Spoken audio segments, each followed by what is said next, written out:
government programs, partner support,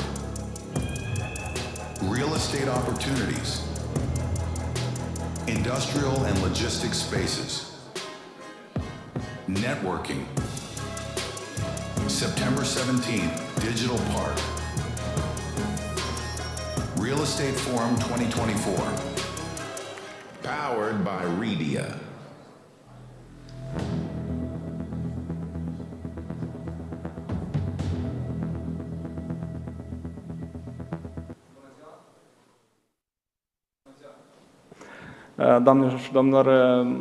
Dear ladies and gentlemen, I greet you at the Real Estate Forum, the 4th edition. Thank you for your presence. I'm glad to see so many of you today at this wonderful forum.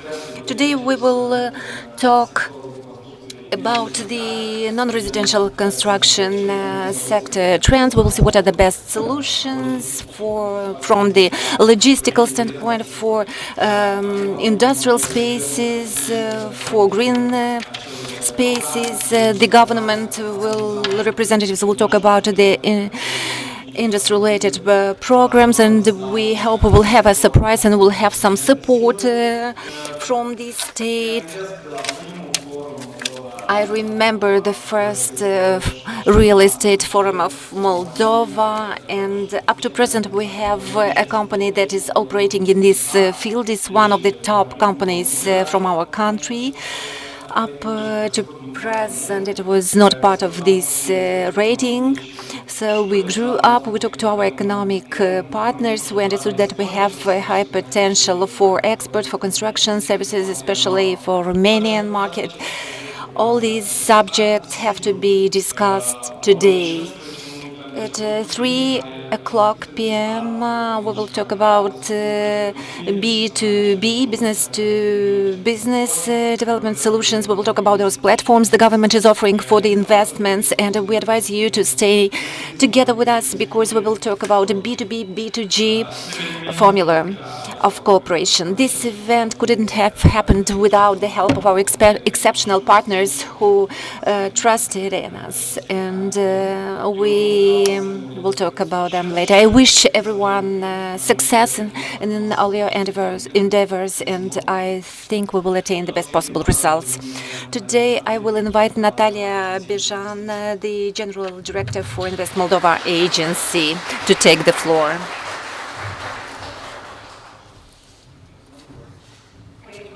Dear colleagues, I greet you today. It's the second day of the Moldova Business Week, and I'm much inspired about what we did yesterday and what is in store for us today. I'm glad to see new faces I did not see yesterday. I understand that every single event attracts the target audience. That is extraordinary. Related to the real estate topic, in Moldova last year we had an investor from the European Union, and it was related to the automotive industry. More than a year they had to prepare in order to start their business in the southern part of Moldova. The preparation process lasted for a long period of time because they did not have a space, premises, some facilities that they needed for their manufacturing process. They found a building, they refurbished it, they are in the process of unfolding their production, but it took more than a year. There are investors who do not have this patience, who don't have the time to build, to refurbish, and maybe they choose another country, another region. We talk about the competition between the regions in the Republic of Moldova too. It's because we need infrastructure, we need industrial infrastructure that has to be put at the disposal of the manufacturers. That is why we need developers, we need companies, not only companies and developers that will be able to develop these spaces, these premises upon request, but also to invest in this segment because we see a great demand. And I'm not referring only to industrial spaces. Before working at the Invest Moldova agency, I worked in the private sector, and I worked in a co-working space. I can tell you from this perspective that in the central part of Chisinau, we have a high demand, a low offer of co-working spaces. The same refers to office spaces. The Invest Moldova agency had various headquarters. It was difficult to find the most appropriate place for us, our headquarters. There are not so many offices that are available in Chisinau, but the situation is not so bad in Chisinau. Just you are welcomed and you may come to our office to see how well we are.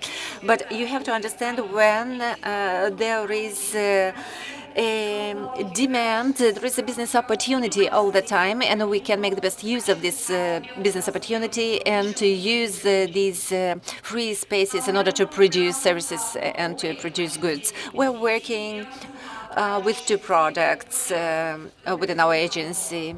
We are working in the field of hotel networks, and we know that during certain celebrations, holidays or fests, the hotels are flooded. And also we had delegations that decided not to come to Moldova because all the hotels were overcrowded.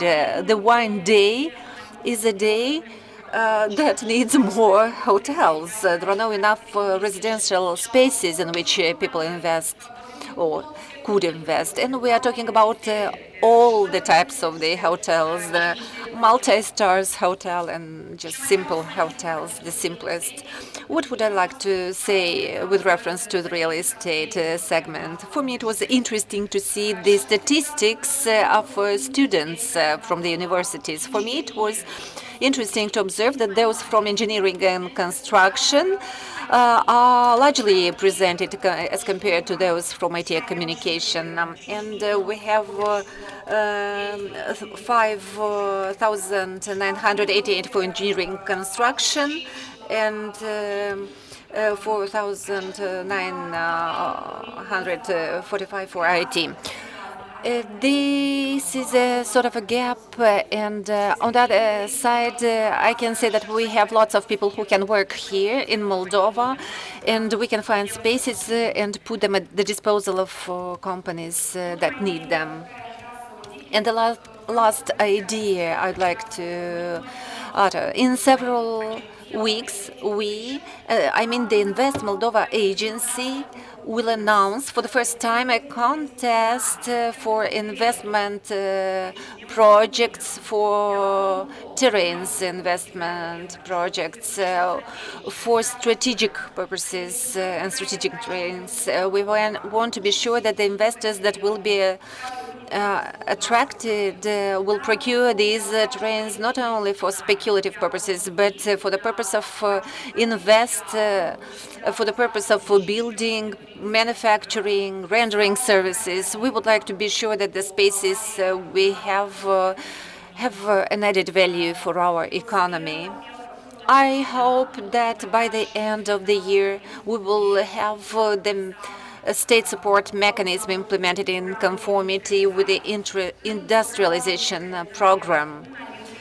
One of the industries that is an industry of priority for support is the construction materials industry.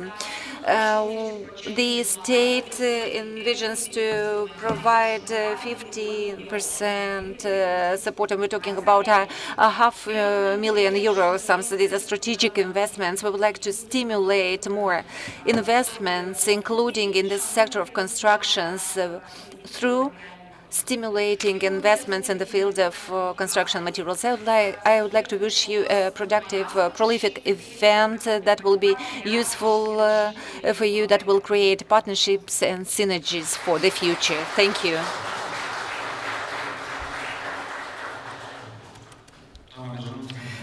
Ms. Bejan, thank you very much. Elizayar, Deputy Director of USAID Missions. Sorry for my pronunciation.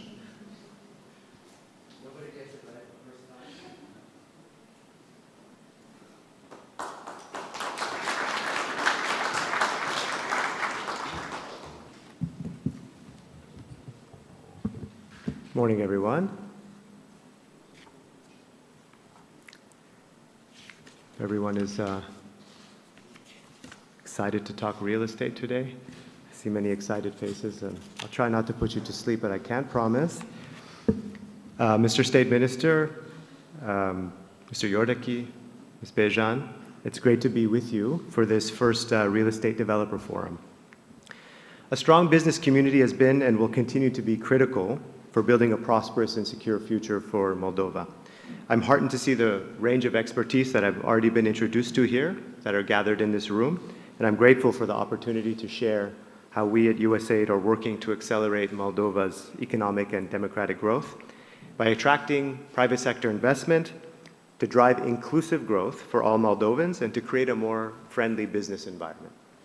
I'll start by saying that we are firmly committed at USAID to supporting Moldova on its European path towards EU accession and markets. EU accession, in our view, will open new opportunities for Moldova to be part of Ukraine's reconstruction, for one, to reinforce Moldova's own domestic capacities, and to foster regional economic growth. These efforts, along with a transparent and vibrant private sector, will be essential to stabilizing the Ukrainian recovery effort throughout the entire region. One of the most exciting examples to us of this potential of being a reconstructive platform is the multimodal logistics center in Beresti. Strategically positioned at the border of Moldova and Romania, at a crucial transit point between Western European gauge rail and broader Eastern gauge. The center will be the first of its kind in Moldova, offering a low-cost transit point for local and international transporters and connecting Ukraine and Moldova with its Western markets. So currently, we at USAID are funding a feasibility study for the proposed center through our Moldova Institutional and Structural Reforms activity, something that our partners will continue to explore in more detail on the first panel this morning. So hopefully you'll listen in and get more of an idea of what we're planning to do. The study will provide the government of Moldova, the feasibility study, with concrete recommendations, plans, and options for future development of this center, including a phased implementation. It's not all coming up in one night, but ultimate operation of the transshipment facility within some years. The successful development of the project is going to require significant private investment. And so we hope this opportunity will be widely communicated to you and your contacts to attract as many potential investors as possible. We know that it will be a good investment, so we hope that we can communicate that to you.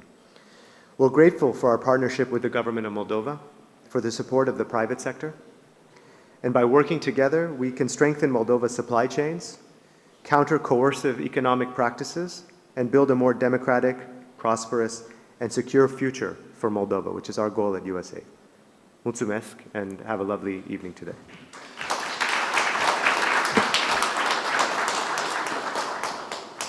Thank you, Mr. Ali. În continuare, colegi, eu aș vrea să trecem direct într-un panel de discuție. Thank you very much, Mr. Ali. The next panel discussion we will talk about will deal with the governmental programs and development partners. We will establish those development partners that we will deal with in the future, and Radu Vrabie will be the moderator who will take the floor.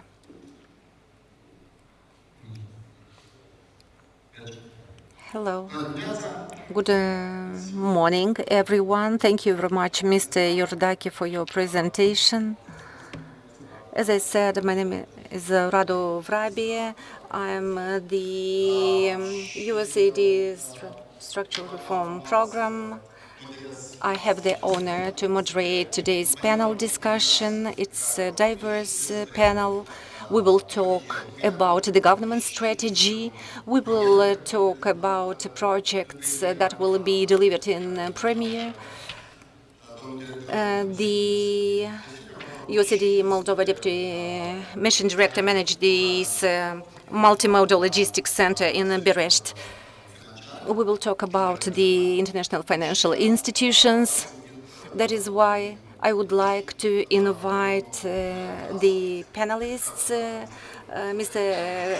Viorel Garaz, the Secretary of State responsible for public property, Also, I would like to invite Kent Busk, partner at the Seaport Group, Mr. Alexandru Kosovan, Associate Director at the European Bank for Reconstruction and Development, and Madam Olga Sklovskaya, the Investment Guarantee Agency at the World Bank.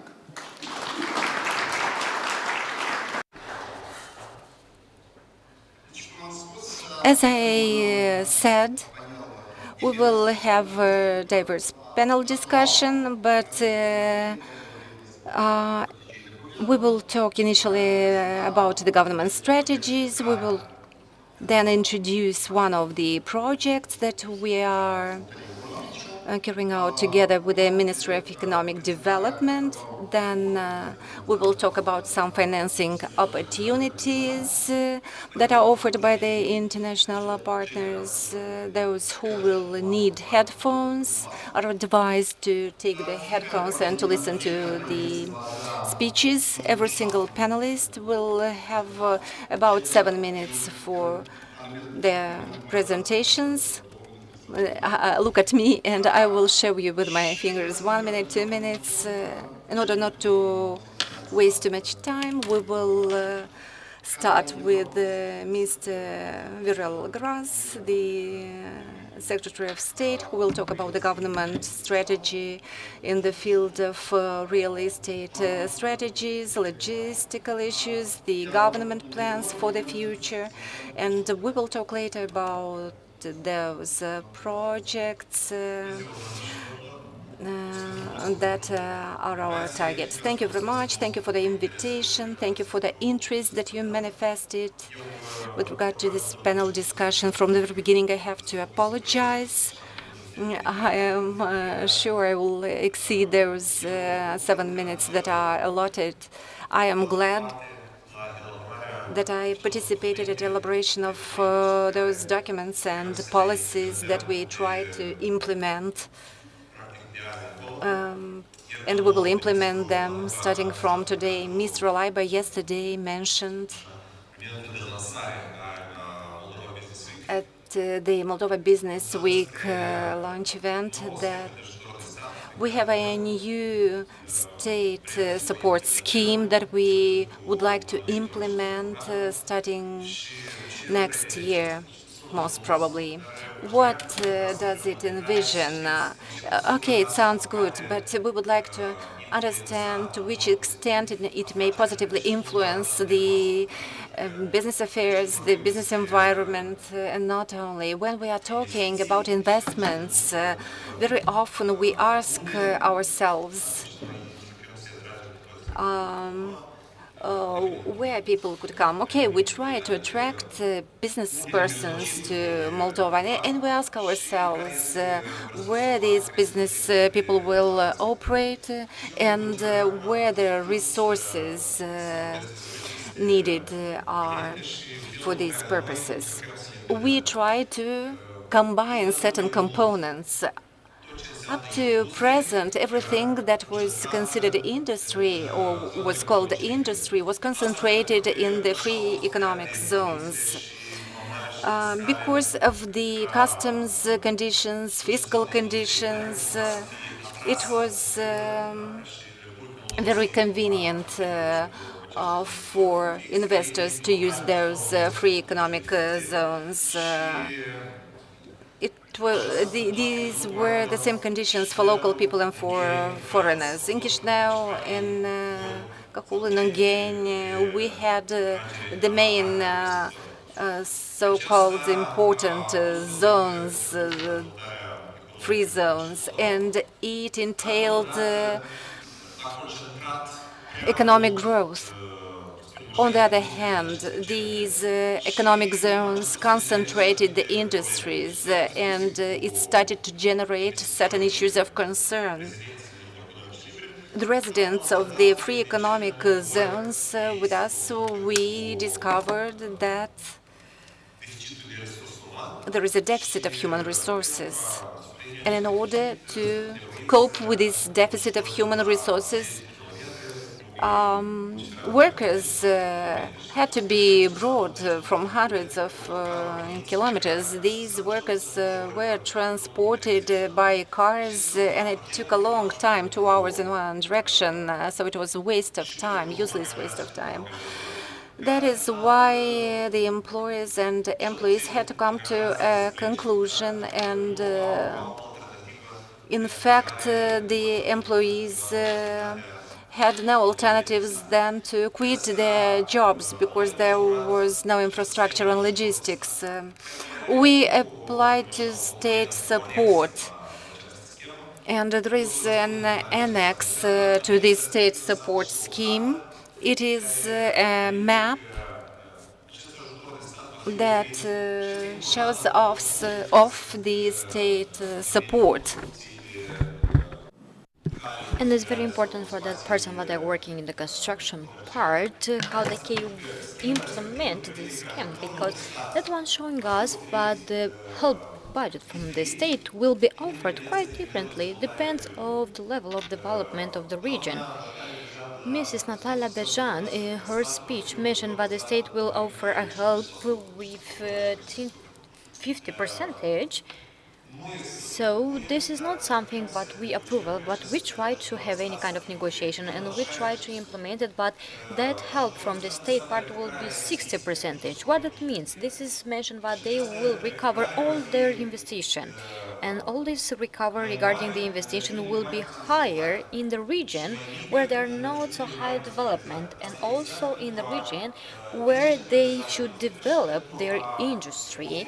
This is a huge help for them to make sure that they can receive any jobs, or they can recover and implement that jobs, because this is a huge potential for that people that they are going abroad, and we will attract them again at home, because if they are staying at home, for example, they thinking that they should go because they cannot find a job. And the second one, we will have this opportunity to motivate them to come back here in the Republic of Moldova, because they have that problem with their works, because they do not have enough money, the salary wasn't good enough, and also they just go to the work, they lose time on the way, and so on. This is the reason why we have this study, that we made it, and we try to implement this shortly, what we wanted. The scheme will be in the next part. So probably a lot of you had a lot of projects, and you have this project in that area where the economic commercial part is quite free. This means where 50% of the imposite will be implemented. This is a tool how we can recover the investigation. Right now we're talking with the Minister of Financing, and we have an agreement, negotiation with them to make sure that we can implement them. And also we can offer this. It means that 50%, or probably will be 60%, will be recovered with two tools. First one, when they invest something, they will pay it, for example, a few, and the second one will be recovered through the price to their amount that they can receive, and they will have opportunity to receive this money back. So in 10 years they will have opportunity to receive this money back. So this is a scheme working like this. So when we're gonna talk about this one, the company will have the opportunity to go in the normal ways of taxes. So why we would like to mention this? Because we would like to attract more investors here in the Republic of Moldova. And when we had any kind of discussion with the potential investors, they asked us why we should come here in the Republic of Moldova. Maybe sometimes we do not have a lot of arguments or something like this, but we mentioned, so we have like this intersectoral cooperation or something like this, because we learned this at school. But we understand that people think in numbers, and we try to implement this scheme like will be a help for them, and this is a tools how we can attract the investigation and to make sure that we can offer this opportunity for the persons. So we had different discussion with the potential investors. They are abroad, and they mentioned, so in our country, for example, the investigation coming back in different ways. So all of this, they are some kind of tools, but they give you opportunity to recover all your investigation. We have two of them at this moment. If we're gonna talk about the Republic of Moldova, Romania, Germany, France, or another country that they are enrolled in the European Union, they have a limit, and we understand that this limit cannot be more than 50%. The limit is 50%, and we should keep it. And that will be what we will have a good impact, because we will increase with 10%, because we wanted to have this 60%, and we will try to develop this more. And yes, we understand our development is quite lower than another country, but we will try to work and we will have this advanced development in our country. So that means when you will talk with the potential investors from the business area, and when you try to offer them a commercial land or potential land for them, you should know that we have the same tools that the European country they have, and we can attract investor in our country.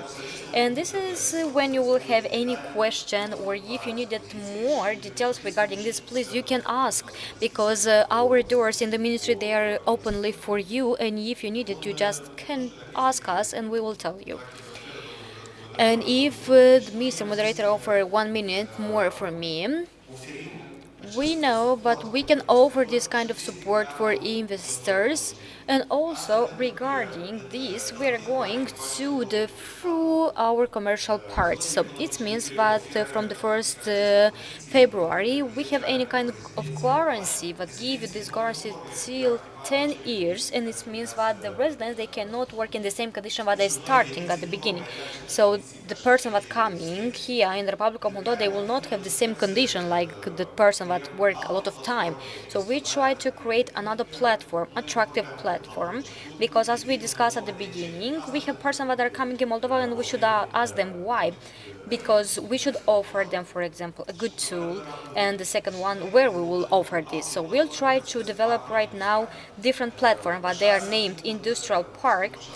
So in the modern life of the world, we try to implement them, because industrial park, there people they can be together, they can be unique, and also they can associate themselves regarding their knowledge and skills. And we will try to create this with different industries. So we have 2 projects, but we would like to develop. This is 2 industrial park. One of them is specialized in agriculture. Everything when we're talking about the specialty agriculture, and also was made by the help of USAID. And the second park will be in electronical and innovation part. So that is mean that there is coming specialized company in this field, and they will have the opportunity to divide between them the equipment, the lab that we will create them. So the state will create that institutional cooperation and platform with energetical resources, with different way of access, and they just will come and they will connect it. So in this moment appear your main task to develop this platform, because you had opportunity to develop that industrial park, to create that industrial spaces or commercial space and for the potential resident. And after that we should work hand by hand, and we can attract their efficiency resident, but they will advance in this field. And our law took into consideration that part, and we should just implement this, because the economical agent they should go through this.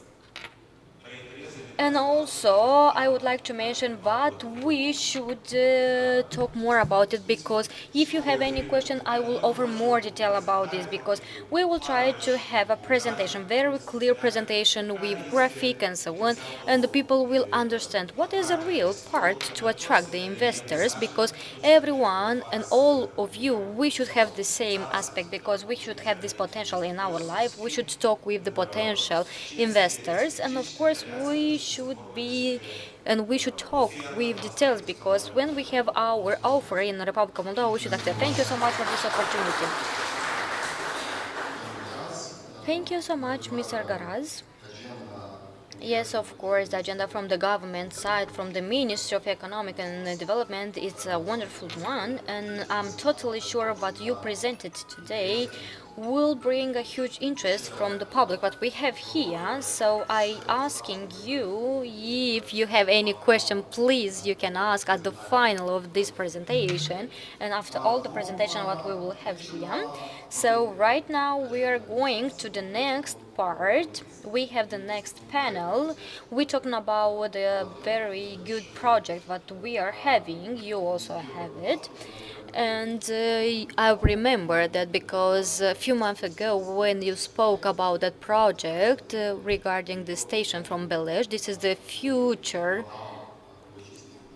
but this is a model one from the Belej. In that moment we just thinking that it's a wonderful idea and was far from the world, but now I'm totally sure that you are doing this regarding the help of USAID and of course the study of feasibility that you mentioned there. We would like just to hear about this because now we will talk into English, because if someone in the translation please use Mr. Kent Busk, to present for the first time the initial findings on how multimodal center at Beresti will look like.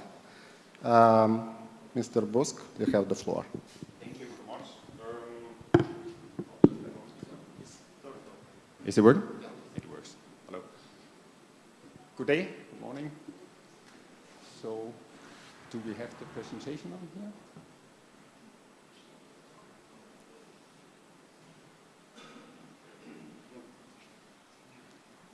There we go. Good morning. First of all, my apologies for dressing down today. I had an accident on the way here, so I had to return back to the hotel and redress. Sorry about that. Good. I'm here to present the project as a project manager. I'm representing the company that are doing the project, the feasibility study. Oops. Somebody... It's USAID project, and I think you have already been introduced to it. I have around 10 minutes, so we have today Beresti terminal, as it looks like today. It's launched in 1960. It's a dedicated freight terminal today. It covers around 80 hectares, and that is all the area here and all the way up here and along there. So it's a very big area, and we were asked to find out where do we consider the most optimum location for a new terminal. It's operated by Moldavian Railway, so CFM. It has rail tracks both of the 1520, so the Russian, and the EU 1435, and that makes it a unique location. Direct connection with Romanian border, also very important in this aspect here. Our goal is to build a multi-logistic terminal. This is the location we have chosen, or it has been chosen, as being the preferred location. So let me see if it's done. Yeah, it does. So we're just going to take you through the site as it looks like today. This is a flyover of the facility as it looks like today. We have up to 18 hectares available. It's a brownfield with all the good things and the bad things. The good thing about it is, of course, that it has already been operating there before. The soil is stable. The investment cost is low. We can use the existing tracks. So that means that we are going to lay infrastructure on the existing tracks, which makes the rapid startup period of only 1.5 years. So this is unique. We are able to build this terminal here so that it spans with the market. That means that whatever cargo mix, if we are starting low, if we are rapiding up, if we are going into intermodal, we have the opportunity to swap around, so there's any cargo mix. And we have the opportunity to use the tracks in the central station for our waiting and our parking and our shunting. So it's rather unique. It's a rather unique location. It has minimum capex, for the initial startup, and we have a unique opportunity to delay our capex as we grow. So it's more or less very much like following with the volume development. So that is of course very unique. So we just want to show you here how this is an envisioned terminal, how it will look like with a future conventional cargo. So that means that mostly bulk, general cargo, so conventional cargo as we know today in that area. And that means that less focus on intermodal. So this is one scenario. That's going to look like this. We will have 6 tracks of 550 to 600 meters. That's exactly what we are looking for. We have, and of course I'm standing in the way here now, sorry about that. We have a truck and administration gate area outside of the terminal, which is also very important if you have an ISPS, security fencing, customs bonded area. We have a truck gate wave brake inspection areas before we get into the custom bonded ISPS, etc. security area. We have empty container depot. It's very important for a terminal to have that. We have cargo sheds. We have the customs inspection in the future, so we get a custom bounded area. We got a maintenance and repair area, another cargo shed. So this is one scenario. So as you can see, it's very flexible because if you're going in from one cargo type to another cargo type, you see there's actually more or less no difference except for the rail down here. So that means that if and when the cargo mix is changing, the only thing we need to worry about is establishing new tracks. And the new tracks are laid on the location where the previous tracks were. So again, a rapid development. And so I was just saying before, the only difference is we've got 5 intermodal tracks under a crane, so-called cantilever crane. And we have then left here 2 tracks for conventional cargo. So actually, in my world, a very unique location and unique opportunity, to be honest. So the development phasing, so we also try to make the development phasing as flexible as possible.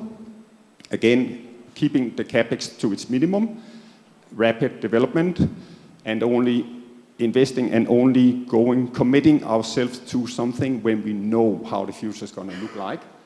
So today we have 13 parking tracks. We have 2 operational tracks that are going here, up to an oil terminal. And the first phase we're going to set up a terminal for any cargo mix there might be. So we're going to start up clearing 8 hectares. That's the first thing we're going to do. The next thing we're going to do is we're going to pave 8 hectares with gravel. Why just gravel? It's standard, common thing in Moldova. And second, it gives us an opportunity for rapid implementation, and it allows the ground to settle. That's all the engineering stuff. But the main thing here is gives us a rapid development. We only replace. And again, I'd like to stress, we replace, we do not build new because it's not necessary, so we replace, we put on existing. And we already have 700 kilowatt power connection out from the road out here, so that we are able to use. Again, a way of lowering the investments and still providing a unique opportunity and unique terminal operation. We will start up with admin gate, security gate, that all lays up there, up in the corner, outside the terminal. And does that one react? It does. The second phase, again, any cargo mix, intermodal, containers, trailers, general cargo, dry bulk, etc., even liquid bulk. We're going to replace another 1 rail track.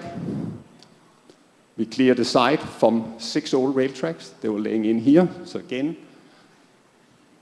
we know where we're going. We still want to have flexibility, even though we know where we're going. We're going to pave 1 hectare with gravel. That's here. Again, gravel allows us the flexibility and fast. And we're going to bring in new cargo sheds. So again, in the second phase, we still have a facility that is very flexible. It's flexible to any cargo type we want to bring in. Gravel pavement is foreseen, applied for the first 3 to 5 years because it's allowed the ground to settle and we are able to lower the capex significantly. The third and the last phase looks like this one here. That's for an intermodal terminal. That's why we have the crane. If we would have been for a conventional terminal, take the crane out, more or less. Yeah. And replace 3 rail tracks and put in a rail gantry crane. Pave 9 hectares with gravel, because we are now expanding all the way down here, in this area here, and we're now having 18 hectares. We are going to bring in cargo shed, and we're going to bring in a customs inspection building, so a dedicated customs inspection building. Before we were using one of the cargo sheds for the inspection building, now we're going to put in a dedicated inspection building. And again here, heavy-duty pavement is foreseen. Why is that so important? Because that's where there's a lot of money. That's where the capex is. That is foreseen being implemented over the years. So actually a standard. Yeah, I think we got it all. Preliminary, it's very important, just want to make sure that everybody are aware of that. It's just preliminary as we see it today. So we have a total investment in the area of 18 million for starting up the terminal. The 18 million does not lay in the terminal itself. It lays in the fact that we need to upgrade the existing railway infrastructure sitting in Beresti central part and the access tracks up to. And that one we see here outside the terminal. So there's 5.9. Then we have around 5 here, so 4.7 rail infrastructure inside the terminal. So it's again rail infrastructure we are talking about. And then we come down here, buildings, power supply, cargo handling equipment, IT, software and hardware. As when IT, hardware and software, we are of course thinking about CCTV as well, so the security systems. And we end up with approximately 18 million. This is, of course, comes with some uncertainty because we got the numbers in yesterday evening, actually, the last numbers. So, yeah. So that was the investment numbers. I think that looks very attractive from an, from a developer point of view. We typically don't see such a low capex terminal, so that's good. Just want to point out that work still to be done on the feasibility study. We're going to finish that one up. That's going to be finished up in 1 week. We get the last results in on the 13th. We need to finish up the economic analysis. That's also going to be the 24th, so around in a week from now. Environmental social due diligence, that is in the making. In a couple of weeks, we will get that one. And the implementation plan, that will be coming in a month's time. So, and last, the legal analysis. That has been drafted and is for review now. So that's where we are. Thank you very much for that. I think I made it approximately on the 7 minutes, no? Yeah, thank you very much. Thank you.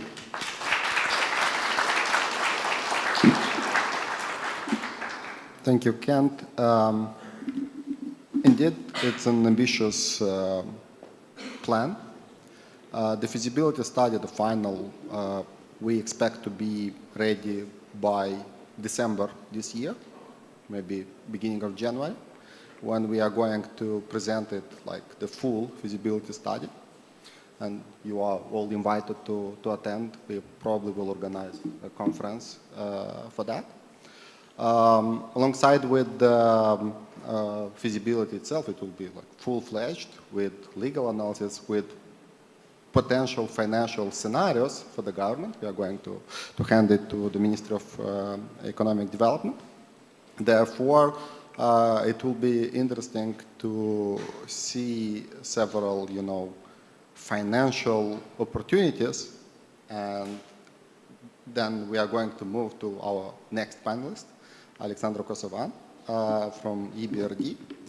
EBRD is quite present in Moldova with the big project, and I would like to ask Mr. Kosovan to present us EBRD perspective, opportunities that EBRD has as of right now, and yeah, maybe we can discuss with EBRD and other donors about this project, including. Mr. Kosovan, you have the floor. Absolutely. Bună ziua tuturor. Hello, everyone. I will I will speak in English because there are various participants, donors who speak English. Our perspective, first of all, thank you for the question. Thank you for this wonderful event. I think it's very welcome and very relevant in the current circumstances. Regarding EBRD's approach and what EBRD has been doing in the sector and in Moldova in general, well, first of all, we've tried to remain committed to Moldova's needs, to the investors here, to the government, and we have been helping Moldova. And since the war in Ukraine has started, for example, we have invested already over 1 billion euros in various investments. That's emergency support, that's also long-term development-focused projects. And we have a certain approach to this sector, like in itself. Real estate is a sector for us that we look at in its own rights, but it's also embedded across sectors. So you can find it in a number of industries, like automotive, which is one sub-industry which has quite a lot of real estate, or retail supermarkets and so forth. Well, in 2023, for example, we have invested over 500 million across our countries of operations just in this sector alone. In Moldova, this year, we are close to investing 200 million across sectors, and again, real estate is part, again, it's like a thin red line going through all these sectors. In terms of the approach in general, our involvement in property markets is basically to address the fundamental undersupply of modern, high-quality, energy-efficient, industrial, commercial, and logistics real estate. This is what we try to do, to fill in this gap, to support the investors who are actually doing it. Historically, we have invested in a number of projects that have been milestones in their own rights. For example, investments with the Moldova shopping mall, where we have supported the investors there, have also arranged the syndication for that deal. We have also supported the investment in MedPark, which is the first of its kind, which is the first private hospital in Moldova according to the, let's say, best industry standards at the time and so far.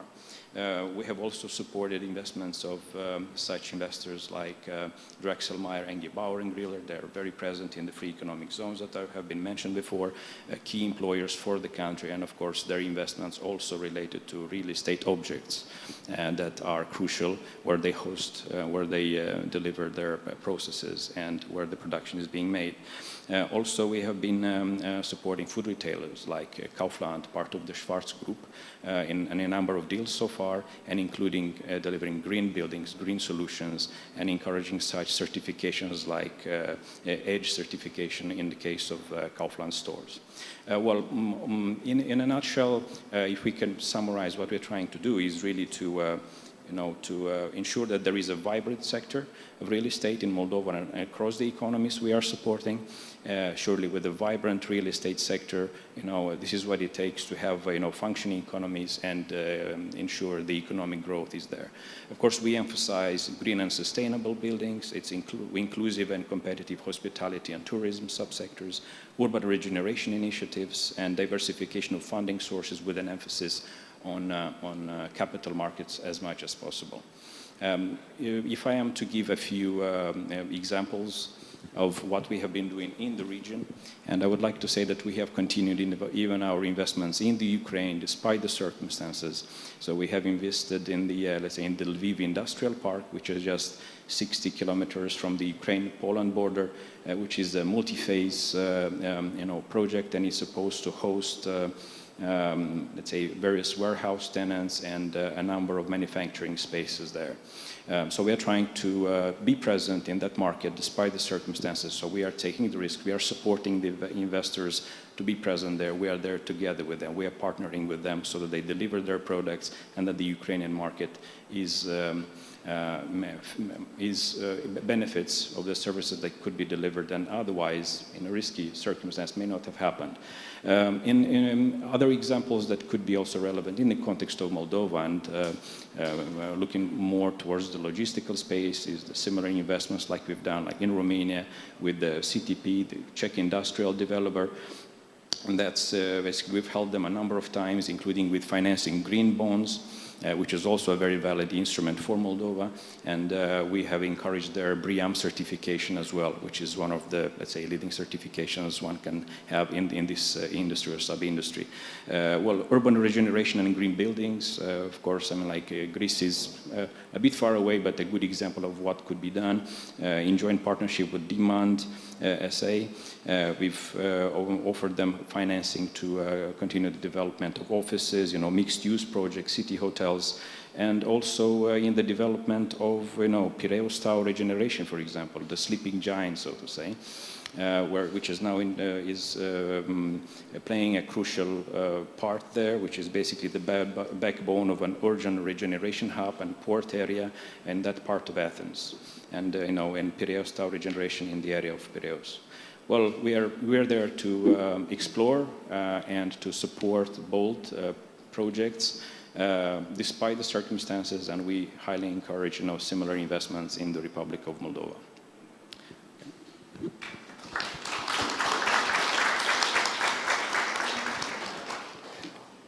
Thank you, Mr. Kosovan. Thank you, Mr. Kosovan.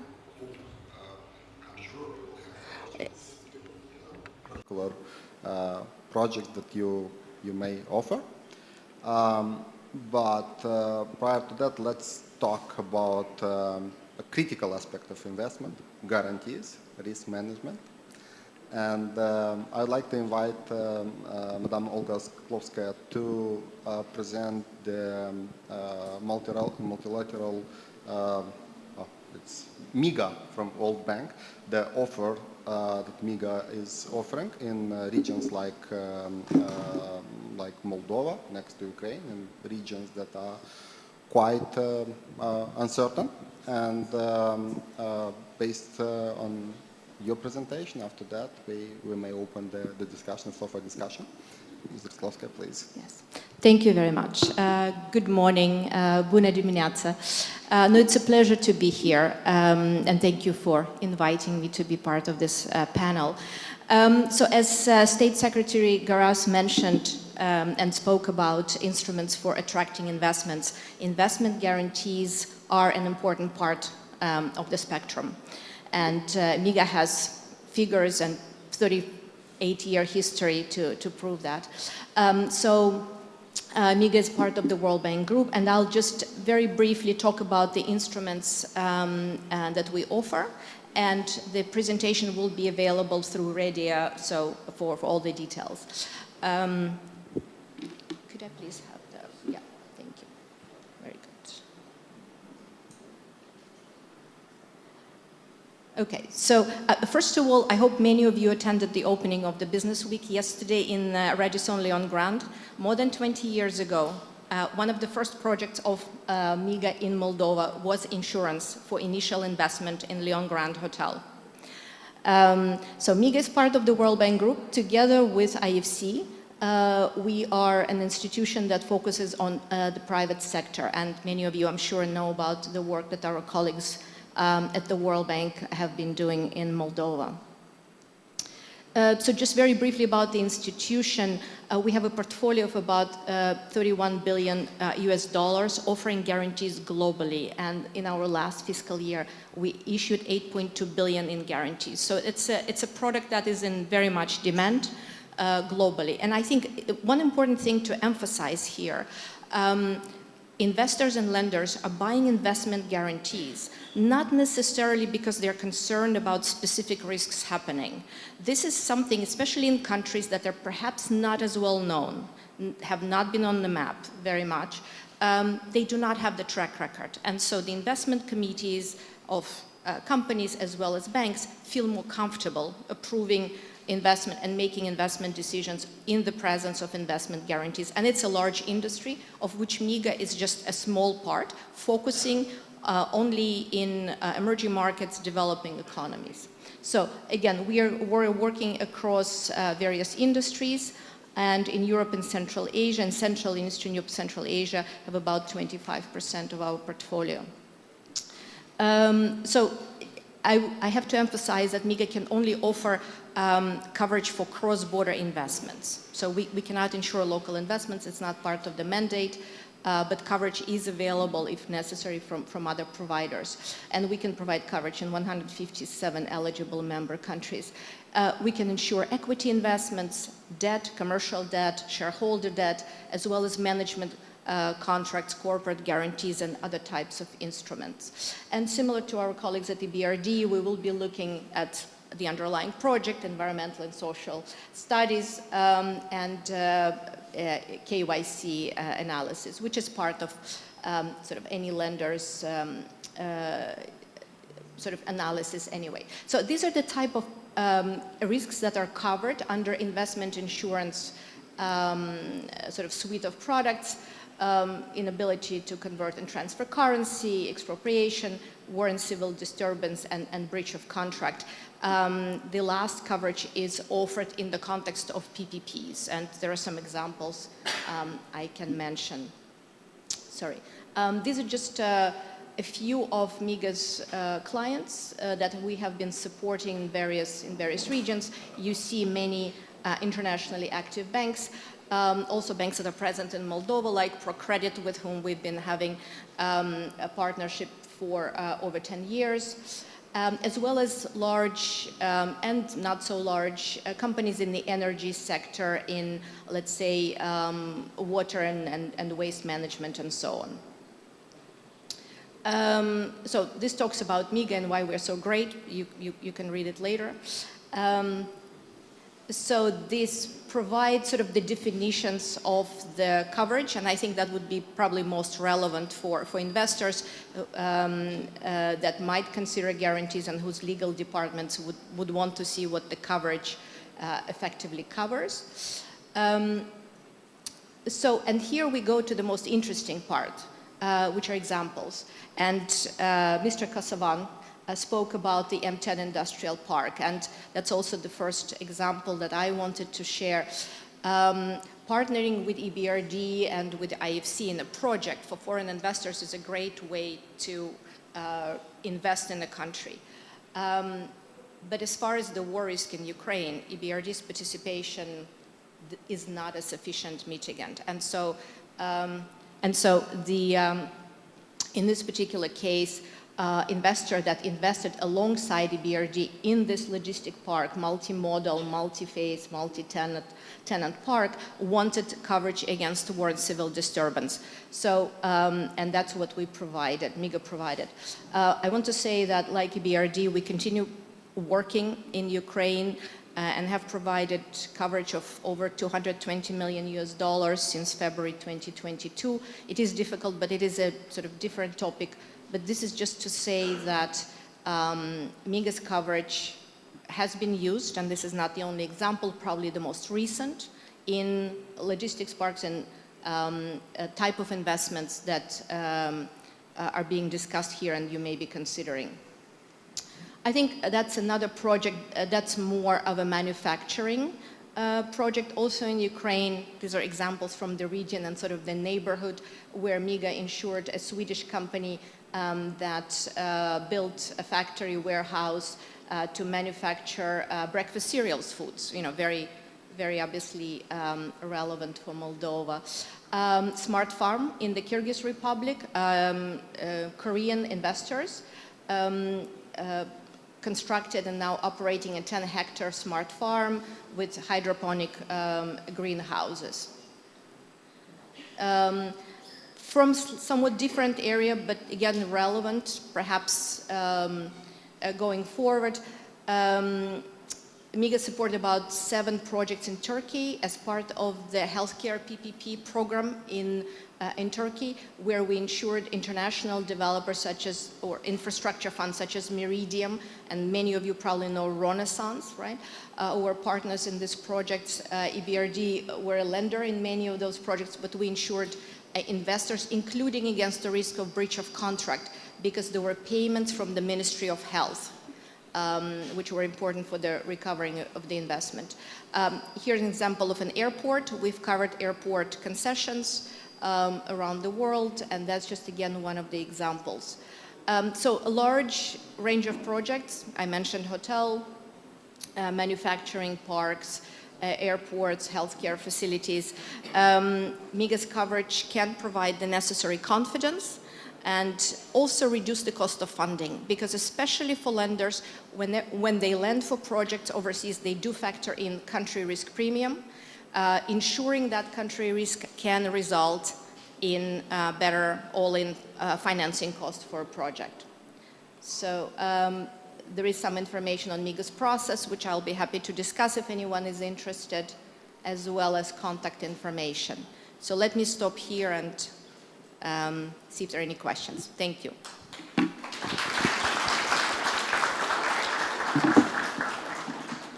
Thank you very much. Actually, we do have time, about 20 minutes, to have discussions about presentations. And let me think if anyone has questions. Please. I'll have a question for Kent. Perhaps for the reason that translation is needed.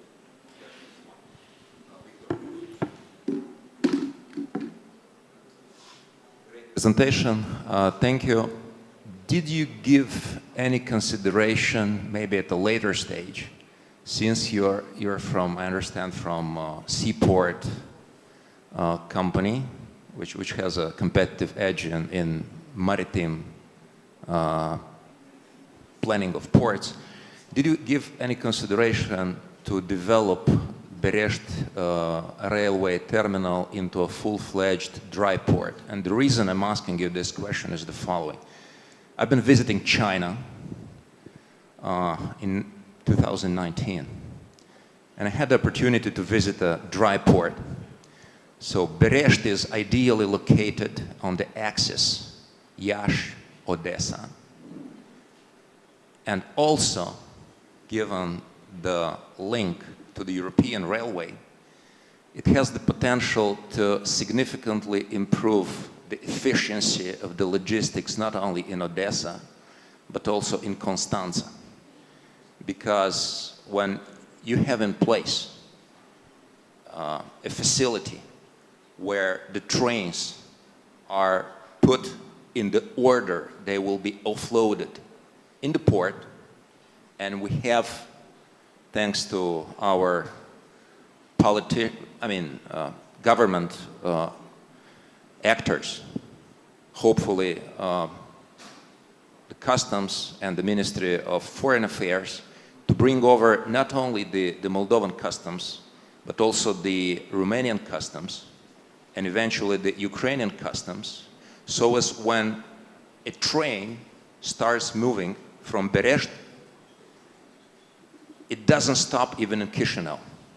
It goes all the way straight to Odessa seaport, to Constanza seaport, and in that way it becomes a facility which improves the overall logistics performance in the region. Thank you.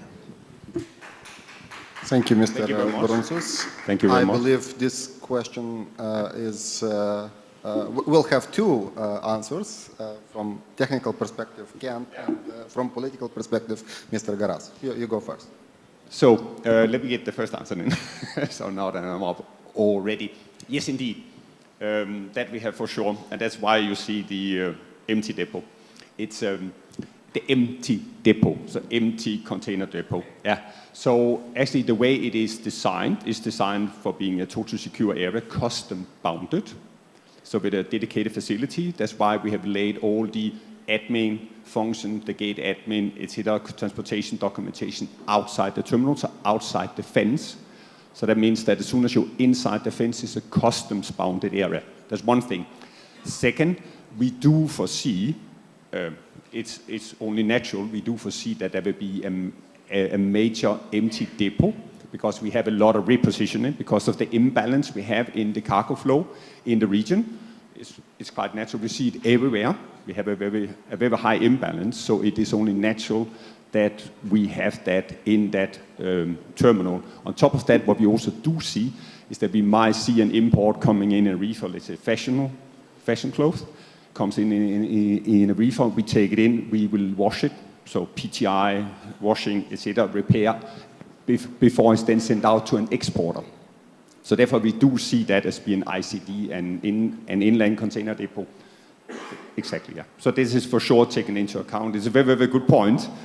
But a lot of those considerations that had been taken in indeed, yes. And thank you for your question, by the way.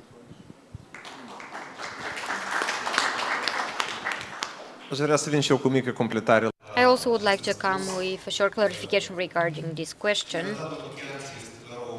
Everything what Mr. Kent shows us, this is just a part of the budget. If we're talking about the total budget, this is 15 million of euro. And what we propose to do is not just to construct or to build there a huge museum that we would like to admire. We implement this project exactly what was presented for you with different phases. So in that fact, when we will have the opportunity to attract the potential transporters, operators in this center, well, at time at the beginning, we named this because this is like a logo from the Russian side. For example, how you will name this boat, that will be for you. So everything what we implemented and enrolled in this project, all our documentation, our mapping, it's named Port Beresti, Scat Beresti, for example. We do not have a lot of experience in the logistical point of view, and of course we are truly thankful for the colleagues from the USAID that they give us this opportunity to have these experts in our country and help us with this. And also I would like to mention one more point, because we have a study visit in Austria, and also we would like to analyze and to see how this kind of center can work. And I can recognize for you, because when we go and we were in the plane, we discussed about this, and my impression was quite different how that port should work. Because the person from the Ministry of Economic, they're thinking differently, LPA also they're thinking different, everyone just thinking different, but they have some kind of experience regarding this. And when we were there, we coming back with the same opinion. And also, if we're talking about our person, but they coming and they wanted dynamically to change something, we stayed a lot and we just to analyze the map of Republic of Moldova, where is the railway, how we can recognize it there, and we thought this project a lot. And we wanted to have this project also abroad, not just in the port of Odessa or Constanza, because behind of Ukraine side, we had a lot of countries that they wanted to have this access through the European market. For example, Azerbaijan, Georgia, Kazakhstan, and another more country that they understand and they want it, because the European Union is something wonderful for them, and it's with good impact. And yes, when we have this project, everyone asked us, do you know, you can find another opportunity how you can make this connection. Yes, we understand this kind of project can exist because we can have in Romania, in Ukraine, this similar, in Hungary. But what we propose to do here, because in logistical point of view, it's very important distance that we keep it. So first of all, we have this relationship with the south of the Europe. We're starting with the Portugal, Kazakhstan, and another country, because that will be the most shorter way. Of course, we have different discussion with our colleagues from Romania because we do not have any kind of logical point of view if you are not ensuring, but the railway from the Romania will accept you and will give this opportunity to implement this capacity and, of course, to implement all the necessary tracks that should be going on that railway. So this was the reason when we count a lot of this project, and now we are truly sure that that project will be with a huge success, because if I repeat it, in conclusion, when we'll finish this panel, we will tell you more. But for the Republic of Moldova, it's very important to have this logistical center, because when we invite someone to come here in the Republic of Moldova, and if they wanted to mention something about this, it's very important to offer that way how they can export their goods from our country, because that one is very important. And all the country, but they have 90% of the goods, but they should export it. And for us, it's crucial to have this terminal and this kind of logistical center, because if we're talking about further with a few kilometers regarding this terminal, we will try to build a bridge, and we will try to implement all the exports for the Republic of Moldova. Thank you so much for this. Thank you so much. And in this context, we talked about investigation, and I would like to ask Mr. Kosovan, from the perspective of the Europe, what will be the value of the investigation that can attract attention from the part of the bank, and what will be the criteria to identify that abilities for them, if we will have the same, for example, translation for that project. Thank you so much for this question. Thank you so much, Ken, for this wonderful project that you presented. This is one of the projects that we can finance, because this is a good example of the infrastructure, because we're talking about the national port, this is a strategical port, and if we're gonna talk about that strategical point of view of the Republic of Moldova, that we have a crucial role that we should play, for example, if we're gonna talk about the regional hub logistic. And this is one of the tool, one of the platform that should be established and should be implemented with the same goal. Regarding the criteria that you asked me, maybe if we're gonna talk about the investments, we can talk about 1 million, 2 million and higher, because the limit depends on the capacity of the project. And for example, the money from the investor side. And here we're talking about the public sector and the private one, and depends on the investor interest that we have present here, because some of them, they know about our activity. And if we're gonna talk about the national project, we're talking about with another project, and they should know about all these strategies. And we can talk about one project that can be thousands of millions, depends on the support that, for example, can be for the emergency, when we talk about the gas situation, when we had a previous. Right now, if we're going to talk about the financing support, that can be, for example, credit, and also can be different financing support. We should offer this by the financing support. We invest in that project, but we believe in them. And of course, we're talking about the facility where we should also implement, because we also can talk with another banks, but they should be on the same way like we. And if we're going to talk about the huge amount, we understand that here can be some kind of risk, because Mrs. Olga mentioned about the effort that was mentioned in the EBRD project regarding the infrastructure and logistical in Lviv. And of course, with the common efforts, we can put this project together on the same way. We can understand the needs of the project, and also we can understand and work with the risk that we can have. If we're going to talk about the investigation, we can have, for example, loan for the short term or for the long term, 10 to 15 years, depends on the situation. But I would like to mention we have a tool to share all the risks. So risk and facility. We try also to facilitate our central banks, and also they should be implemented in that sector from the Republic of Moldova. So they had opportunity to offer that loan, where EBRD can bring or can take half of the amount that was mentioned. So this is like an agent that can implement this and can took for them, and also all the risks are for them. Because if we're going to talk about this is a very active phase. Depends of the facility of the banks that we are working, and also we suggest that all the investors that they are here in the room, they should make and have any collaboration and communication with the banks, because we can have bilateral collaboration and so on. We are working with local and with the foreign one. Of course, we are putting a huge accent and focus regarding the project. We are looking for the tech record. We are looking for the project that they made it in the past, and also the capacity that they have it, because they should lead this project, and that project should have a happy end, for example.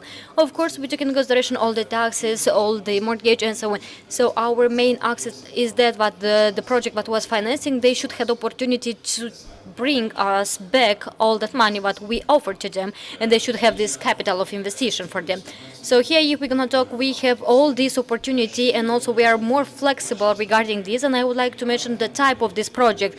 We're thinking that this is a type of the project that can be state governmental, but that one is delivered and can be executed by the forces that we can implement it, where the state is that agent that can have loan, and we can have legislation here. And of course, the public can participate here and also can be a part to execute that work that is needed to deliver all necessary part, and of course to offer that logistical aspect. We are truly happy to offer this for the private lines, and for the public one like state, for us it's okay. Okay, thank you so much for this. I would like to see if we have any particular question in the room. Yes, please, you have the floor. What are the key criteria MIGA is using when evaluating projects for a country like Moldova? Thank you very much. Vă mulțumesc. Right. So the investments have to be cross-border. So we support foreign investment. We also look, like EBRD, at sort of projects of various sizes. So even if it's a small project, 1-2 million, that's not an issue. And then we will look at the underlying project to see what will be the, first of all, we do look at financial and economic viability, with the sort of question, what benefit will this project bring to the country? Because ultimately Moldova is a shareholder in the World Bank Group, it's a shareholder of MIGA, we have a representative of Moldova on our board. We want to make sure that what we do benefits the country.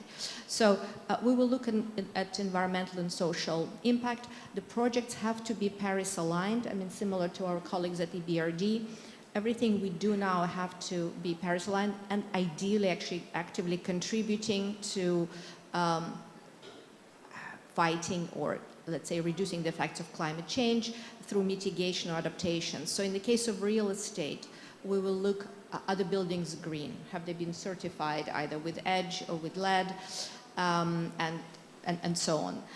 So I would say these are sort of key things. Development impact, environmental and social, KYC, know your customer, fairly standard. We do not have sort of any additional requirements and such, and we do all the analysis in-house. And the timeline, maybe that's sort of the underlying question. A sort of a real estate project or a project in the manufacturing, not a complex infrastructure, because it's a bit of a more difficult proposition. But I would say, 4 months is a reasonable time frame for us to issue a guarantee from the moment of receiving an application and project documents to the moment of issuing coverage. And then we can very quickly, the way we work, investors approach us, and one of the first things they ask, okay, how much would it cost? Okay, what do you cover and how much it costs? And so we provide premium indications early on to see if economics work, and then we take it from there. One aspect in relation to pricing or interest rates that was mentioned, which I think is also very important, at the EBRD in Moldova, but likewise in Ukraine, we have not increased the margin as such with country premium, so to say. This is our indicator of saying we remain committed to these regions. We will not increase. We'll do as much as possible to continue business as usual despite the circumstances. So I think it's already, our encouragement is embedded in the pricing, so there is no extra. Okay, let's put it this way. Okay. Thank you. By the way, talking about Beresti, I remember our first discussion with Kent when he said, like, I'm going to deliver you a fully bankable feasibility study. So the feasibility study when will be ready, it will be interesting for all of you, probably for the bank. Any questions? Dacă nu, eu vreau să mulțumesc. If not, I would like to say thank you so much for all the panels.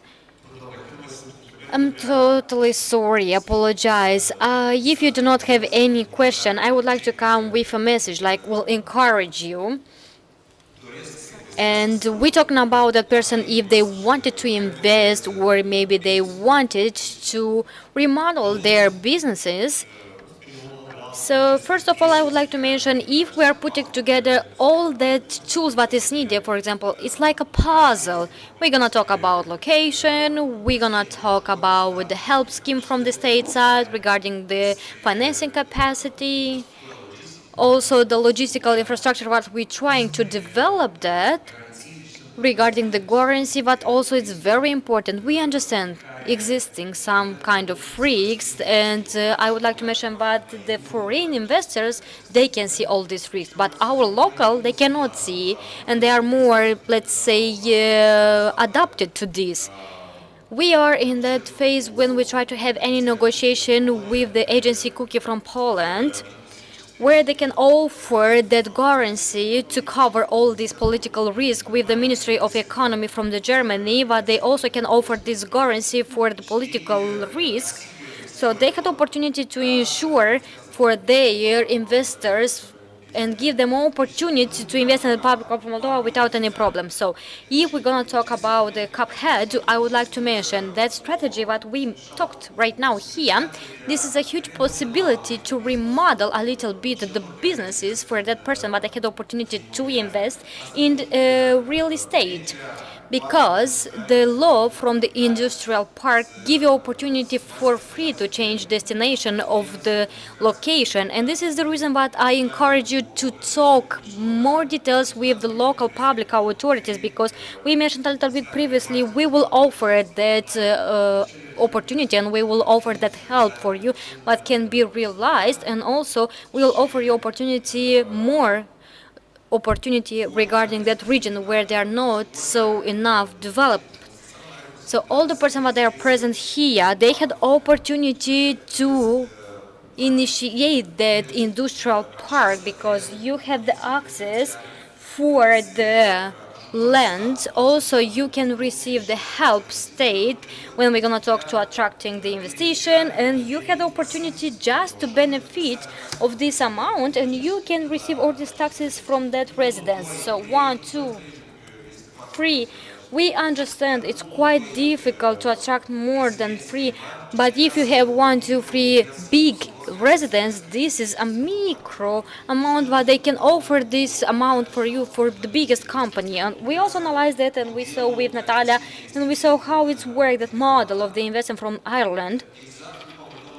So it's the same what we described for you, that model.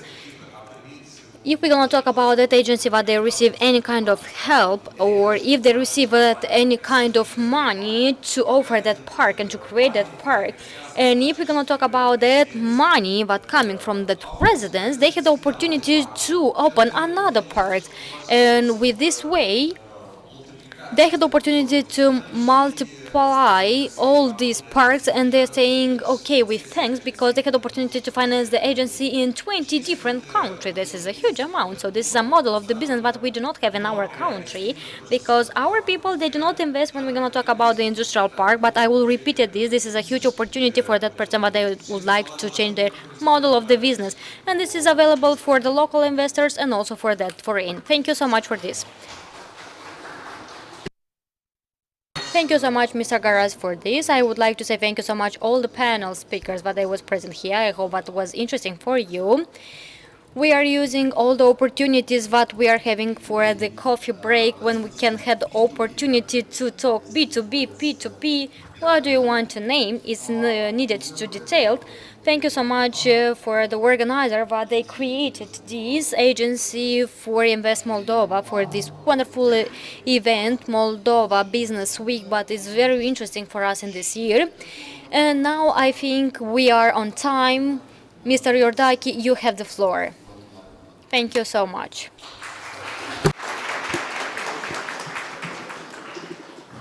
Vă mulțumesc mult, colegi, pentru prezentare. Thank you very much, dear colleagues, for your performance, for your speech. I would like to invite another keynote speaker, Ion Sturza, who's the president of Freiburg Capital. He will deliver a presentation from which you will learn lots of interesting things, reconciliation of historical buildings, because there are lots of them in Chisinau, and how to place them in the economic circuit. Thank you very much. I thought when coming here what Mr. Sturza has to do with real estate, because he was dealing with digitalization and petrol. So an entrepreneur like me will necessarily talk about real estate. You don't have to deal with real estate and press. This is what I've been told. In this case, you will not lose your money. But I lost some money, and I continued to work in the field of real estate. I worked with industrial, logistical sector, residential buildings sector.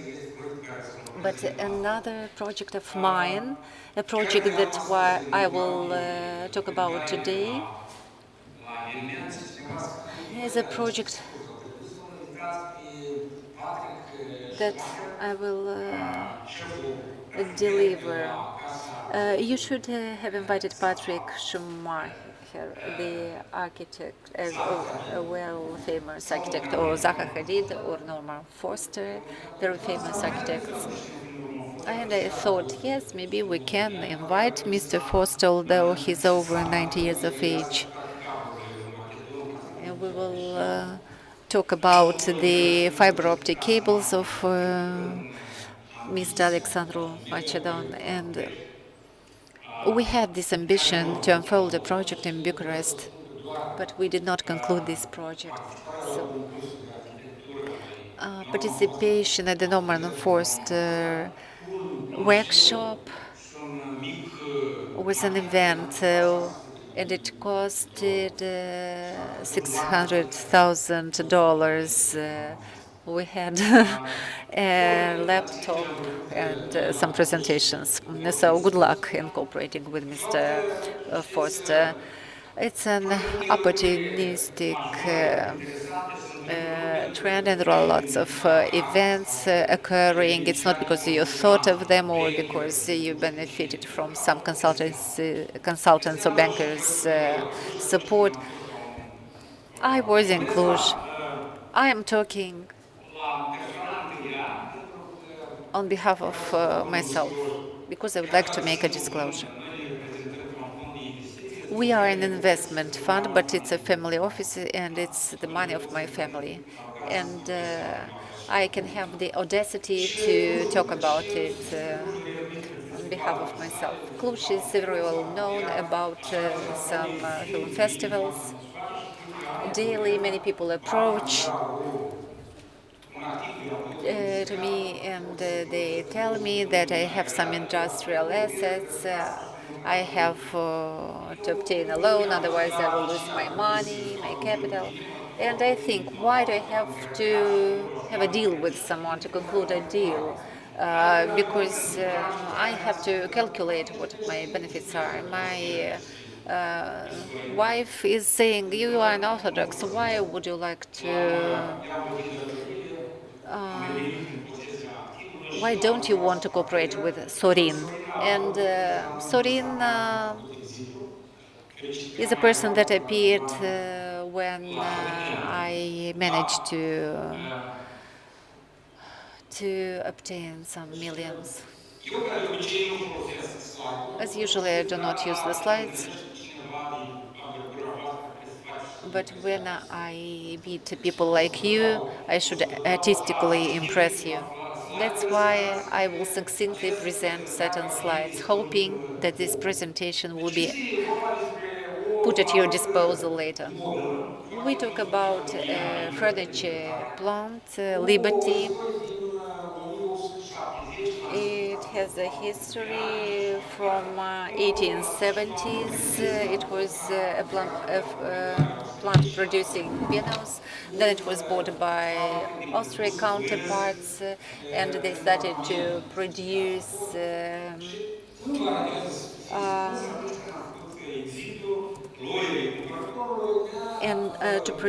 various equipment for the military. And we had to present some proofs that all the debts were repaid. That plant was producing initially boxes for military. And in the 50s, based on the activities of this plant, they started to produce furniture, wooden furniture for export. Things became more complicated, many problems appeared. The sales diminished, and we reached this stage. You see it in front of you. There were about 30 employees, but my desire was to produce furniture. And I invited a friend of mine from Milano. I asked for an advice from him because he had a higher-end plant. He said, I will give you some equipment, but you have to demolish everything because you cannot produce furniture in such an environment. And then we started to think of the existing possibilities. We talked about the number of the cars, vehicles coming and going out of the city. I understood that I don't want to be the enemy of the city and to pollute the city, and I thought of some other things. We were thinking about 4 hectares, about an investment of several millions. And without the operational manual, I started to analyze Cluj. Cluj is a student city. What kind of opportunities were on the agenda? It was the beginning of the IT industry. It was represented by certain call centers and some accountancy data processing centers. We tried to create better working conditions for these people from a newly emerging industry. The ABC offices represented the Cluj industry. We wanted to open a new technological park. We visited lots of technological parks from Europe, Berlin, Prague, Brno, and we did not realize what was the difference between some office buildings and some technologically built buildings. From San Francisco to San Jose to other places, we visited all these spots and we tried to talk to various people. Mr. Georgescu from Apple, who was hired by Mr. Jobs, a colorist who worked from Apple, who lived in Japan, and who had all those Apple palettes. That person showed us what Declico is. And Declico is a technological park based on Steve Jobs' principle. I read about it in many places. You do not create a company that produces something. You create a vertical integrated PR company. It is important to have a story. He created a story around the Apple. When he manufactured or produced a good telephone, he created a story. So accidentally meeting people, you obtain genius ideas while communicating with various people whom you meet in buildings where people stay, live, work, go to WC, in all these places. Genius ideas emerge. These were shared spaces where people met accidentally. These were not offices or official places. So, this is the story of the chair that is sitting in the hall of the technological park, and you see it in front of you on the screen. This is a picture of a chair and a story related to this chair.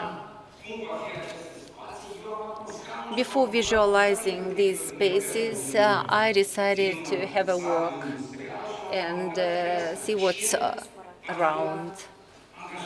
I wanted to see the picture through through employees' eyes, and I discovered new things.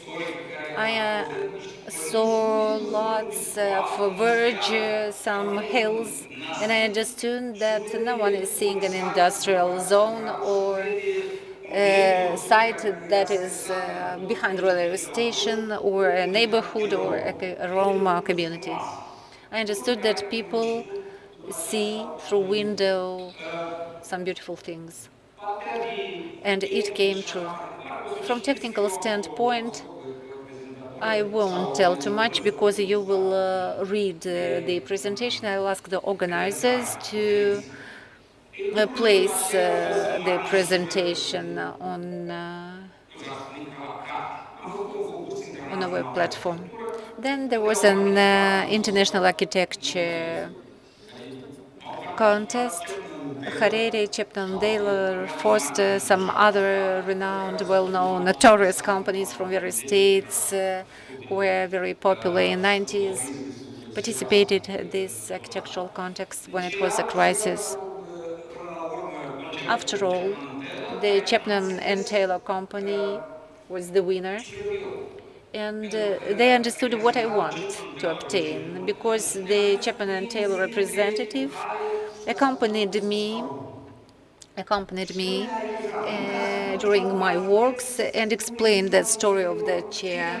He said that you don't have to allow to the architects to tell you about their fantasies. People were organizing various courses, workshops, and you have to understand my story, not the story of the other architects. That's why I addressed a local company that contributed, by the way, to what was built here. Mr. Macedon also followed me for several years. This is the part of the concept and architecture. It was important to understand who's hired for construction works. That's why we decided to establish some fixed prices, and the costs were fixed. Honor, a company that is known in Romania, and their representatives said that they preserved their people, their employees, because if you don't keep them for 2 years, they go. And there were certain terms that we had to respect. Did you manage to carry out a project in due term and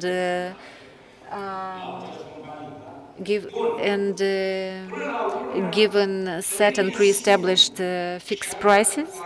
No, no. If you have clients, but we had the chance to have good clients from the very beginning.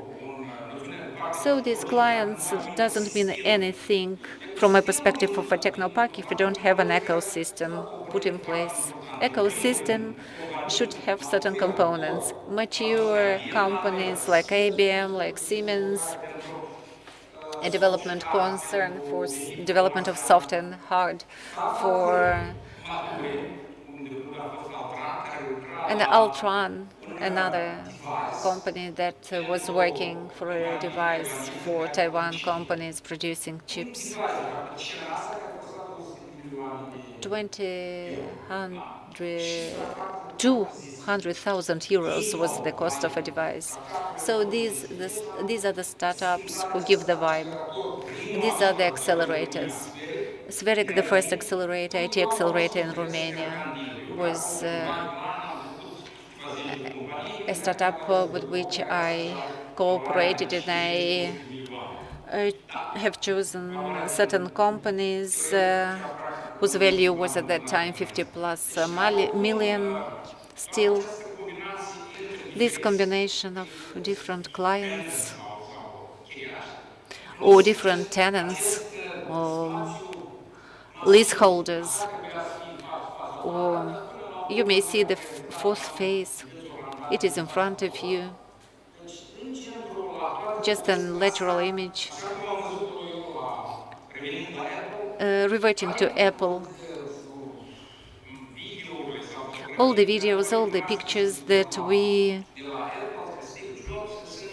see with Steve Jobs, all those rooms, everything is built in the center of the campus, and there is a verge near in the adjacent surrounding areas.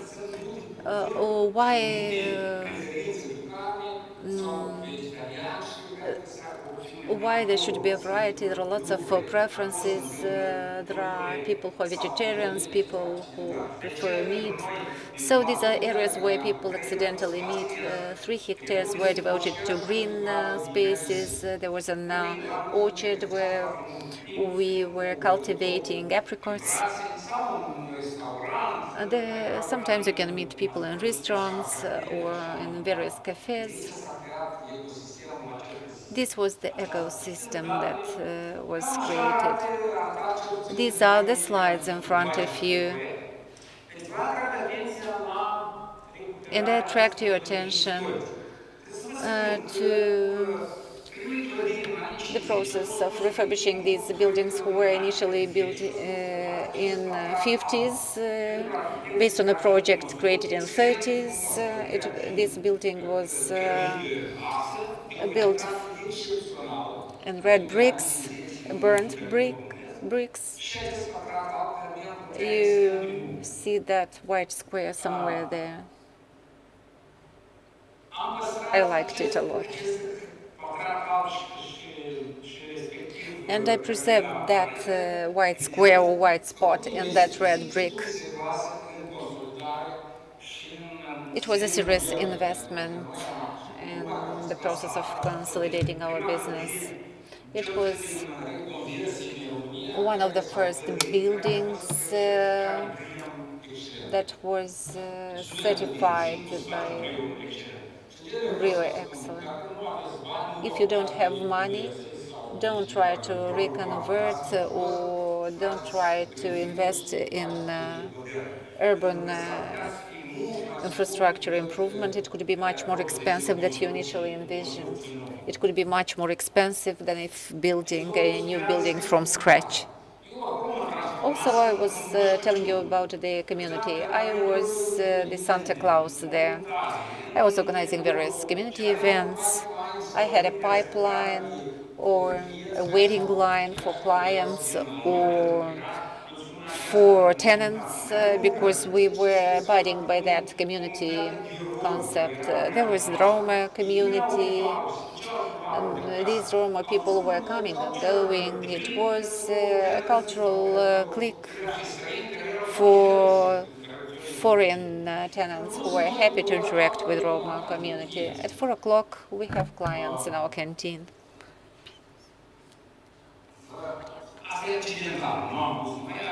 And you may see this picture displaying our project that received a prize at an international prize.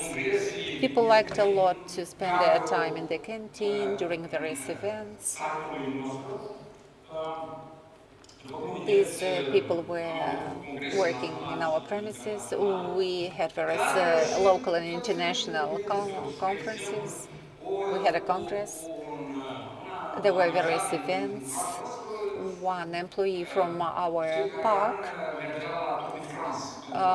was attending the Tour de France contest for cycling, for mature people, for children, gentlemen, for 24 hours race. And obviously we were helping our community. We were helping all the adjacent areas, and it was a cultural spot or point. If we're gonna talk about the technical details, as you can see here, I suggest you to see them, to relate and analyze them. But I asked the organizer if I had the opportunity to tell you like a motto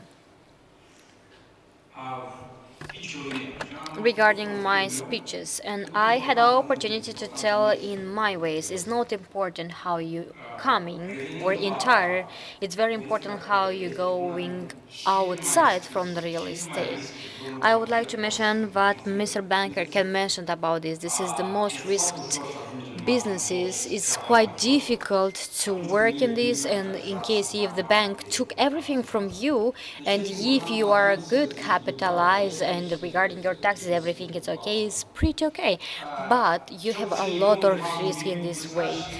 I know about this, and in that period of the top when the most biggest foundation fund wanted to implement it regarding their businesses, so I just put my business on the market. We had a competition where everyone participated, like Nuscomete and another one, CPPay and or CPG. This is the most biggest company regarding the logistical part. So at the final part, we had a huge experience for us because we were not huge amount of the businesses, and we were recognized on the USA, and we was named White Star, and we were coming endowment fund from the Texas University. But University from Texas, they had the opportunity to buy all these estate and appear another stories because the Harvard was buying this from you, and we just mentioned. So where you read this news and you asking me for who I had opportunity to send this to make sure that we understand what is going on. So we had just 20-25% regarding this because that person that had opportunity to work professionally with real estate, they understand that our dream is 7-8%, but in real time is 4%. So we have just 2% from all our story. And here was a story from a person, but they wasn't unhandsome and they do not want to do that. Thank you so much for this opportunity.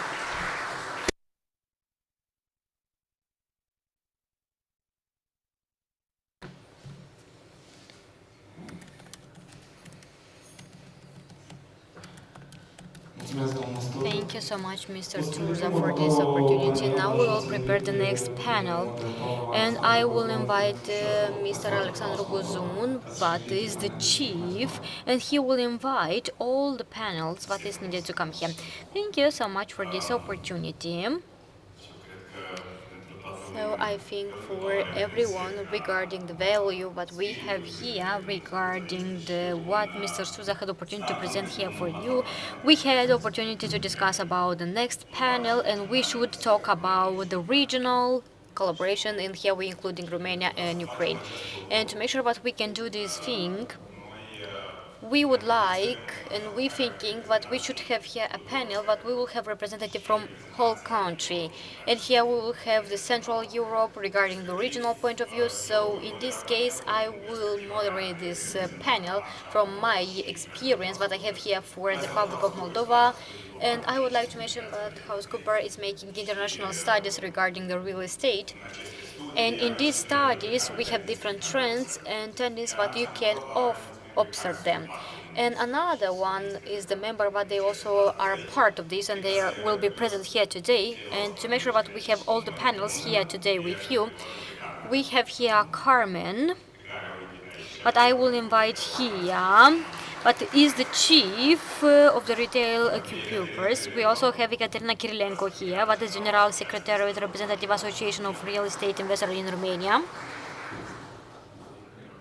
Please. Also we have Amren Krigan, but also we invited here, and we will have here Konstantin Prisarenko, that is founder the Capital Online, and he will represent Ukraine. Good. So I would like just to start with a short intro into if we're gonna talk about that global perspective regarding the real estate market, because my colleagues will present for you this, and they analyze a little bit, and they analyze that we have huge differences at the global level and what is happening on the European market. So if we're gonna talk about the global level, we're talking about any kind of stabilization, and also if we're gonna talk about amounts, but it's a huge pressure for the seller and the buyers. At the level of the Europe, that pressure is not so high, and also we're talking about the prices that can be quite similar between the seller and the buyer. Also, we can see a huge impact regarding the cargo, and also we should implement a huge impression regarding the investors here. And of course, we should take into consideration the relocation that was made in the pandemic part and regarding the war in the Ukraine. If we took into consideration the value regarding the estate market, we saw that they have a huge implemented, and this is the conclusion of the study that my colleagues made it. And to make sure that we will have opportunity to continue this discussion, I will ask quickly kindly Carmen to relate about the perception from the Euro perspective, what is the experience regarding the retail, logistic, real estate, and how that one can be the same with that global experience that I mentioned previously. Good morning, everyone. Thank you so much for this invitation. Also, I would like to mention that this is the first time when I'm coming here into the Chisinau, and also I am very impressed of the situation that I can see here.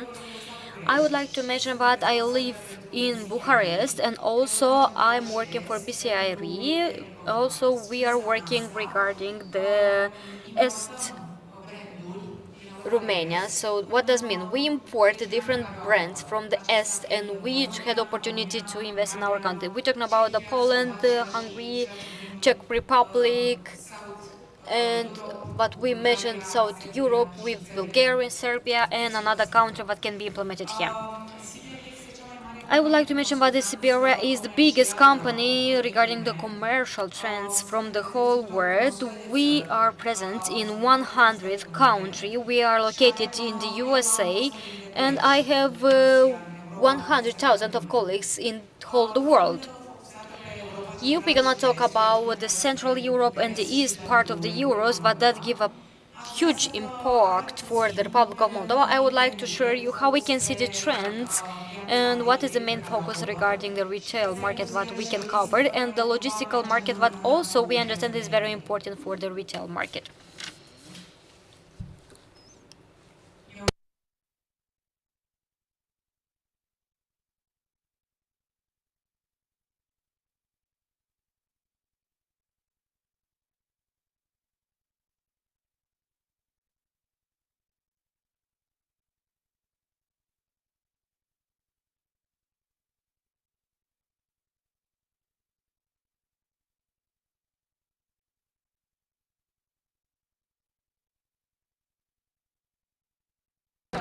So I would like to mention that in the whole world we had election that exists in the Romania, that exists in the USA and in the Moldova. So we were in whole world. I would like to mention that it brings a huge impact, not just political one, but I would like to not comment, but also economic regarding the taxes, regarding the issues of investor sides, regarding the some country. So if we're gonna talk about that perspective, economical one, economical perspective depends on that. And if we had 2 years of inflation, but that was a huge one. We talked with the colleagues from the Hungary because they had an inflation with 25%, but it's a biggest one. And we understand that the inflation right now it's quite lower. And regarding the opportunities for the investors are increasing for them. In 2024, we can see a very huge interest that brings fresh energy for the investors, and we understand that that one was the biggest one for the Spain, Portugal. If we took a comparison with our country, what in our country was not so good. If we're gonna talk about the offices, I would like shortly to tell you that we have a huge challenges regarding this. If we're gonna talk about the employer and of course the leaders of that offices, because they cannot take back the employed in their offices. I would like to mention about that building with the offices. They do not have enough staff in the offices. They had a lot of effort regarding this. They're trying to work on this. When we're gonna talk about the movie and so on, and we're gonna talk about the property management here, because they try to implement all the efforts to bring the people into offices to make sure that they can work there. Because if we do not have employed in the offices, that amount cannot increase. Also, we have huge challenges regarding the prime. This is the offices that are classed in the A category. We're talking about the offices, but they can work like they are new, they are green, with a huge infrastructure, and so on. If we're gonna talk about the industrial market, what we can notice right now, because I will talk a little bit about this, is that what developers can build investor follow, and when we're gonna talk about that person I can offer to you that apartment, we had a huge amount when you wanna buy something, and then when we're gonna talk about that industrial parks, with the person but they had opportunity to buy, and also they can be like a tenant or lodger for that apartment. If we're gonna talk about retail, we can understand what can be like a traffic and the number of the sales and regarding the inflation, but right now it's lower. The price regarding the economical way, it's a good one. Also, we have rising stars, but that can be the huge important point, because we had another point where we can live, for example, hotels, living, student housing, and something like this. Everything that does mean living there.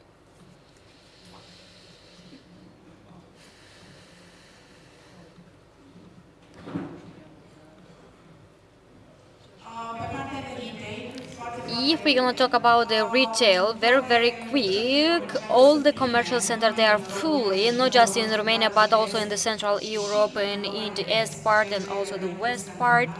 Because, well, at time, if we're gonna talk about a few years ago, that doesn't happen, but right now we are fully booked. Another is that what the food supply, we have Kaufland, but into Romania and Poland and another country what we can cover, we have Carrefour Ocean, but they was fully covered and they was the biggest. Right now they have just 70 meters square foot.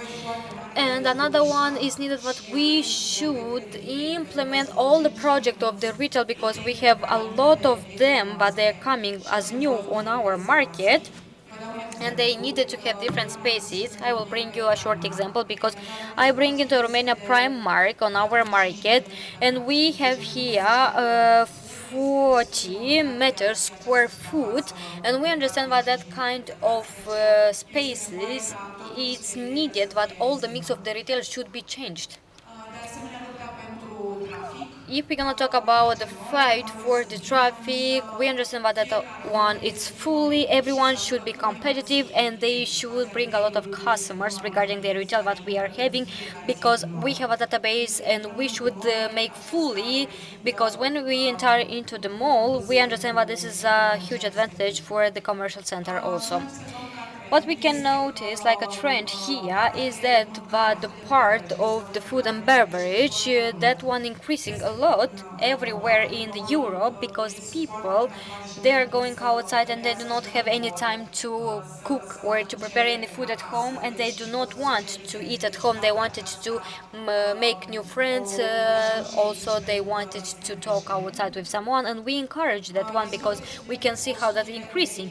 We have a pressure regarding the cost on apartments because the commercial center, maybe they have a waiting part, because when we wanted to rent an apartment, we understand that the prices are quite biggest, and for us it's a problem. Also, what we can see here is that if we're gonna talk about the city, we're gonna talk about the infrastructure, because into Romania we understand that one can building regarding the infrastructure. This is the most important point, and now is the right moment where we should be implementing here.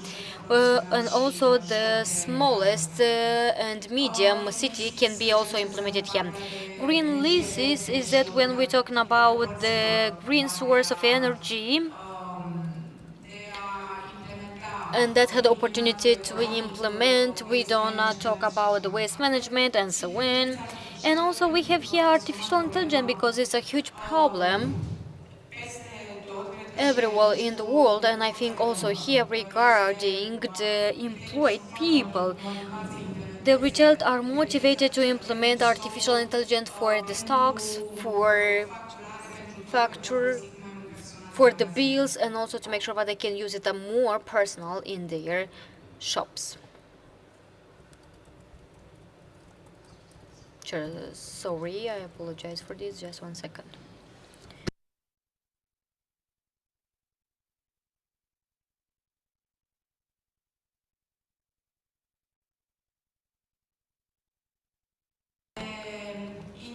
If we're gonna talk about the industrial trends, as we mentioned for you, if we're gonna talk about decreasing new complexions to be correlated with occupancy, that can be and should be with a logical point of view. And if we're gonna talk about the SG is very important, but that one should be compliant from retailing to the new one. If we're gonna talk about the rent apartment, they are located in the normal region, but we understand that one will forecast it to slowly increase regarding the offer that they can make it. Also, we understand that the most active part was logistical point of view and the production part, because this is something good for us and we can be happy regarding our country because we have production. And also we understand that here we implemented a lot the part of the technology, because the logistical part also is a problem with the employed person. Thank you so much for this opportunity. Thank you so much, Carmen, for this opportunity and for your speech. And if you had the opportunity to tell a little bit about the campaign market, because you mentioned about the Romania, Poland. What will be the next market? What can be put into consideration, and maybe they can lead that changes and development regarding the real estate market? If we're gonna talk about the market real estate, I would like to mention that the winners was Poland, Czech Republic, and Hungary. Right now they mention that are Czech Republic, Poland, and Romania. And you thinking that that one will be keep it for the Romanian? Yes, we are hoping that the Romania will be enrolled in that and they will be winners, because the Romania are the second for the biggest country in the east part, and we are hoping that we will do all the things in the right way. And if we're gonna talk about the occupying, and the real estate will be enough good for what is needed. Yes, we can feel it, because when we're gonna talk about the Bucharest and another parts, we can feel how faster and quickly can increase. I would like to add something. We do not just import, we also can export brands. So we have Romanian brands that they were into the Spain, Great Britain, Poland. I would like to mention while a time we was just the winners for the export, but while a time we tried to implement this and to do this for our country. And now maybe we will ask Ekaterina what she can relate about the Romania, because if we took into consideration the dates what we are having, we have 250 square foot meters, and we understand how that one can increasing for the year. And also we should look into consideration the transaction of the year regarding this market, and we also should analyze a little bit the statistic, because this is the data what we receive from my colleagues. So this is the development parameters of our market or not. Hello everyone, for me it's a huge opportunity to be here in the Chisinau for this wonderful event.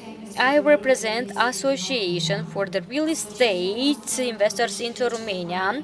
Our association is the most significant real estate community in Romania that brings together prominent companies which develop innovative and significant projects. So we're not talking about just the Romanian side, we're talking about another biggest city from the region.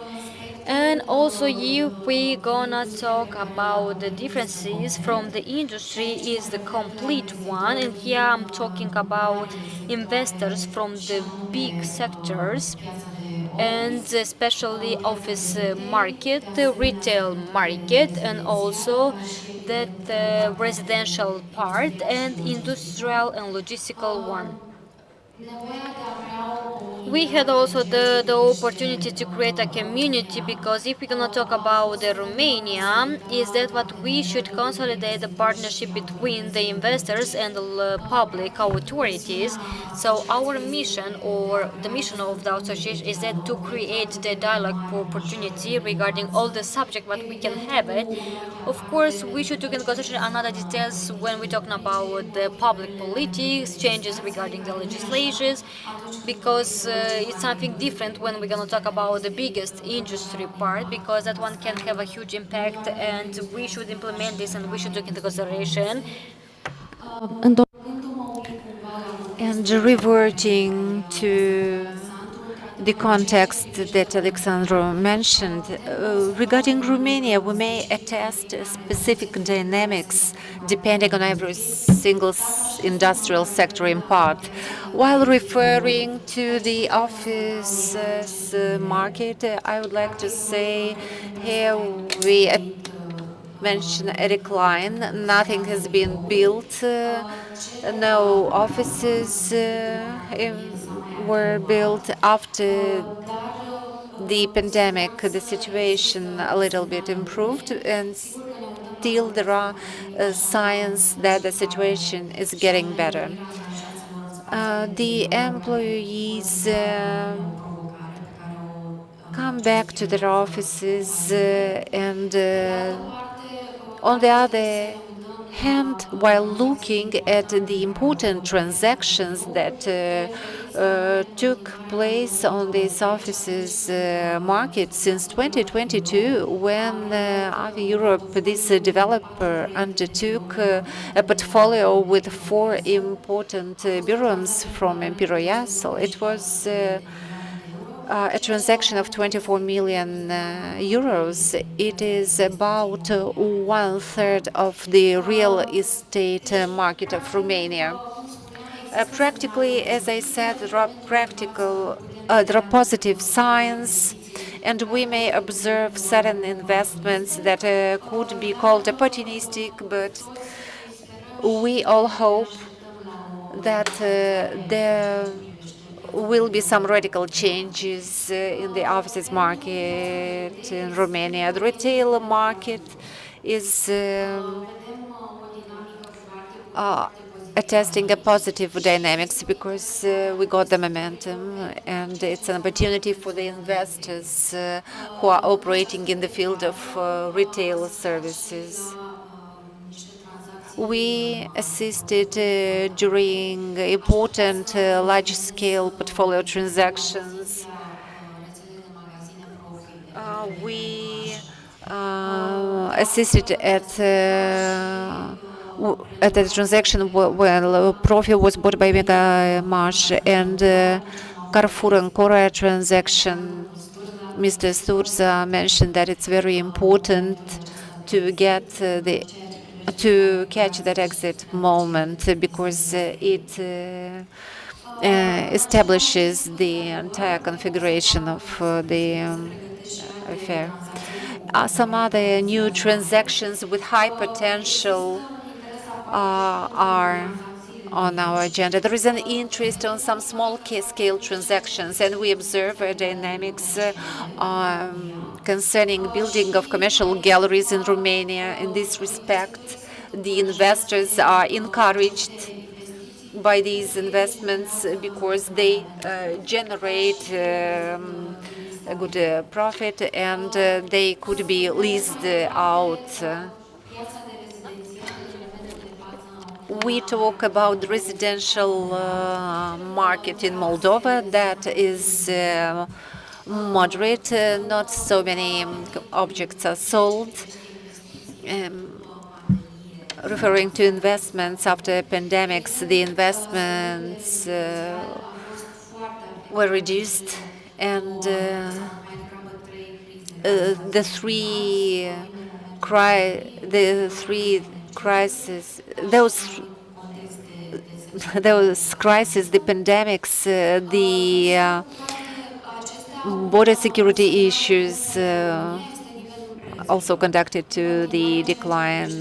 But as concerns prices for dwelling houses, for apartments, prices are stable in Romania, and they are better as compared to some other Central and East European countries. We would say that the stock of housing is limited, but the most important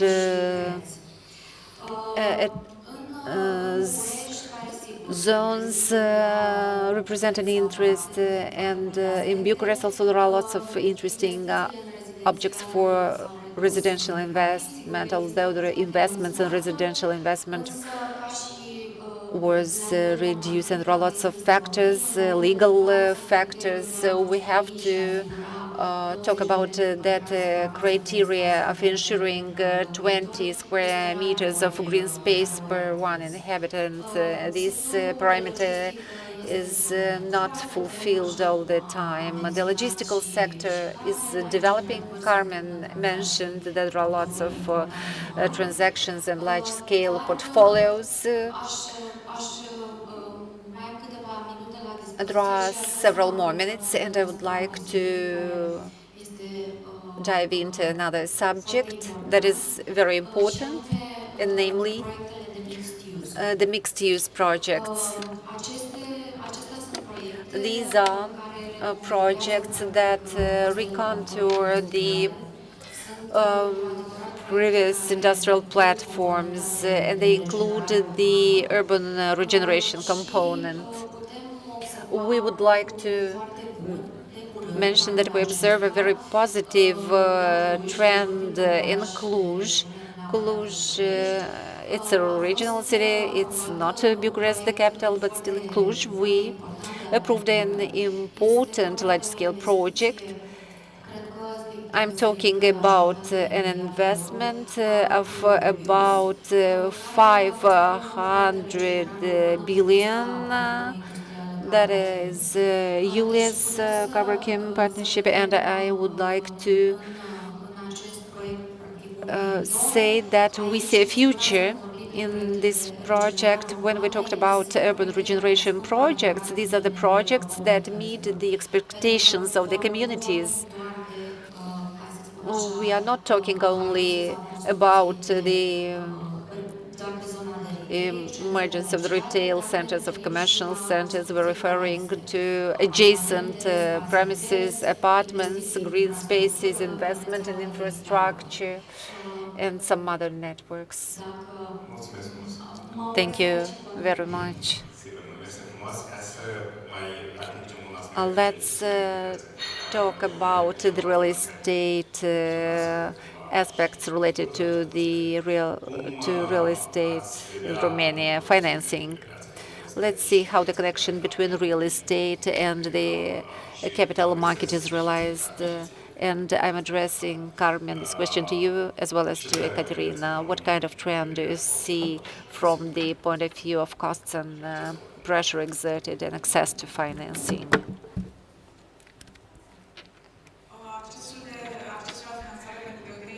access to financing for industrial projects or for what kind of projects?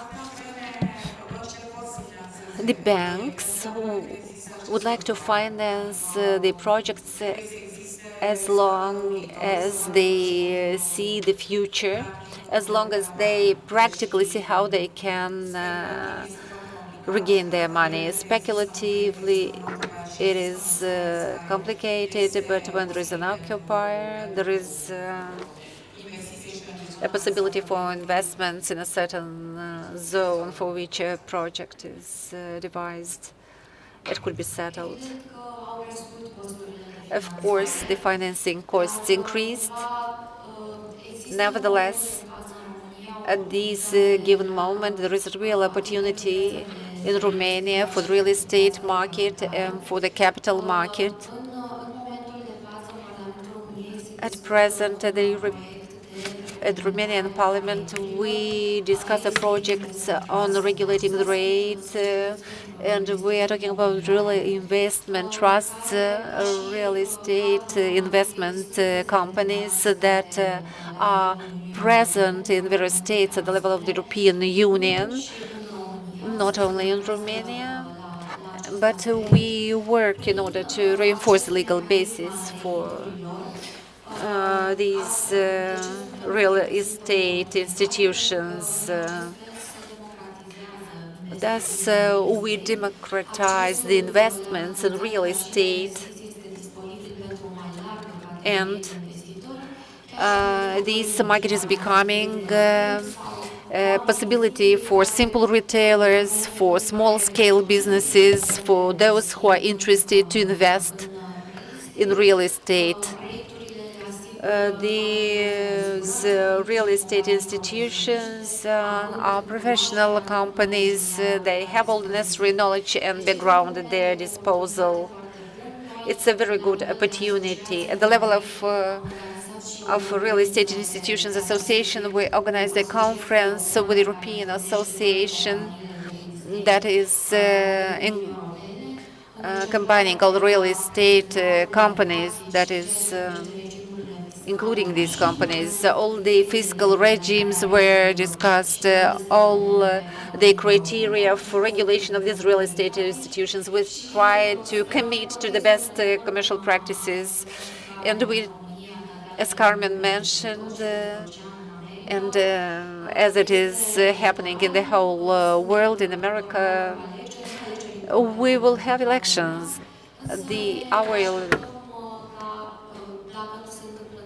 Our election agenda hopefully will lead to a positive resolution within our parliament. Thank you very much. Let's proceed and talk about Ukraine. If Konstantin.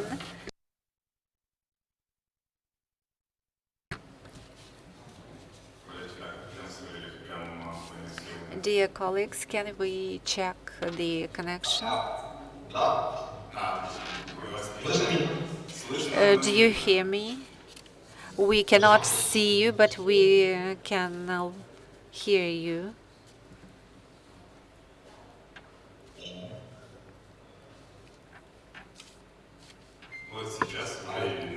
So now we can see you. I greet you all. My name is Konstantin. I am a representative of the Z Capital company. I am very glad to participate at this forum. Unfortunately, I don't have a good command of, I do not know Romanian, and I will speak Russian because everyone will understand Russian. It's a pity that I did not manage to reach you physically, but I'll try to be an interesting online speaker at this event. Thank you very much for your online presence, for your participation. This discussion, we're discussing the trends of the real estate market in the region. Ukraine is undergoing a difficult period of time, and the real estate market is still floating on the surface.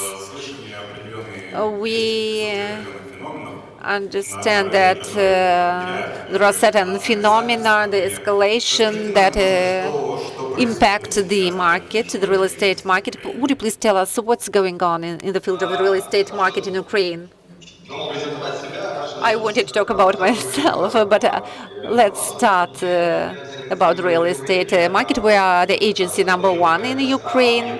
We sell about 100 real estate objects per month, and about 50 or 500, 600 objects are leased out. There's a scarcity of real estate objects. For our clients, it's important to understand how to carry out these investments during warfare and wartime. When you are under shells and under fire, it's difficult to think and to act. Hope Lord will protect us when these rockets are falling down. You are like under rain of rockets. But the commercial property that you buy is not necessarily rented out because you do not mend or refurbish all the time the buildings. There are some adjacent risks that the building will be damaged, and there are certain risks that are posed on leaseholders. Sometimes you rent out only the walls with the concrete, but all the repair works are part of the lease contract sometimes. There are lots of entrepreneurs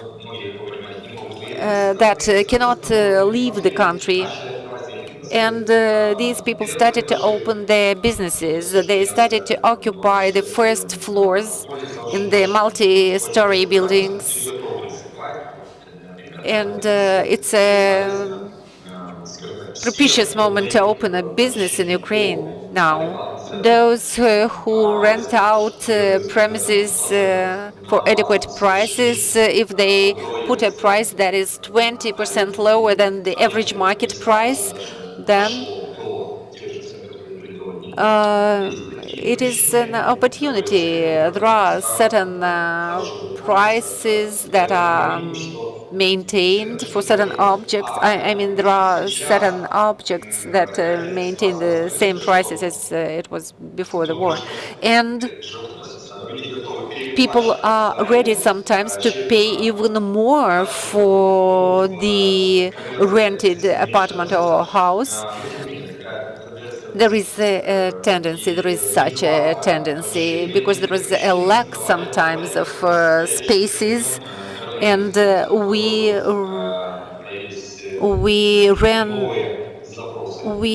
rent out spaces and premises that are very old. There were houses or other premises, facilities that from the beginning of 20s were on a standby mode and no one was interested in them. And now people are interested to rent them. They use these spaces for shops and for other purposes. What about the industrial property? Not commercial, but industrial property.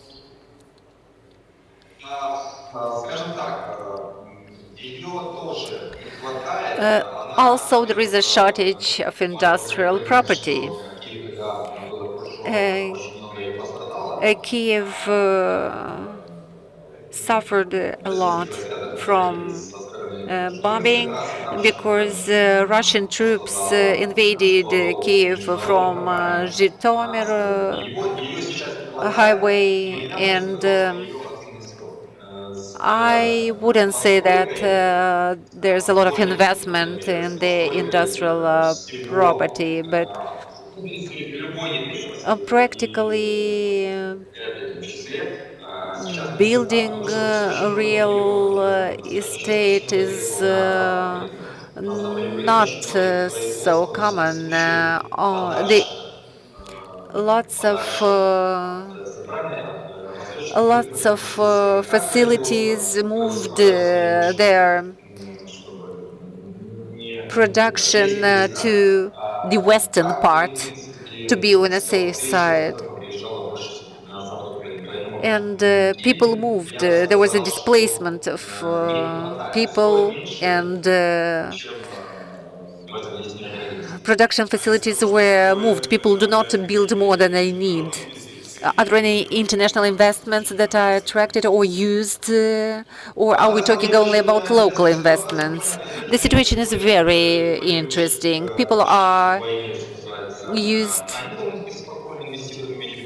got used to the situation and invest accordingly, depending on the situation. I observed that there were some Turkish companies that came to our market. Also, I saw some Chinese entrepreneurs who invested into the real estate market. It was something, a novelty for us. So Chinese people were not so active during the last 14, 15 years in Kiev, because I am mainly involved in activities related to Kiev real estate. But I observed new Chinese entrepreneurs who have some requests. Carmen also mentioned that the Romanian projects are exported. Do you see a certain potential? Do you see that there is a perspective of cooperating with Romania in the field of real estate? I think that in any case, the investments in Romania and interested and Romanian investors are welcomed. During the wartime, these perspectives are underestimated. And there will be an investment boom after the war, and the Romanian counterparts, the Romanian investors, the Polish investors, and some other investors will find new opportunities. At least there is a demand for real estate. And at this moment, the Romanian market cannot attest very high figures, but there could be an increase of 30 to 35% per year. Of course, I totally understand all this part, but if we're gonna talk about some kind of agreements we would like, but that one should be on our real estate. But we understand that till 2025 that will not happen. But also, if we're gonna talk about the 33% what we are having, we would like to increase that opportunity, and I think this opportunity is a huge one, and no one would not omit that one because it's something important and it's very, very implemented, and it's something what give you a good impact. And if we're gonna talk about the commercial point of view, that is something, but we can implement here, and everyone just staying and waiting to finish this war into our country, and in the same format that we like Ukrainian can see. Also would like to say thank you so much for all countries that they had opportunity to help us, especially Romania, because we can see them here. So from this point of view, we would like to stay and to say like, thank you so much. So we also are hoping for this. Konstantin, thank you so much. We will talk about the Republic of Moldova a little bit, so you should stay with us. Carmen, I would like to start with that point what Konstantin mentioned about the potential to implement regarding the real estate in the Ukraine. And we talked about some countries that they invest in this moment, and Romania is not one of the country. We're gonna talk about east of the country from the tenders that we can see here, like a potential of development for the development regarding the export into Ukraine. This is like your own opinion, and we just want to see what you think about it. So you're talking about the money from the Romania that should go into the Ukraine. Of course, that things will be happening. Everyone just staying and waiting about this. Also, that Konstantin mentioned about this, and half a year ago, when we talked with a lot of colleagues from the Romania, and we're going to talk about the potential regarding the reconstruction for the future of the Ukraine. We talked about the material that we should offer for the construction, the measure that will be relevant here, and also we talked about the real estate, what Konstantin mentioned, because from a lot of country exists this interest. Everyone just are waiting, they invest where they are ready to invest, and we think that probably Romania can be one of the important participants to see their own role here. Yes, if we're gonna talk about this, from my own opinion, I guess that things will happen and the infrastructure is very important, and also we should trust into infrastructure because we understand that our Romanian money can be invested there. And Ukraine is one country, but it's the biggest one where we're thinking that the Romanian money will be multiple there. Thank you so much.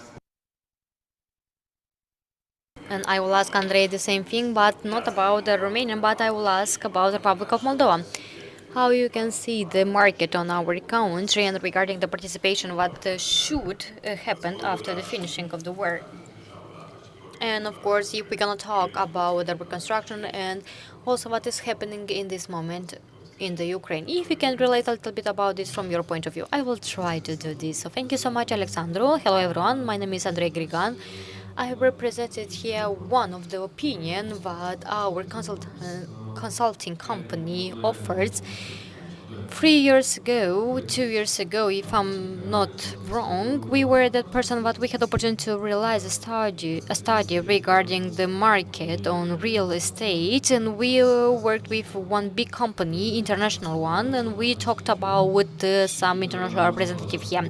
So we just staying and wait for these big challenges that we have, and also I would like to say thank you so much for the partners from the Bucharest because they offer these opportunities to be in that regional context, and also to make sure that our investment agency had opportunity to implement and to invest for the investors to another countries. And I would like to mention that a lot of from the Republic of Moldova, they do not know all the options that are available on the market, and also the platform that we are having is a good one to know and to be in trends with these opportunities and news.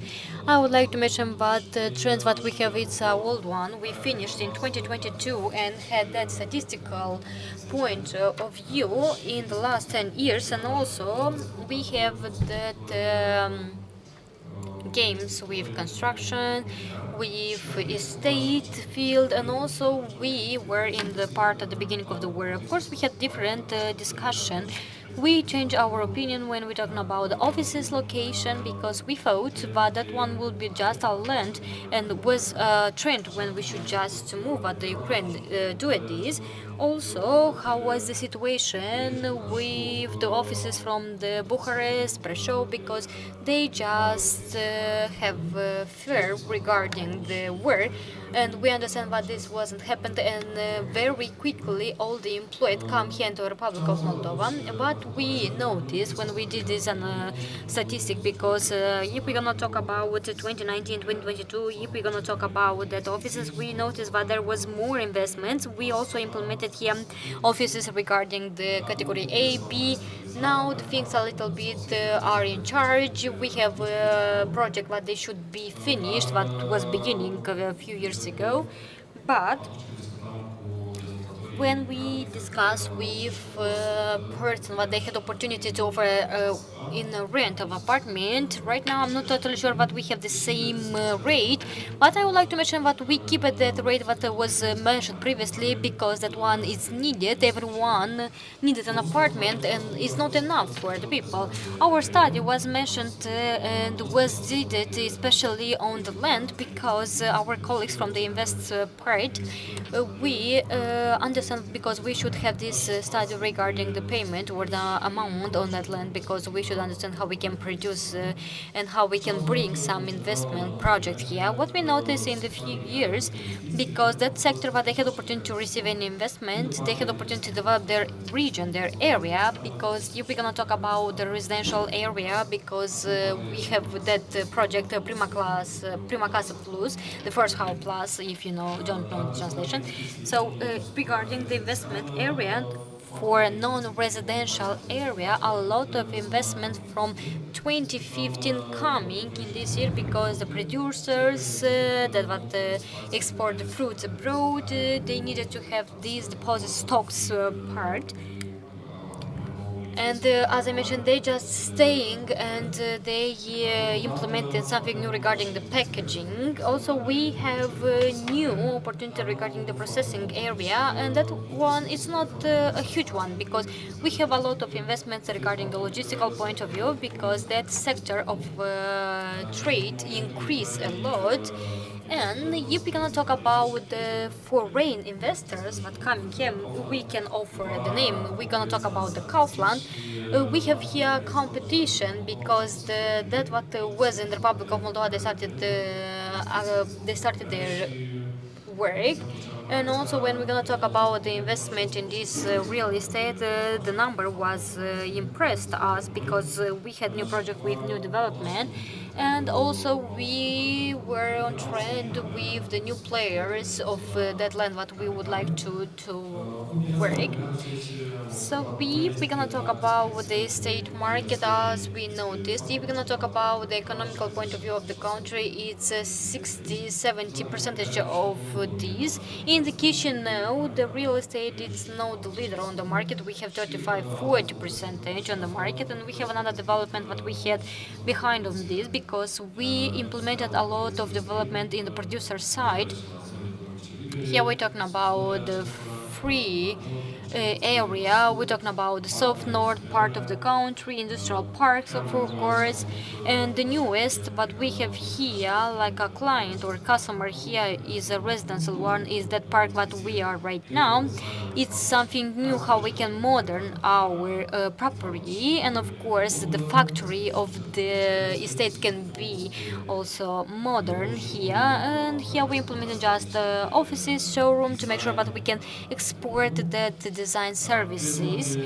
If we gonna talk about the offices area, we have a trend that it's directly implemented to increase the number of the company in IT park in the Republic of Moldova. We have a high request regarding this. I would like to mention, because this is something important after the pandemic period, because we know in the USA they prefer to stay into their houses to work remotely, and their life condition, they are more comfortable, if we're gonna say about it, and they do not want to go in the offices. They wanted to stay, but in our country they wanted to come back in the offices, and they do not wanted to stay at home, because if we're gonna talk about the Canada, USA, 2-3 days they just can stay at home. They are not coming into the offices. But in the Republic of Moldova, we do not have this trend, so it's something different. If we're gonna talk about the land, we had a lot of option, but we should pay attention on that area. But the buyers are requested. And this year we would like, together with our colleagues from the Development Association regarding the real estate, to retake this study to analyze the particular details that is needed, because we analyze a little bit the land, also we analyze a little bit logistical spaces, and we should understand a little bit how it's working the area with the hotels, because we understand there is a huge potential, and the trends that Carmen mentioned into Romania are available here in the Republic of Moldova. Also, we understand that we had a migration area in the south part regarding the Ukraine, but they are coming here into the Republic of Moldova. Some of them they are openly to develop. Some of them they just wanted to go to Romania.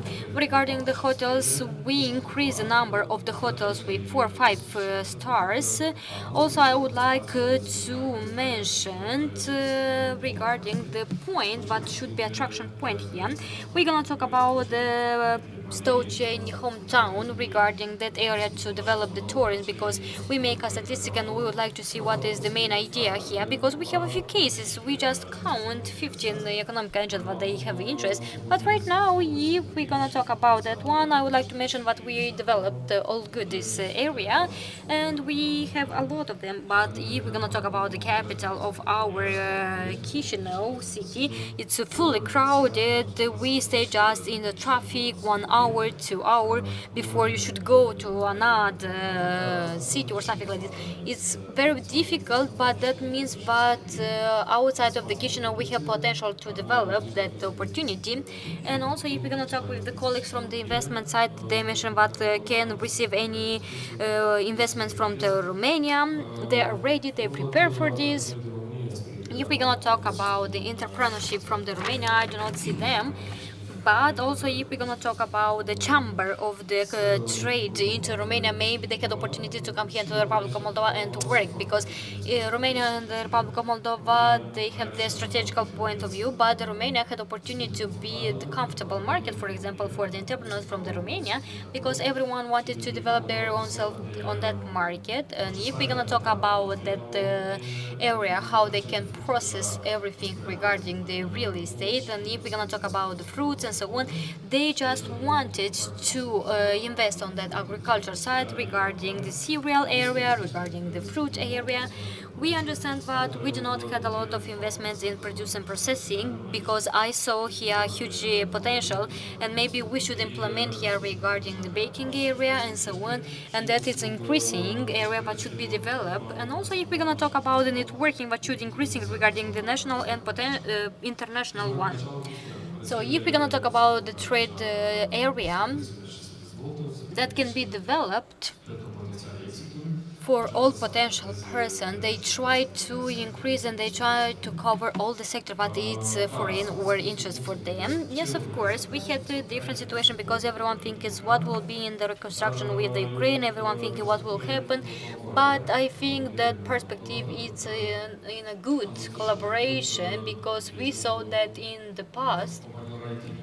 If we're gonna talk about the IT company, we had opportunity to support them, and also the Republic of Moldova was supported and also had opportunity to be developed here, because we have human resources that had opportunity to talk in 3 languages like Romanian, Russian, and Ukrainian English, and for them it was quite easy to develop their own project. And also we understand that there are existing cultural differences, and we can, like a country, like a Republic of Moldova, we can make them equal, because it's available for foreign investors, so they are more actively, we understand they have different activities, but for that person from the Romania, I'm talking about that from the Romania, I guess that is a good opportunity, and in the Republic of Moldova you can find something important and different. And also we can just analyze a little bit, because the market of the Republic of Moldova, we mentioned about the money that they are existing, but we understand that they are not enough accessible when we're gonna talk about the projects, because if we're gonna talk about the trends that we have, they are in our lay. Yes, we can have like in euro, in dollars, but right now we saw that one should be in lei, and that one can be just lower, because the rate can increase here. So we do not have any doubt how we can attract any investigation or something like this, because we talking about the person from the Chisinau that it's weak and like non-existing, and that one is not comparable with the bourse from the Bucharest. And we should understand how we can go to the capital of the Romania.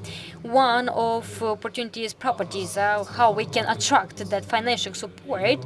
We're talking about €1 million from the project that we received just from the Bucharest. And as I mentioned for you, we had different opportunities, and we should just apply to them, and we had a lot of opportunity to discuss about the Chisinau, about the Republic of Moldova, about Romania, and the things are moving. And another trend that we can have here is that when we're going to talk about the implementation from the EU, because if something we have here And when the Republic of Moldova is candidate country, when we're going to talk about carbon, when we're going to talking about the green slides, that will be mandatory. Also, issue will be mandatory. And the foreign investors, but they wanted to come here and to use our infrastructure, they will come with their own request, and this is something good here. So let's stop a little bit here because the Carmen also mentioned about this, because here we have a regional pressure regarding this. And let's take into consideration and let's see the public dialogue, private dialogue, what we're having here. For example, that standards, what it's incapable here when we're gonna talk about the investors and when we're gonna talk about the integration process or something like this. So if we're gonna talk about this, we should understand how you will describe this dialogue. You think about that dialogue is something important for you, what help us to implement all the details and also to make sure that we cannot impact negative description of the market, and also to make sure that we can make feel more comfortable, where you can see that one what existing space where we should improve this dialogue. And I would like a little bit to talk about Romanian. So dialogue started including here the governmental platform, when was approved that opportunity, when we took into consideration the necessary parts to implement that IQ implemented services. And we know about the Ministry of Development and Digitalization, we had a discussion with them. And I would like to mention about the businesses environment. It's something, but it's not something mandatory for everyone, and we should take into consideration that part. So the question is that why we should tell that we are the correct one in this life. So we should take this into consideration, because if we're gonna talk about some kind of consensus or something like this, but if we're gonna talk about the short term, it's something but it's not stronger enough for us, because if we're gonna talk about the long term, if we're gonna talk about the businesses here regarding the investments and the energetic efficiency, regarding the carbon, regarding the good environment for the new generation, and of course new active of the state can be implemented here and can be improved for the next generation. Yes, we understand, and that means that we should that capacity, how we can negotiate to make sure that that transfer can be more comfortable, and also we should understand how we can accelerate that implements, because this is very important from our partners' parts or from the investor part that coming to us, and they have that requesting. Yes, of course, we understand that opportunity, and it's very important to understand about what we are talking here, because all these standards that we are having, we should implement it, and also we understand what the expertise are a little bit hidden in that part. And of course, we should understand how we can help government to explain that. For example, to explain for the businesses environment, because they should negotiate with different enumeration regarding the adhesion to the European Union, because as you can see, the Republic of Moldova will have access to that fund till the 2027, and we're talking about that fund, but it's very important regarding the state area, but also we understand here, if we wanted to have that integration to the Europe Union to 2030, that also very important to implement, and also it's very important to take into consideration. So we should prepare a lot of private project, and that is very important, because with the public project will be more difficult, because if we're going to talk about the feasible part, that also are very difficult, because we try to build there where it's unclear. We will have ways where we do not have roads or ways, so we just can project any kind of roads, but for that private we should have this capacity and to make sure that we can have that opportunity, because if we're gonna talk about the Romanian experience will be wonderful for us, because we can take into consideration.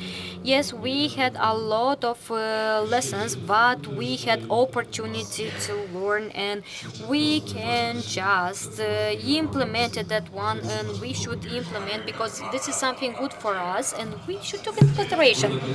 Yes, we took into consideration that part and so on. Yes, we understand that is something very important, and I think that the pressure that we are having here for SG, for green, for sustainability, it's coming a lot from the private environment through private environment. If we're gonna talk about Zara, H&M, and so on, and if we're gonna talk about this, we understand that are forced for the mother company because they are input to the company that should be implemented, yeah, and they had opportunity to operate in that strategy part, so it's quite complicated. That's why it is very difficult to deal with these investments. The investments are huge. On the other side, the other office premises investments, commercial investments in Central, Eastern, and Western Europe, in certain cases, there was a case that they sold a building that was not meeting the ESG standards, and someone, for instance, bought another building that was more expensive than the average on the market, but it was a very good investment for the future. So it depends on how you deal with your strategies when you have a limited period of time. We set some objectives, and the time is elapsing. Probably we will not meet all our objectives. The near zero energy buildings, it's a topic and a matter for discussions. It's on our agenda in Europe, and not only there was a directive adopted at the level of the European Union. The energy efficient buildings part of this directive. For Romania, it is important to ensure that necessary minimum of the renewable energy near the building, and there is some terminology we use at the local Romanian level and at the European Union level. We have to abide by this legislation. There are centers that are placed on a large territory, and they can be insured better, because it's one thing to install photovoltaic panels on a building that is a commercial center, and there are some other capacities entirely. When you talk about small offices, we try various solutions, the geothermal energy, thermal energy, but we need pumps in this case to pump the water. And also there is another red line or recommendation for the Republic of Moldova, the lessons learned by us in Romania. And this is a real partnership that could be established between the investor and the local public authorities at the central and the regional local level. This is the reality. Carmen mentioned that there are certain circumstances generated by the companies, by the tenants for which the facilities are built, and this is a reality. Because the climate change conditions cannot be neglected.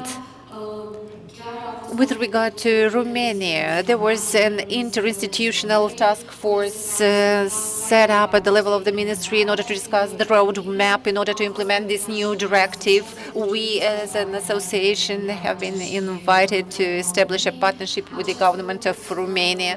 And of course, this is what we firmly recommend for the Republic of Moldova, to have this kind of partnerships. It is a real concern, and those investors, those developers that take into account in their business strategy, in their business growth strategy, this element, they will be the winners, definitely the winners.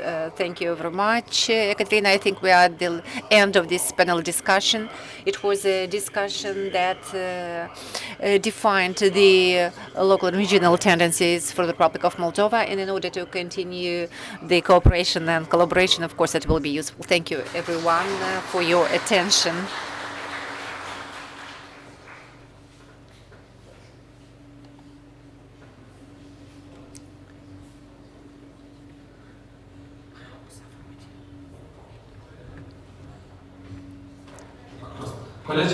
Dear colleagues, thank you for this opportunity, for this presentation.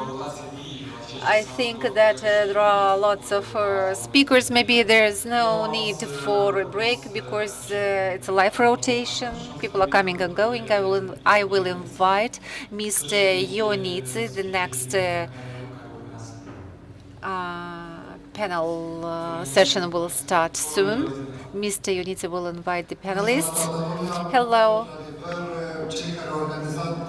everyone. Those who conceived this panel session, they thought about commercial capacities. I will probably use this term.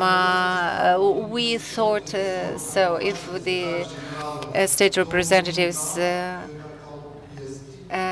represented by Mr. Mindra probably will deliver her session. Then from the local public authorities there will be representatives, some representatives, and namely it will be Mr. Kojokhar, there will be a representative, and Mr. Tornya, the representative of the free economic zone. He'll present some real estate solutions. Finally, the largest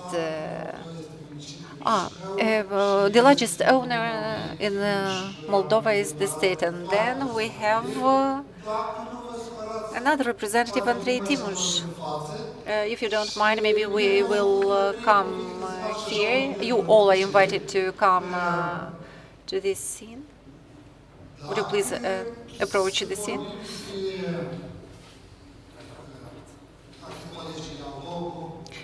Meanwhile, our colleagues are taking their seats. I won't take too much time talking about ownership in the Republic of Moldova, commercial properties. When talking about commercial properties, we built in 2023 officially for a sum of over $1 billion. It includes commercial buildings, dwelling houses. If talking in the most serious manner, this billion is the volume of amount of investment. It's about, in fact, about 1,500,000 billion. Half of these buildings are new buildings. The other half are buildings that have to be refurbished.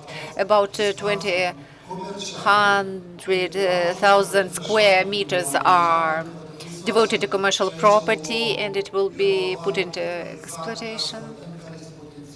We have to exploit the potential that we have, and I made the top of those branches where our properties are concentrated, and I'm talking about the value of the premises and facilities. I'm not talking about the cost of the equipment.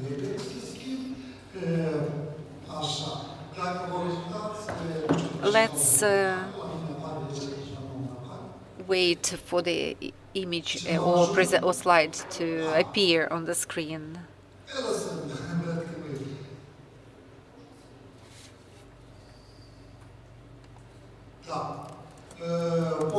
So it's more than $1 billion invested. Engineering constructions are prevailing. We have two solutions when we talk about the state authorities. There is an opportunity for our partners to be involved when we develop new engineering networks, and the state role is very strong. And the state is the biggest owner in the Republic of Moldova that is managing the largest surface of commercial, the largest surfaces in commercial areas. I prepared a top. The top of national economy with the real estate, the nominal values indicated, the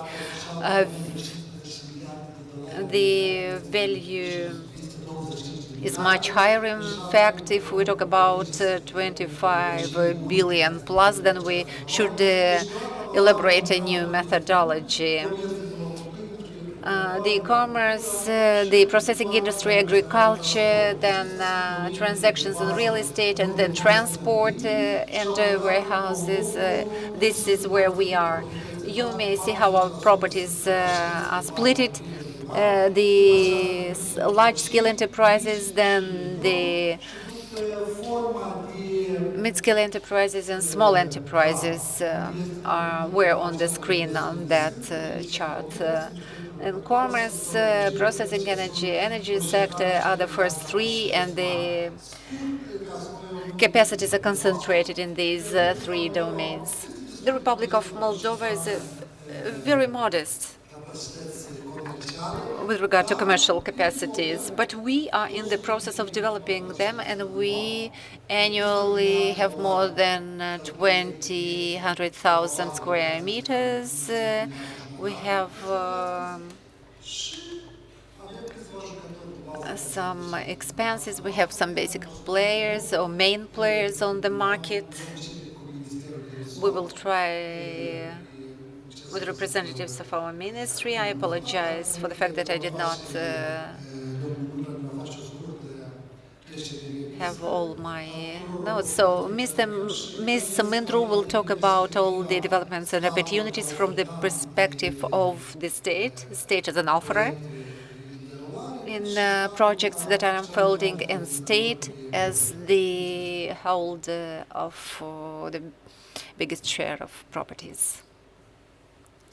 Ms. Mândru is invited to take the floor. Or no?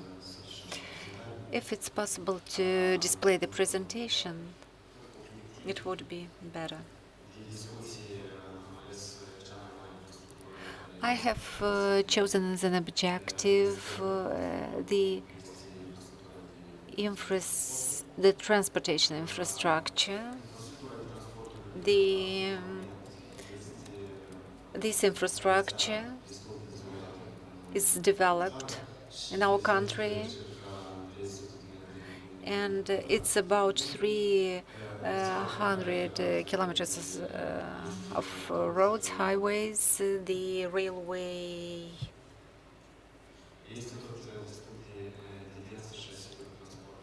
is ensuring the operation on the north, southeast, and west of Moldova. I am waiting for the slides to appear on the screen.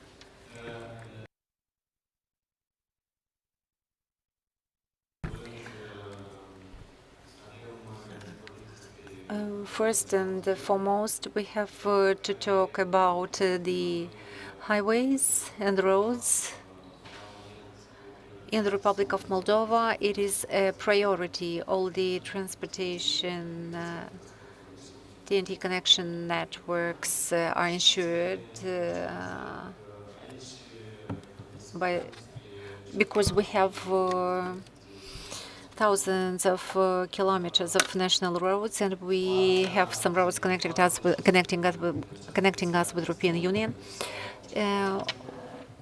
These roads are devoted to the main roads, and there are some secondary roads, and this network has to be rehabilitated by 2050 in order to comply with the provisions of the European Union, with the requirements of the European Union.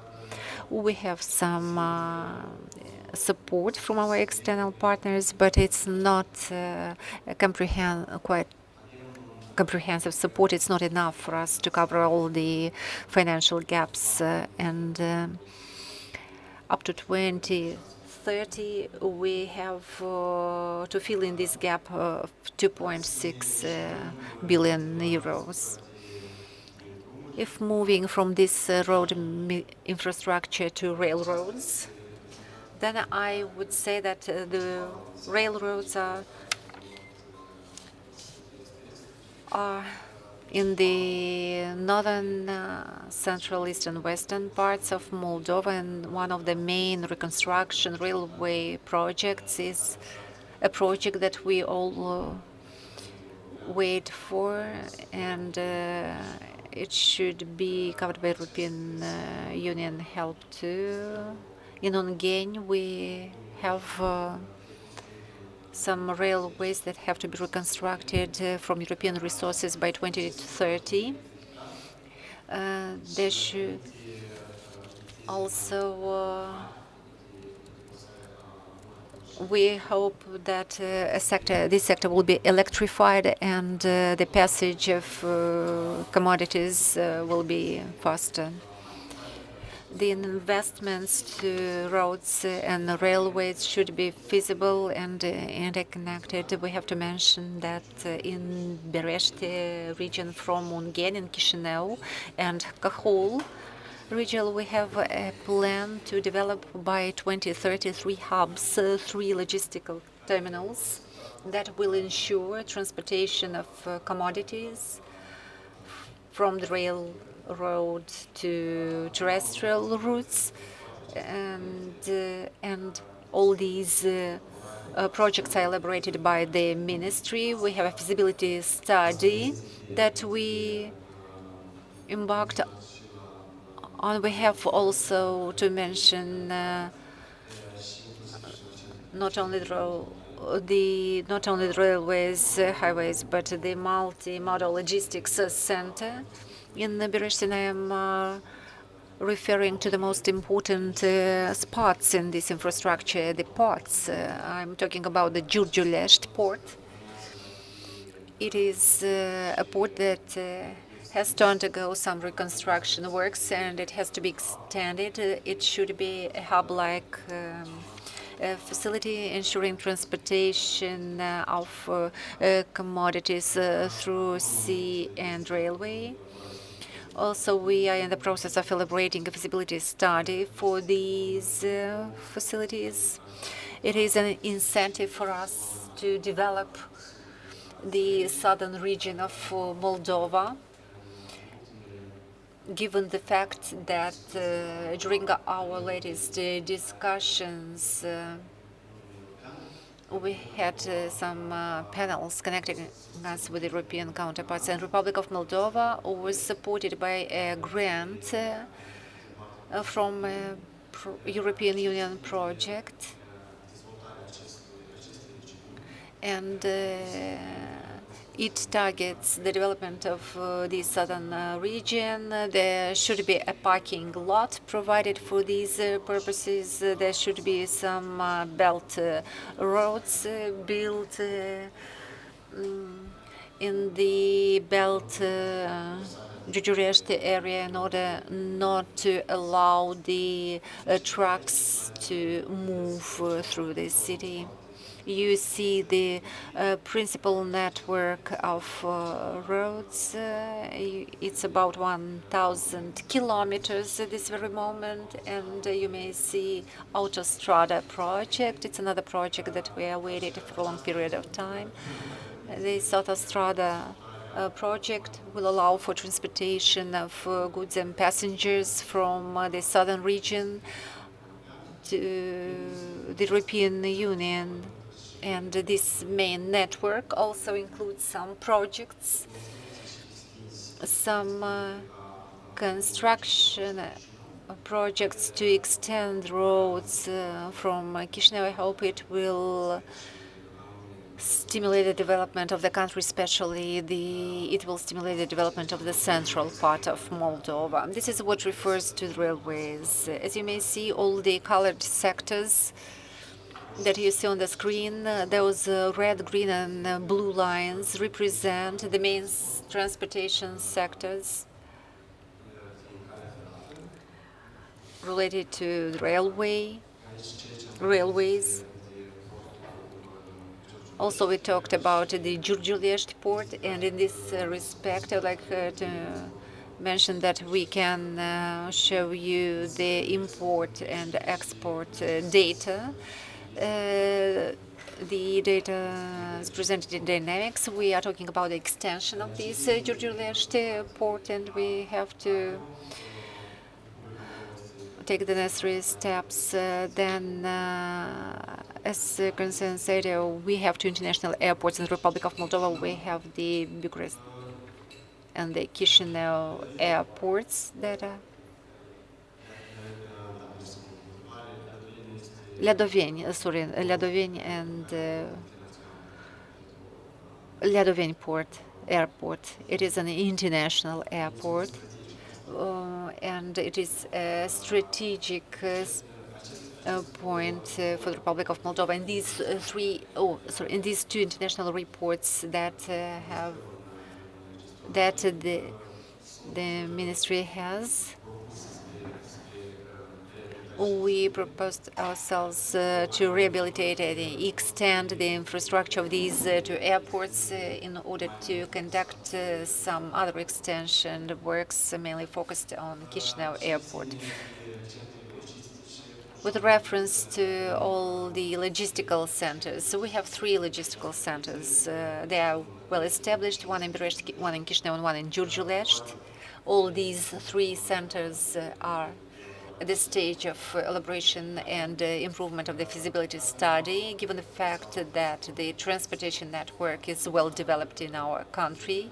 The feasibility of these projects, I hope, will be argumented. There will be some arguments presented. And what are the main plans for the future, the plans the ministry has for the upcoming years?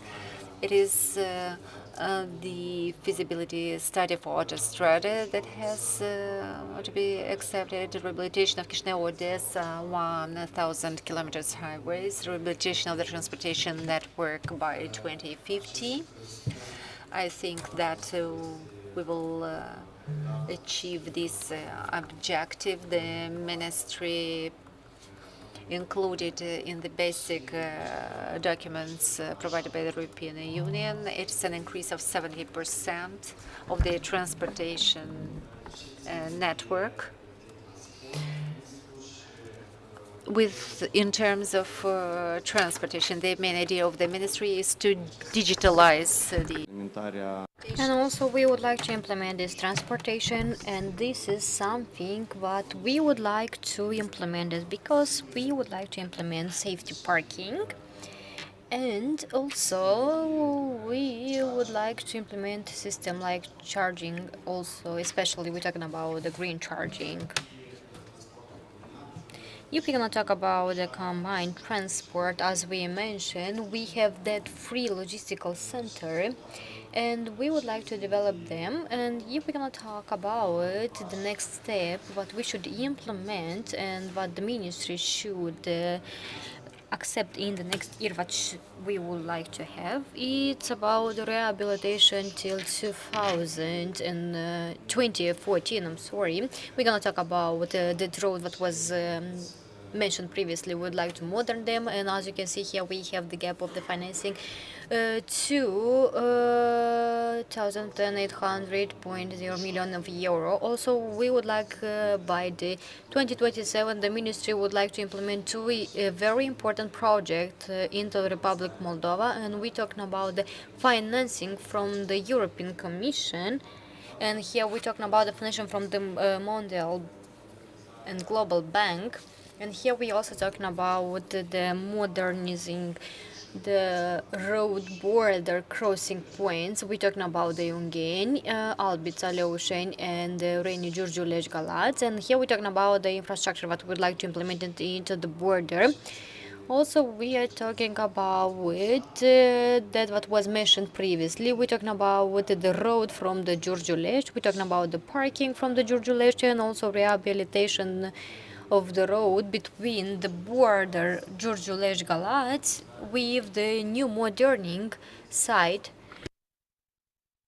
when we're gonna talk about the connecting point. So if we're gonna talk about the rail tail, we're talking about their rehabilitation, and here we're talking about the 122 kilometers, and also we're talking about that corridor that we would like to implement in the north center. Also feasibility of the main border that should be Ungheni, Chisinau, and putting together them, and also to implement something digital for them. And as we talked previously regarding the airport, to develop that part, to build something new regarding the parking area and so on. And this is everything from our side what we had like a propose from the ministry side.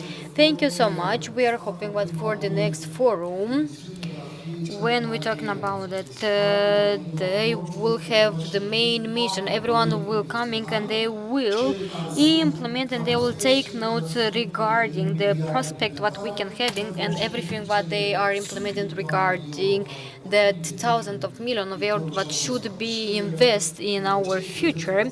And all the person what they are presenting here, they should see this like a clients. And also if we're gonna talk about that, every person what they wanted to develop their facility here in the Republic of Moldova, they should see how the investment will increase in their side when the state will have the opportunity to develop that the necessary infrastructure. So this is the first two parts of the state, because today's panel we're gonna talk about more with the authority, but the third mission is the state like a property.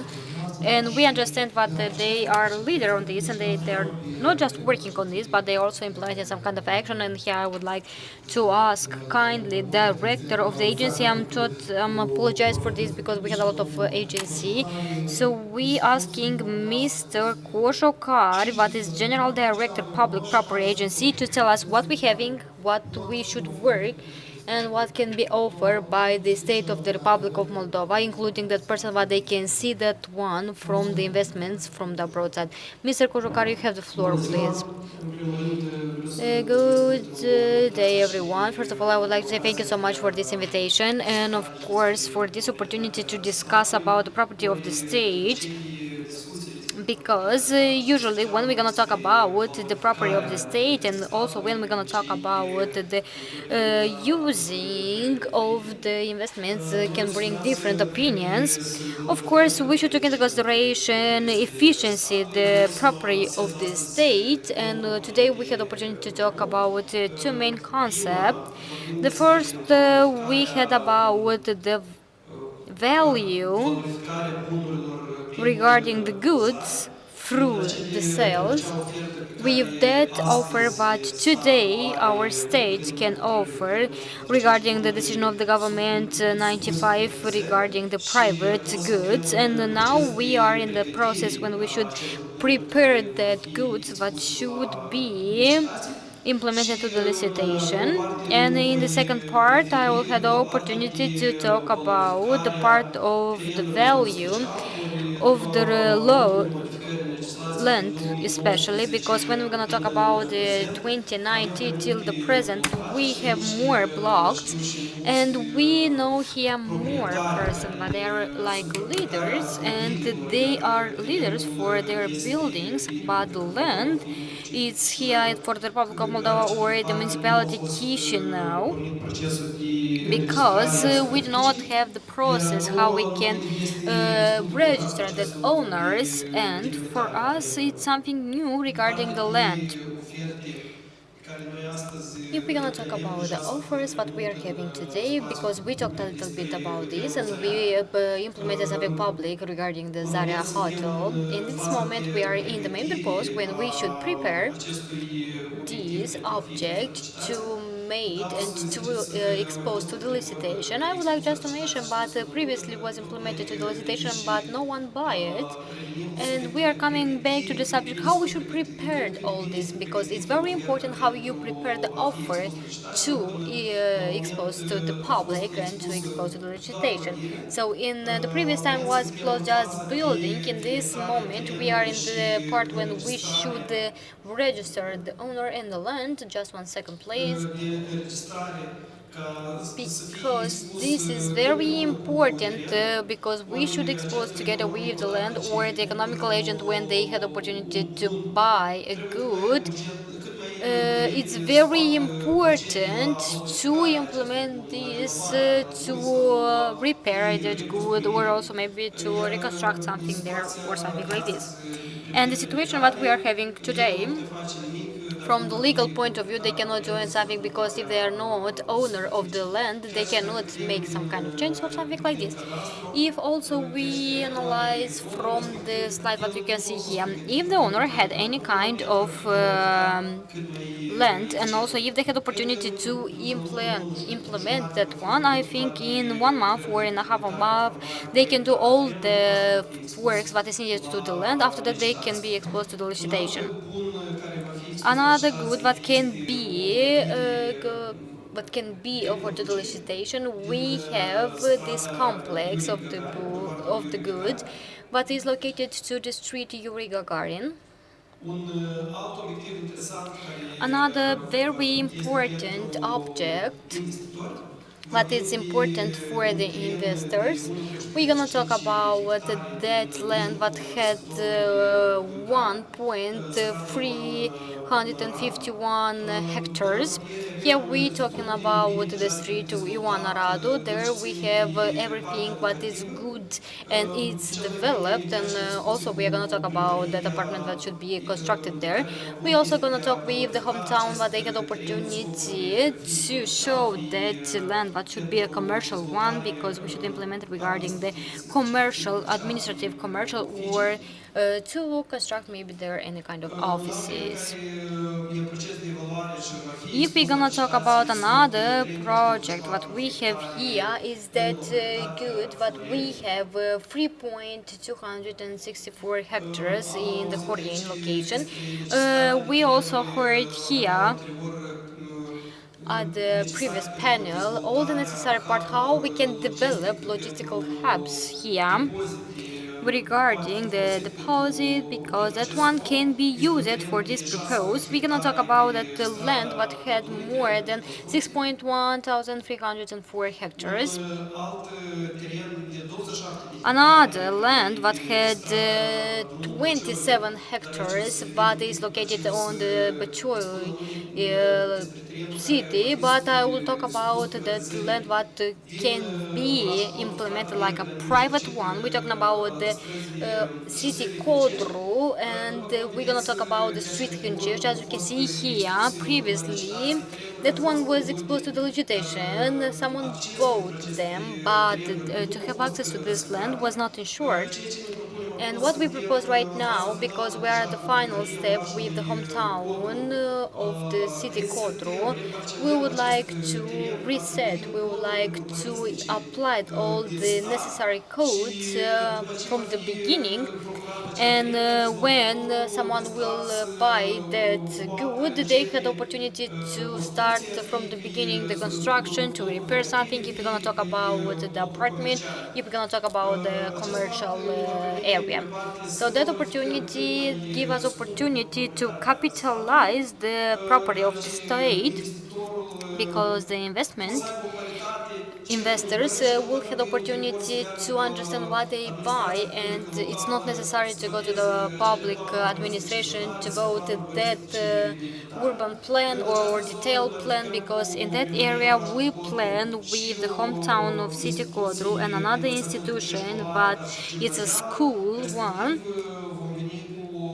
We will have the opportunity to come here with a proposal that should be a development area that will be ready, prepared with all structure. That field should be implemented, and also they will have the opportunity to go through that principle, because that will be exposed to the capitalize. And after that we will over to the main area, because we have 27 hectares and we think it's the biggest one and it's a good one just to sell through one legislation. Here is that object that we mentioned, and it's more interest for the investors, but they would like to invest, and in the next time they will go to the licitation. We will have another land for the capitalized, but for the next year they will be available. As I mentioned, I will repeat once again, because first of all we would like to prepare all the land, because they should have all the codes regarding the urban area. We would like to implement everything that is necessary, because when someone will buy a good or an apartment, they should have a clarity what they can do with this. And if we cannot talk about the second part, I would like to announce that in the government is presented for the approval, and the next week maybe we'll have the results, or maybe to after 2 weeks, and also we're talking about the regulation regarding the establishing of the point of view of the law, and that one will be good for a lot of economical agents because they had the opportunity to understand what they bought, what kind of the pursuit that they used, and what is the new pursuit that we have on our market right now, for example, or maybe another methods but should be implemented to the construction, and they do not have this right to keep them, or they do not have that right to develop that construction or something like this, or they cannot repair. So I thought that in 1 week or in 2 weeks we had the opportunity to implement everything regarding the supervision, and that things will give us an opportunity to reestablish a lot of buildings,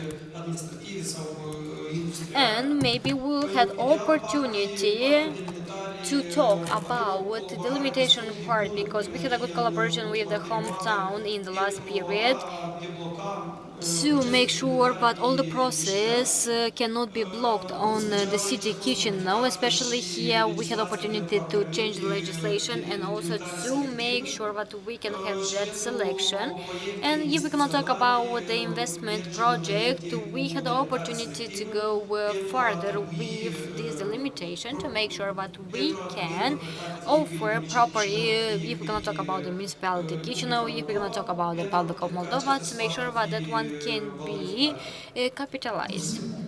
Thank you so much. We are hoping that all this information are unique and useful for you, and also we are thinking and organizer thinking that the state have a strong voice. We understand that it's a owner, they have the opportunity to offer all this capacity, because in the last few years we had the opportunity to develop 50 location with the special status, because that one it's a huge point of development where the state had opportunity to enroll this, and also they offer that opportunity to the private area to make sure that they can implement or they can offer this, because Mr. Donator will offer us how that is working, and of course we understand he is the representative to the biggest area, and what he will relate here is not talking about the bells but about all the area from the Republic of Moldova, because we have more than 50 different locations.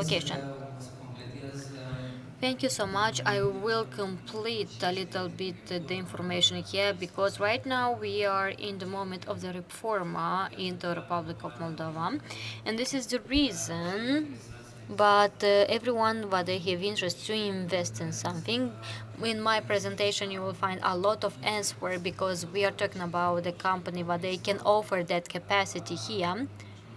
And of course, we're talking about some developer that they wanted to offer in rent that spaces that they have it, and of course that spaces that should be implemented in an industrial platform, because regarding their opportunity, we have that industrial platform, and if we're gonna talk about what that production what we had oriented to the export. So I will not talk about the economic area, because starting with 1st July, we can know about the prices that they increase a lot. And if we're gonna talk about the residents that we are having here, because if they obtain the resident status here on that period, we understand that will not exist any kind of differences. So we will not refer about this, because in my presentation I will tell you more details about this. Like Mr. Ionita mentioned, we are the biggest area into the Republic of Moldova, because we have that 6 area here into the Republic of Moldova. If we cannot talk about the entities, we have just 6, but we have multiple one. We have 19 different locations through Republic of Moldova. You can see them on the map.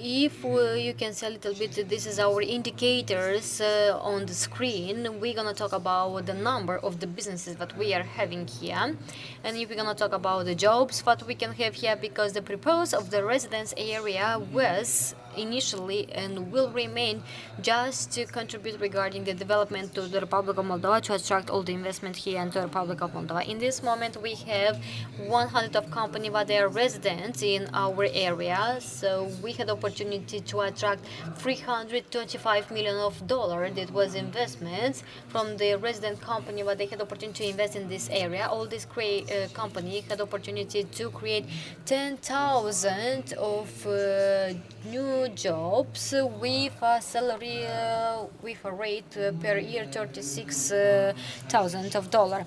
So we are representing 65% from all the percentage that we can have investments here into the Republic of Moldova, and regarding the jobs that we created, to make sure that you should understand how represented all the area together. As we mentioned, the main point what we are having here for the investors regarding the free economical point of view, we're talking about the taxes that should be implemented, because we had a lot of them. But starting with 1st July, this facility was, I cannot say that it was just removed or something like this. They are keeping for the residents that we are having for a period of 10 years. But for the new investors that we are having, that they can become residents and they can implement different investment, that will be available there to the scheme from the state help, but will represent the possibility how they can benefit to implement, but they will not pay taxes with a value of amount of 50% from all the investment that they are doing. In this condition,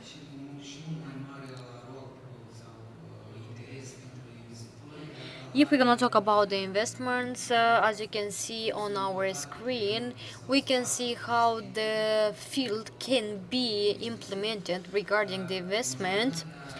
Also, all the lands that we are having, they are connected for all the equipment that is needed. Here also you have a scheme how that can be implemented, because this is something important, and this is from the belt.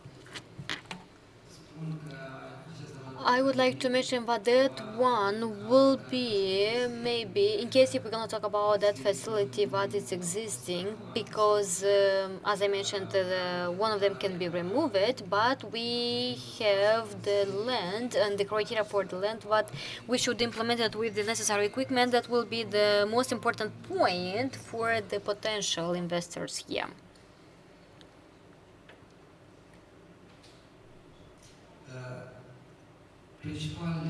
As you can see here, this is the main offers for that area what we mentioned can be represented by that land. We are named them green fields, or maybe it's like a land without nothing. So we should just implement here all the equipment what is necessary here, and in the same time we can offer the potential investor the spaces that should be ready for the production or brownfielder. These are, as usually, the property of some private companies, of the residents of the free economic zones. On the screen, you may see an example of an industrial park, CAN. It is CAN. It is a free economic zone of Ungain. Then there is another free economic zone from Strushane. There is an interest for such ready-made places and premises. During the last years, we tried to materialize all these opportunities through attracting investors that would build these industrial spaces turnkey. I wouldn't say we entirely succeeded to fulfill all our objectives, but we tried to attract all the big players from the real estate development field, Malta international companies. Even before the war with Ukraine, Moldova was perceived as a risky zone. That is why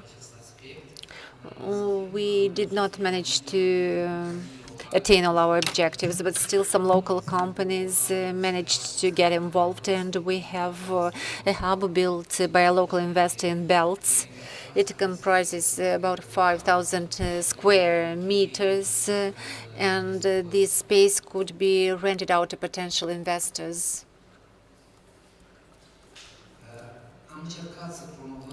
We tried to promote this opportunity for the potential investors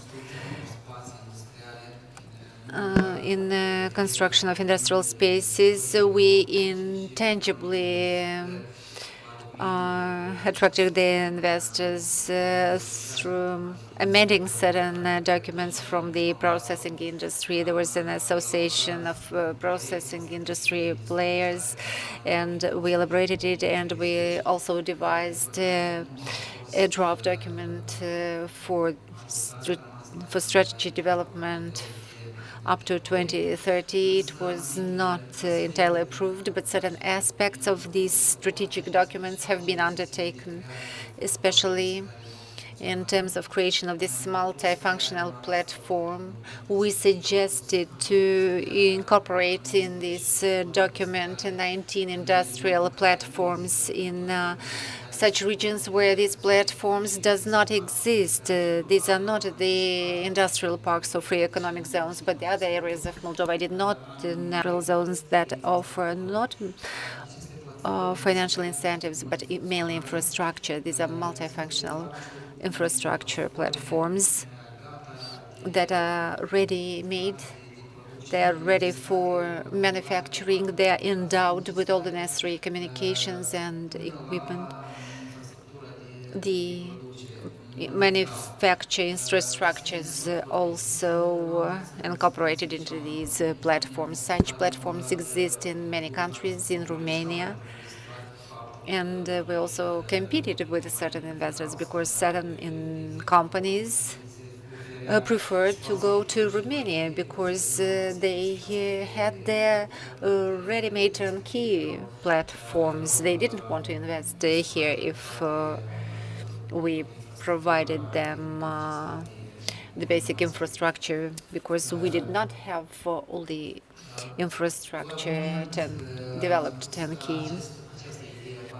This idea of multifunctional industrial parks was approved by a government decision 748, and it was a pilot project promoted in this respect. We carry out construction works in order to build up 2 more platforms. 3 are in the process of being elaborated too. We have some industrial parks, 10 industrial park platforms. Tracum is one of the biggest and the biggest park out of this list. We provide the possibility to procure or buy the adjacent territory in under advantageous conditions compared to the free market prices. Also, there is a possibility to rent some existing premises too. Thank you very much. Anyway, we will have another session. We will talk all together and discuss this issue. I will ask the mayoralty of Chisinau municipality. They are the biggest player after the government. Mr. Timush, if it's possible to manage to deliver the presentation during 7 minutes, we will appreciate it a lot. Hello, dear colleagues. I greet all the presenters for this opportunity. We have the possibility to present the profile of our municipality. We are for the first time at this forum. Regardless the fact that we organized the Moldova Business Week in 2020, we were not so active, and only in 50 years I'm staying in front of you delivering this presentation. If you remember, Mr. Elton said London is the capital of Great Britain. I would like to start with these words. Chisinau is the capital of Republic of Moldova, but everyone knows about it.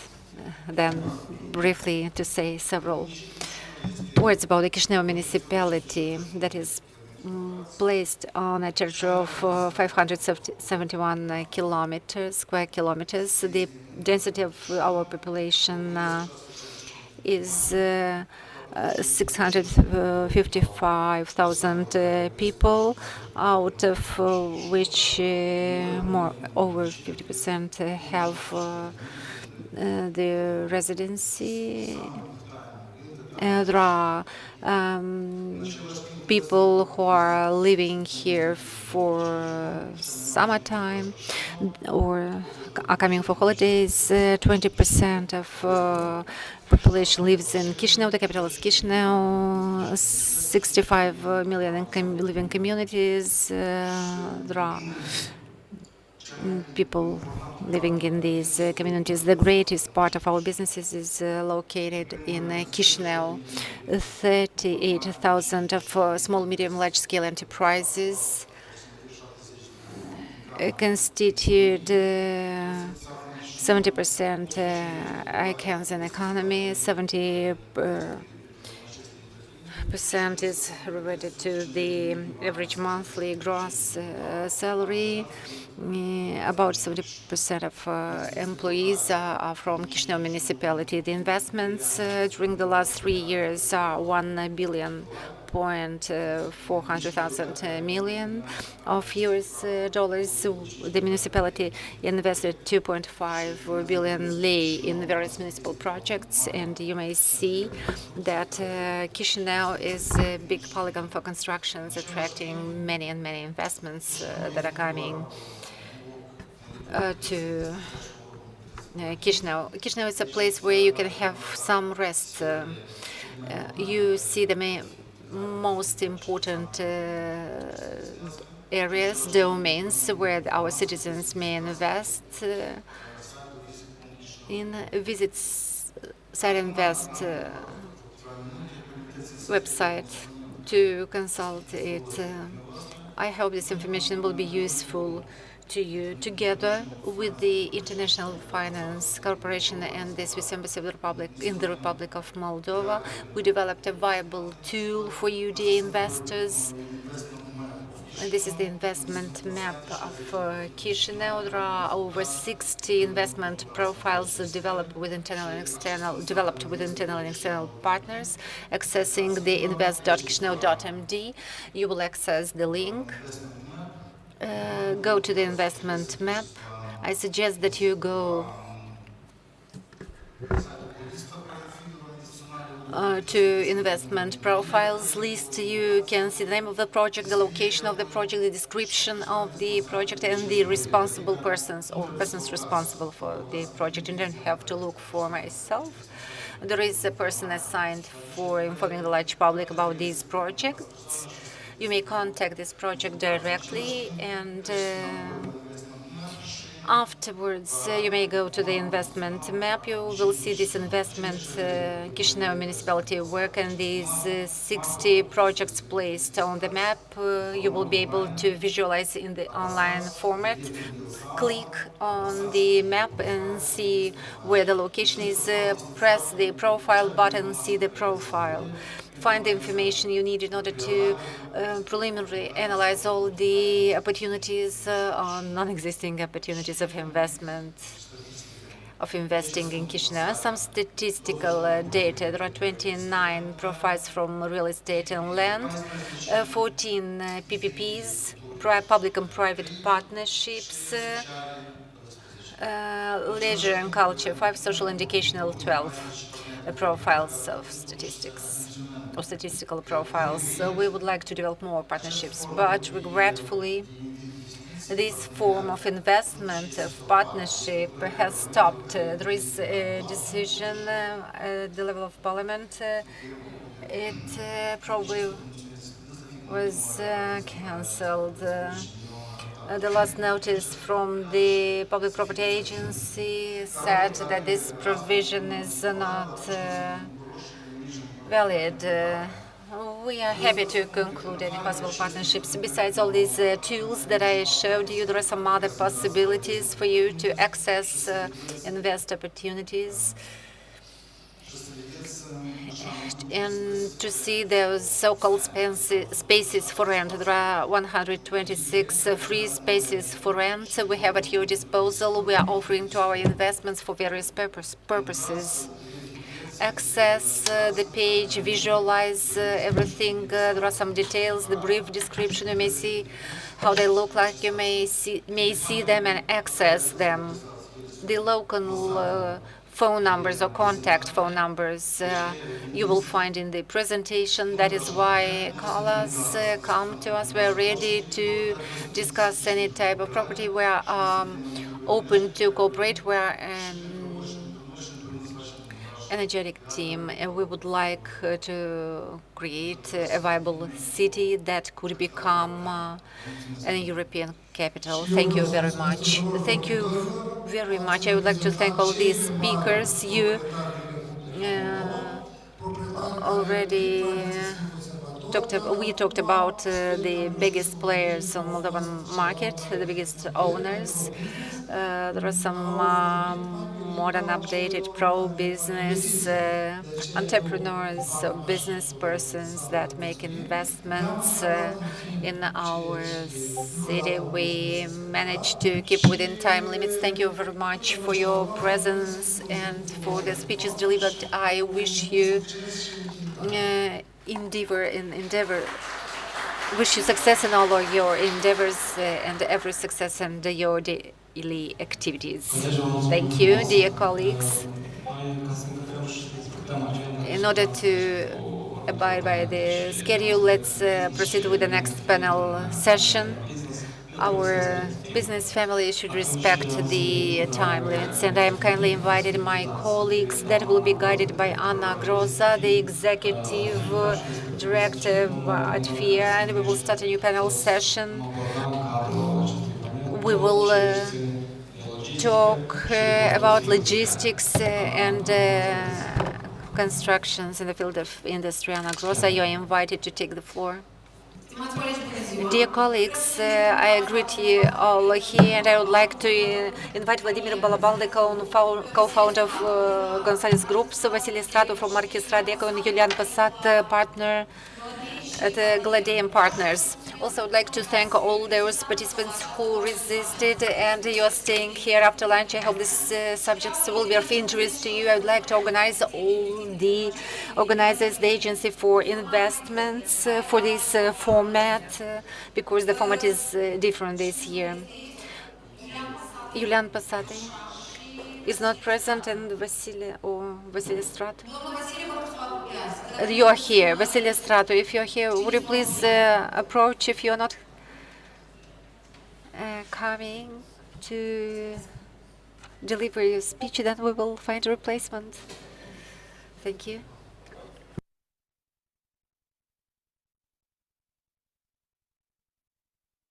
I greet you at this real estate forum, and namely the panel, real estate and logistical opportunities. This is the name of this panel session. There are some news challenges from the field of real estate. Today we are here to reflect about the immense potential of this real estate sector, non-residential sector that is in expansion, and besides there are lots of challenges in this respect. There are new technological advancements and new sustainability requirements. It is necessary to adjust to the dynamic legal framework, and these are those information that we will find today during this panel session. We need the cooperation between developers, lawyers, architects, and we wait for the support of the local authorities.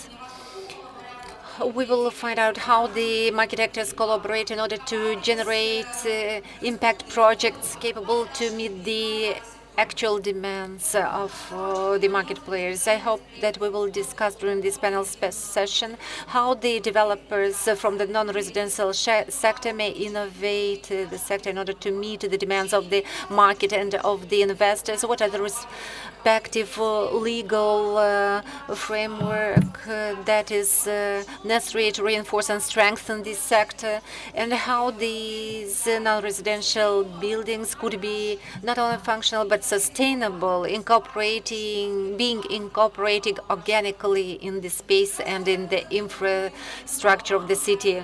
Vladimir Balaban is invited to take the floor. He will talk about the trends and will provide some advice to the authorities in order to stimulate the development of this center. Mr. Balaban, the floor is given to you. Hello, thank you very much, Anna. I always say that those who deliver their presentations after lunch have a benefit because there are less people, and we have hundreds of thousands online. Don't worry, you will be heard. I am Vladimir Balaban. I am the co-founder of Consolis Group. Our company is operating since 2006. We are one from the top 10 companies in the field of construction. We are on the first place with regards of non-residential activities. We deal with project management. In this respect, we understand all the engineering, project relating,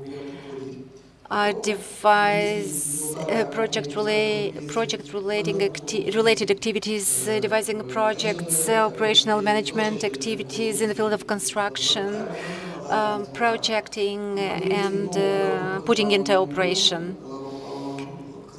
Several years ago, we discussed about real estate management, and here I'm referring to renting out non-residential properties as well as managing these properties. We prefer to show more than to speak at the Consolis Group. And there are several projects we're proud of. A corporation from Ungeni, his is the Stefan Vode. It's a project that was carried out in Stefan Vode. There is another project conducted and unfolded in Comrade. Then we built up the customs premises at Skuleni. Border crossing, and we have lots of projects we are proud of. If talking about the future of Moldova, there is an extraordinary demand, and we talk about centralization of various premises in big cities like Chisinau, Ungeni, Belzoroka, and also there is a demand for Comrade city. We would like to show you all we built, all we can do. Please feel free to come to us. We will organize a tour for you. Mr. Balaban, how do you see the evolution of these things in the future? What are the upcoming trends? This sector of non-residential premises, buildings, is starting to develop outside Chisinau. In Moldova, there is a stable demand, a uniform demand. In Ungeni, for instance, in Belts, in Comrat.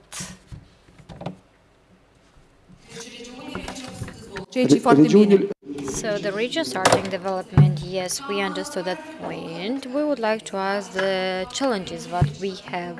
So tell me please, if we're going to talk about the challenges that they are more legislative one, could you please tell to us your idea regarding that you should send it to the authorities? So everyone, they had the opportunity to work in the construction, they had a lot of challenges, but one of the biggest challenges that we're having is to obtain the cost of the material that we are using in the construction field. So we are faced with that different material that we have on our market. And of course, we are trying to find another suppliers, but they can offer that good cost for our customer. I have one more question for you. Where you can find a new people that can work? So here is a very complicated question, and I'm not sure if I can answer. So we trying, first of all, the people that we can attract them to put that condition, to give them the comfortable condition that they can work in our place. And we have another one because if the people coming to us, they should develop inside of our companies. So we're gonna talk about the colleagues at the previous panel because they talked about sustainability regarding the green part and so on. Could you please tell us how you had opportunity to include that requesting in the exploitation side or something like this? So in the last period, we tried to implement it in our project, and I would like to go there because we tried to implement a solar panel there. Also, we tried to go on the green direction. We tried to offer that opportunity for the company. We implemented pills and so on. We are so happy for this because sustainability and ESG is not something but it's mandatory, it's a need, it's a trend, and we should just respect. And it's very important that the non-resident estate.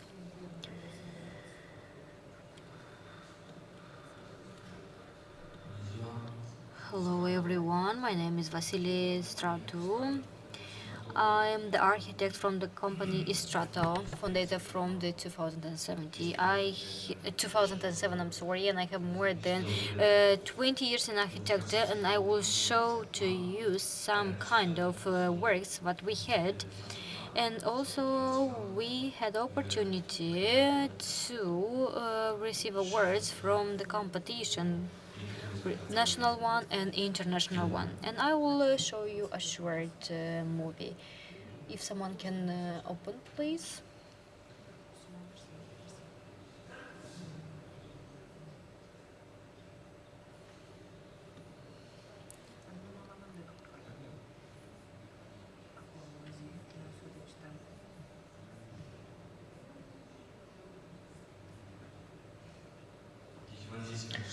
As I mentioned for you, I win the first place. Now we are in the step of the implementation, and now we would like just to show to you, because in the Republic of Moldova we would like to build something like this. This is a very important architecture that we had opportunity to implement. The main owner, it's made a company from the Republic of Moldova, who had 22 square meters. Also, the location, it's a big offices. Also, we had here the main apartment because we had opportunity to implement here the parking area in the fresh air, and also we have available places. Also, we had opportunity to arrange the square with the freedom and with the view on the outside, and also we implemented there the street and the museum that we had Tereradi that will be behind, and that will be the main basis of that building, as you can see on the screen. That project can represent that structure, and you can see that main faces that we are having here, and we will implement here air condition because we would like to implement with the R oil Z10.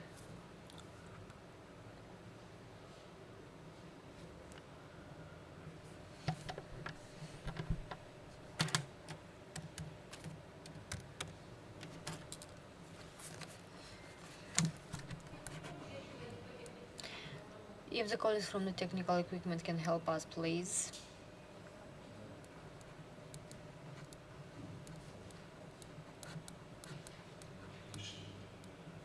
Just 1 second.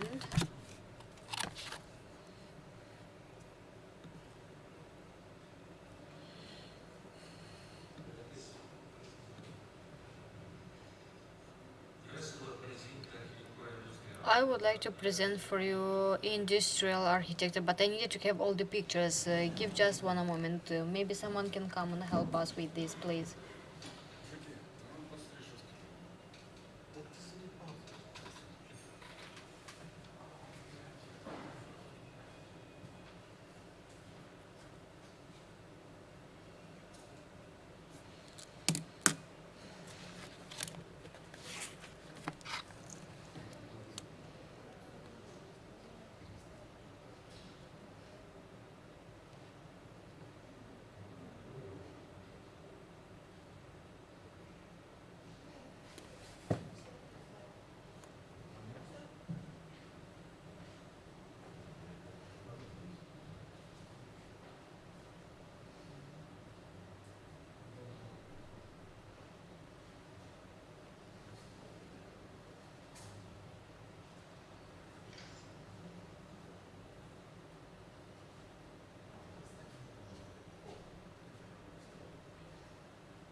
So as you can see here, we have industrial architect that represents a category for that patrimony that can be building.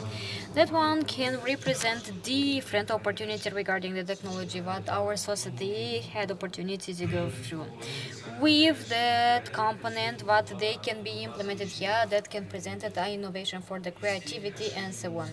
The aesthetic part and the cohesion existing here. Also, we should put a huge value regarding the industrial point here, regarding the project that we should realize here. Also, I have the bachelor degree after I graduated because it was the first part when I tried to implement and to work in this opportunity. Every time I had opportunity just to be and also to work with the Frank of Gare, like to inspire them, and every time I would use modern material. Also, if we're gonna talk about the construction part, this is moving, as you can see on our screen. This is moving because this is after 20 years when I graduated, and now I will present you the terminal as you can see on the screen, but was win in the words regarding the competition.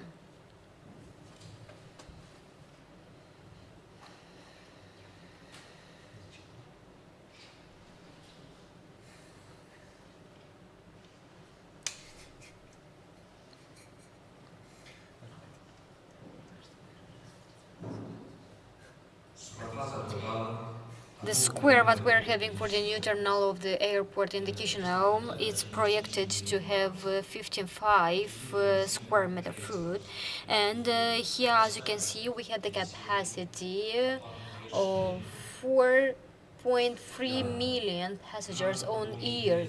In the year 2030, we have the possibility to extend to the year 2035 with 40 million passengers on the year. The airport is planning to implement their architecture that we are having regarding the concept what they're having, and it's unique something. We have the main entrance, but had a very impressed gate. This is something new named like diamond, and for this can be used for the visitors that coming here into the Chisinau. The building representing a volume, but can you notice here on the screen the building are painted in all the parties, into inside and outside, and also that show us like this is a glass wall glass. And also we had the opportunity to connect with networking what is existing right now, and we will organize and we will separate the flow of the transport because that one is very important, and that one will be implemented through the Boulevardul Dacia. The first level, but it's implemented for the public area. The second one is for the department where the passengers will go, and that will be the duty free. Also, we'll have the food court and the gates with the access for all that 5 telescopes units.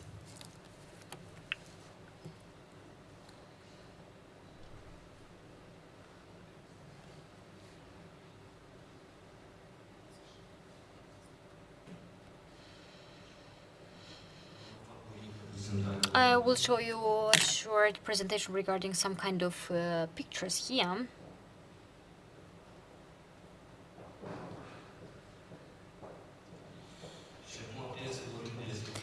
And now I would like to talk about another buildings, as you can see here, and all the necessary technique what we should implement and the equipment in the Bachoy city. Here we would like to implement the market of agro into Cahul. As you know, I had opportunity to win through the solicitation, and we should build that building, as you can see here on the screen. Now we talk about the Vineria Poiana. This is winery Poiana. Here we have 1,200 square meter foods, and here we have like something it's unique and no one can see it is. The view is very important, and that winery was made it to have opportunity to recover all the resource that is needed regarding the grapes, regarding the all implements, and that was raised natural.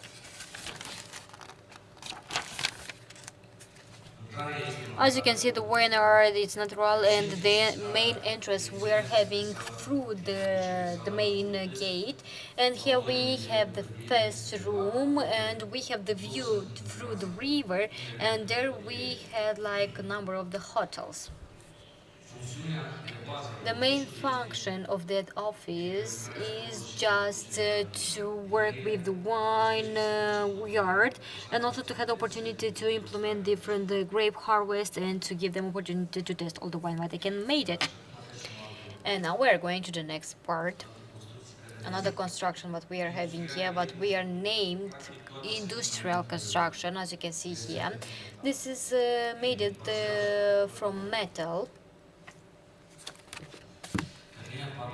Here we have pub cafe now that is located in the Vlaicu Parkalab, and we have the square meters 50 meters. So as you can see here, we have something modern in our days, and that architectures we are having regarding the post-Sovietics way.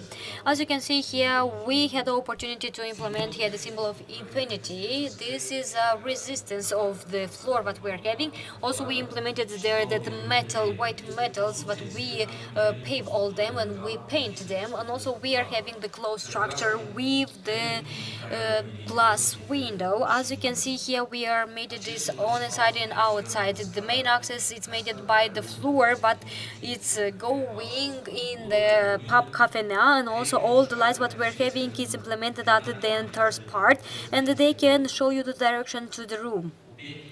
The main object what we're having, we have a pub coffee that had opportunity to enroll here 150%, and at the second level we can have also the terrace, and also we can have there 50%, and we should project them.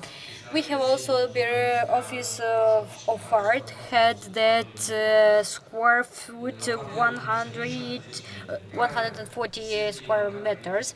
As you can see here, we have direction, the main direction that is made by the concrete, and we implemented there the floor that should be also made by the concrete.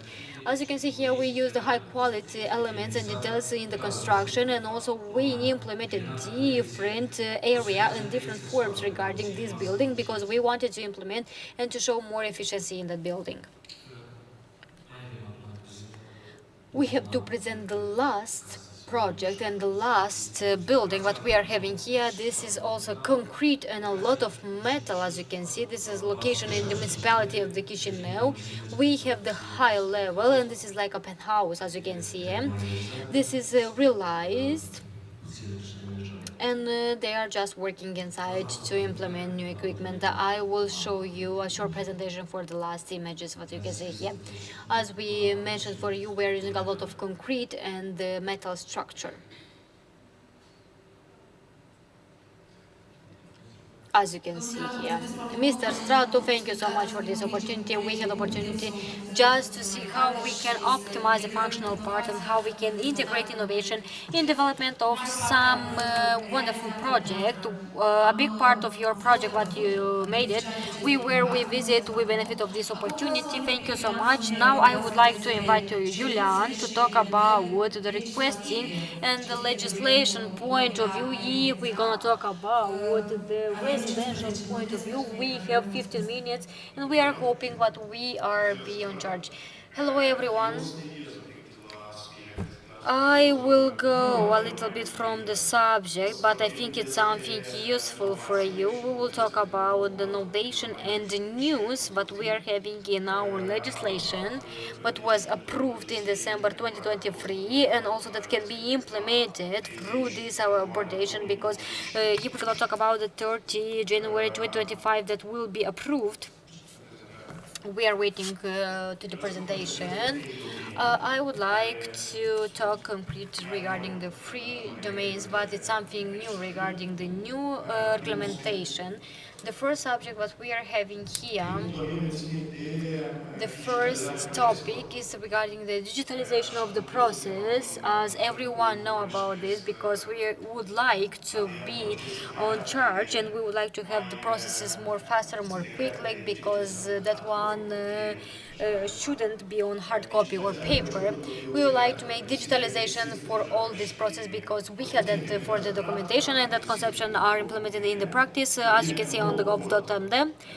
And in the new code that we are having, we have clearly described the obligation part and the right in that field. And if we're going to talk about the procedure that should be implemented here, the list of the necessary documents for that opportunity, and of course a lot of process that they are digitalized, but they show us the bureaucracy regarding the paper what we should delete and we do not should use it.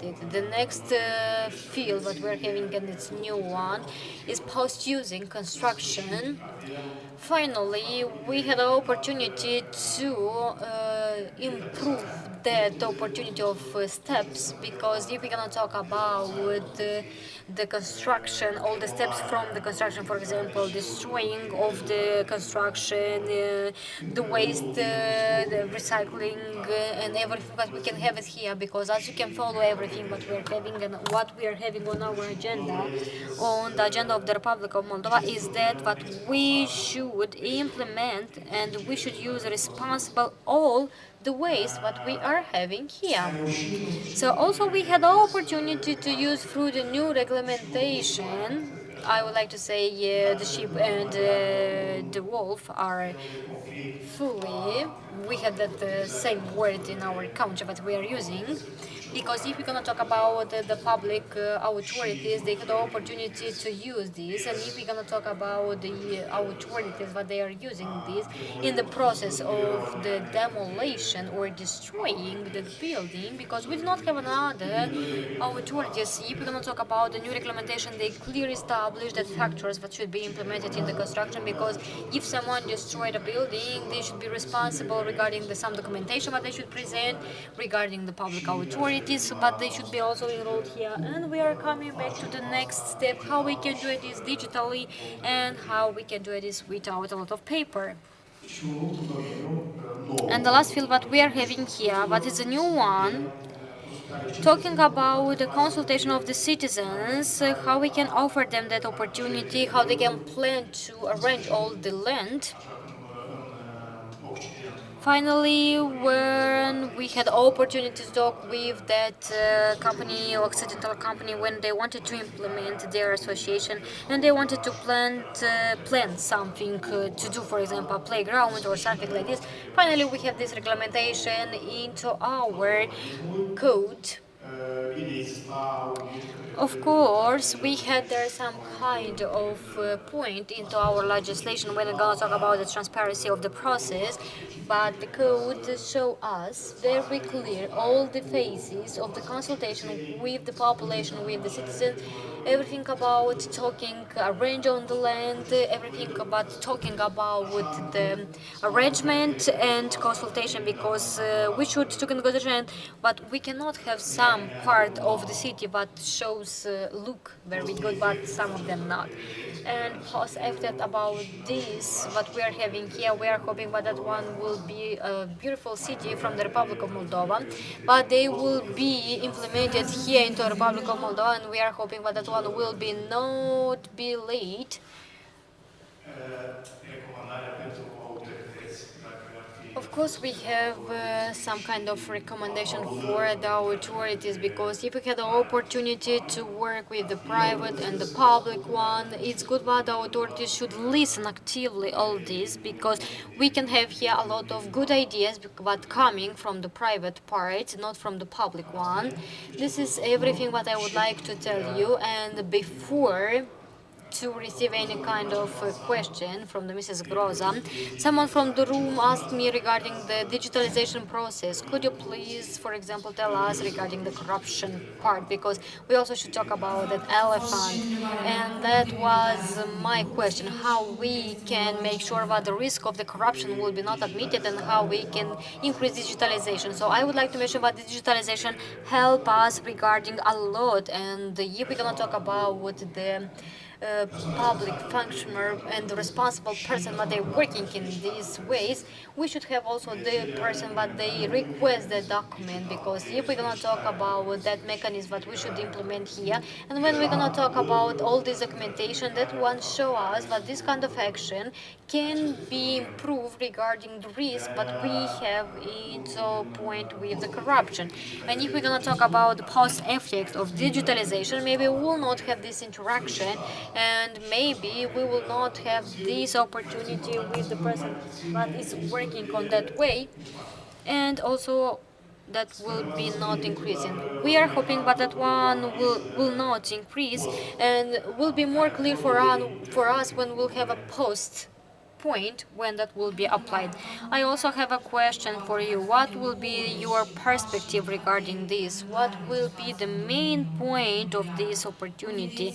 How you can see the interaction with the authorities? Because if I am the representative from the business association, I can see that importance of using and the impact of this, because when we had a lot of company that they are coming, when that association is creating, we are hoping that a lot of company will be enrolled here, and as you mentioned, Julian, the best ideas and the flexible ideas should be implemented, because they are coming from the private sector. They are not at all bureaucrats, and I would like to listen your opinion here, how we can see the interaction with the ONU, and what we should to improve to make sure that that sector can be implemented here. So if I'm gonna talk about this, and if we can have these differences in the last 10 years, when I had the opportunity to work in this field, I would like to mention that the authorities are more open regarding this, because I'm talking about this from my own experience. We had the opportunity to talk with the authorities through the MCHAM, through the EVA, through another association that we have it. We will talk with the authorities through the radio. This is the new association that show us the main and particular part, and we can see the authorities what they can mention about the private sector, because we had a lot of meetings regarding the working group. We have changing of the letters. We have more openly regarding to listen what the business wanted here, but we don't know how that it's using and how that can be using like top part, because we have a very efficiency collaboration with the central authorities, but we can see a very efficiency work here. It's quite complicated for me to mention what was changed. Maybe the staff was changed more, maybe the mindset was changed, because we have a lot of changes, and the private part also can be changed. And we cannot implement here something exaggerate or something like this. We should implement this, and we should go with hard step in the next part. But we don't know. For example, I would like to mention we just continued like this. And we think that all the ways are good. Thank you so much. I also will come here with some subscription regarding the open league what we are having here, because well time when we are going and clock on the door, now we are just asking what we need to do for the changing Republic of Moldova. Thank you so much for your attention, for your patience. Now I offer the floor to the Mr. Ion for the next point in agenda.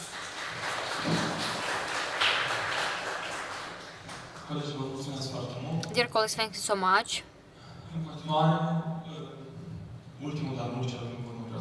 This is the last panel that we are having.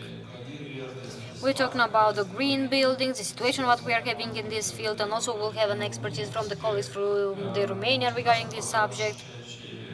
Also, we will try to implement here something what it's talking about this point, because we talked about the insufficiency of the office spaces. Now I will invite my colleague, Claudio. I'm sorry if I do not pronounce it correctly here. Thank you so much.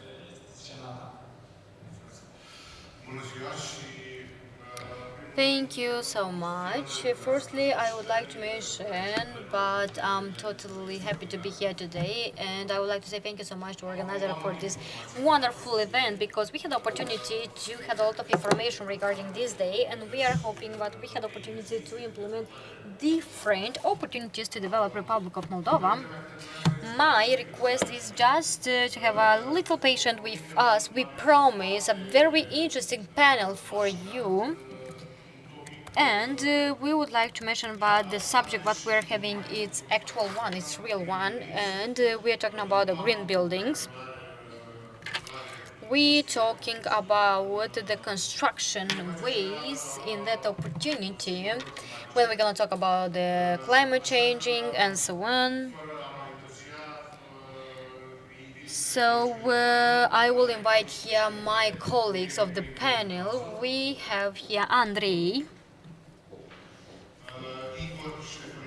Igor Stefanets, Business Development Director, Urban Business Center. Igor, please, if you are here, please come.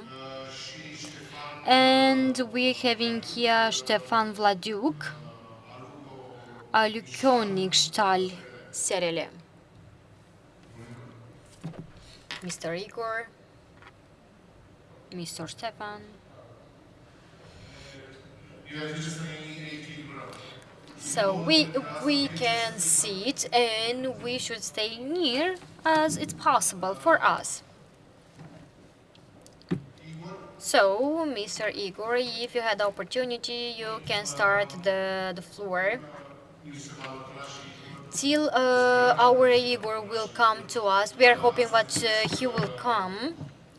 I would like to mention that Ellen, the next panelist that should be here, she had a problem with health and did not have the opportunity to be here today.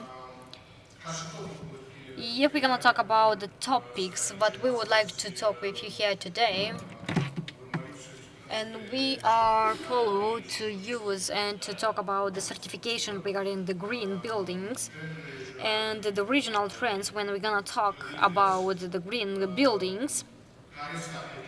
What is the main focus regarding the offices that are sustainable for the Republic of Moldova? And if we're gonna talk about the energetic efficiency, what we can implement, what we can change, if we're gonna talk about the real estate. So as we mentioned for you, regarding the green building, Igor, are you here? Please come to us. We are so happy that you come back.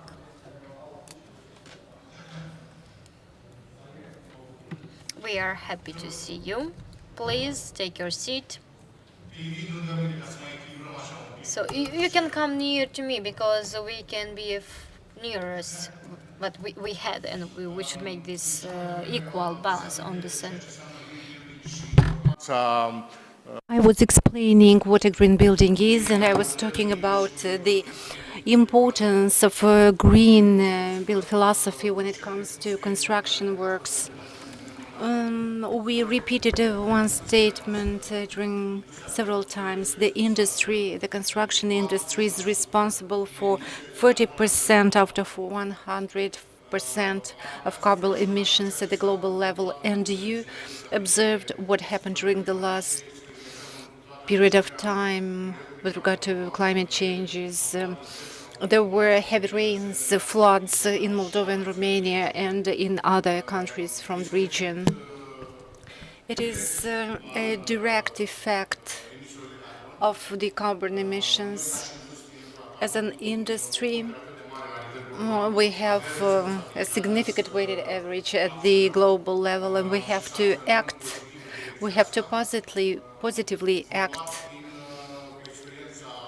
From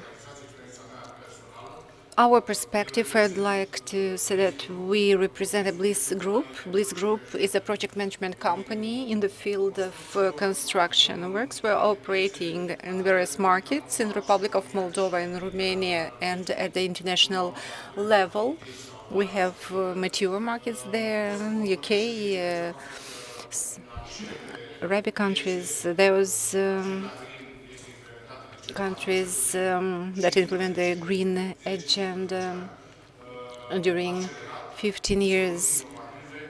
And those who implemented it, they accelerated their philosophy from the initial stage of design to careful management of materials to attentive usage of energy resources to operational processes.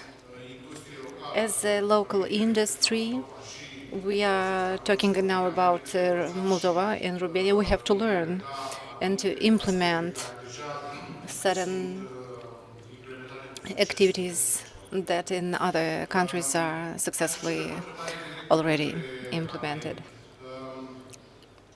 And Andrei said that we accrued certain experience.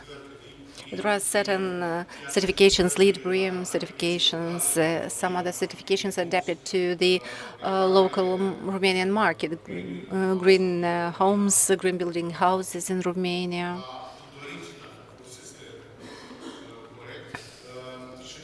I hope I use the terminology correctly, and how the standards in construction are met. Hello, everyone. I would like to congratulate the local public authorities that delivered consistent presentations from the perspective of attracting investors. It is a well-received initiative. I hope this event will attract more investors for the local market. Our local market needs such investors.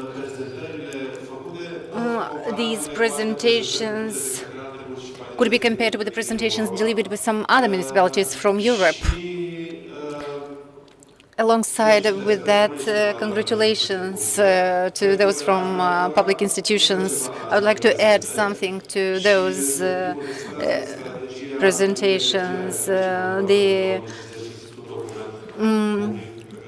strategic document for the Republic of Moldova that is already made public contains some normative standard acts and suggestions. If we take certain milestones from the document and put it into practice, it will be an added value for investments, for energy efficiency, for those investments that are proposed and could be carried out. These are the economies that could bring some added values to potential investors.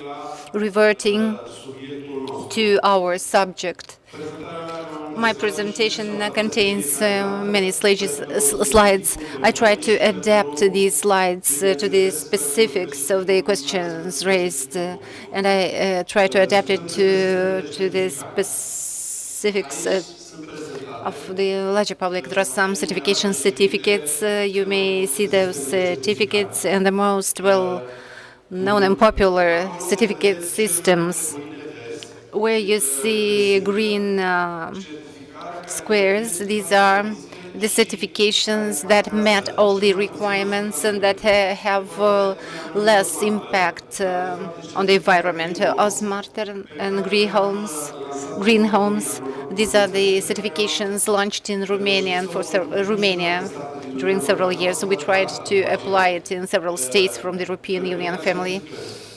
There are different types of certifications.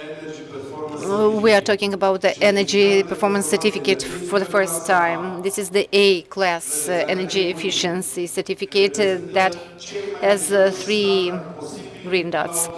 So this is the highest standard, highest possible standard. Greenhouse will have 3 red and 1 white dot. For this building to increase its efficiency, become more profitable from all these standpoints, it's necessary for it to accrue as many green bullets or squares as possible. And another type of certification implemented in Romania and some other countries owns that standard that envisions, besides the 3 AAA class energy savings, contains some elements from renewable energy component. So these are the renewable energy sources. This certification was approved and promoted by certain institutions, by banking institutions. Then we have some other LEED and BREEAM worldwide recognized standard that originated in UK. Then we have the Green Homes program that is smarter. We implemented it in many European countries via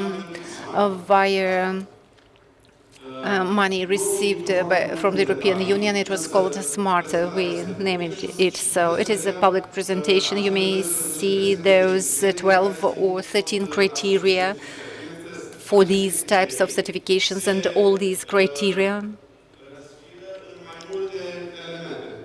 have some other subcomponents, and depending on every type of certificate, we may divide them into gold, platinum, silver, and have some other standards related to every single type of certification. Every single certificate has its own quantification. Now, please see in front of you the map. The countries are in blue, dark blue and light blue. The system extends beyond the limits of the European Union. There are some other partnerships concluded with other countries.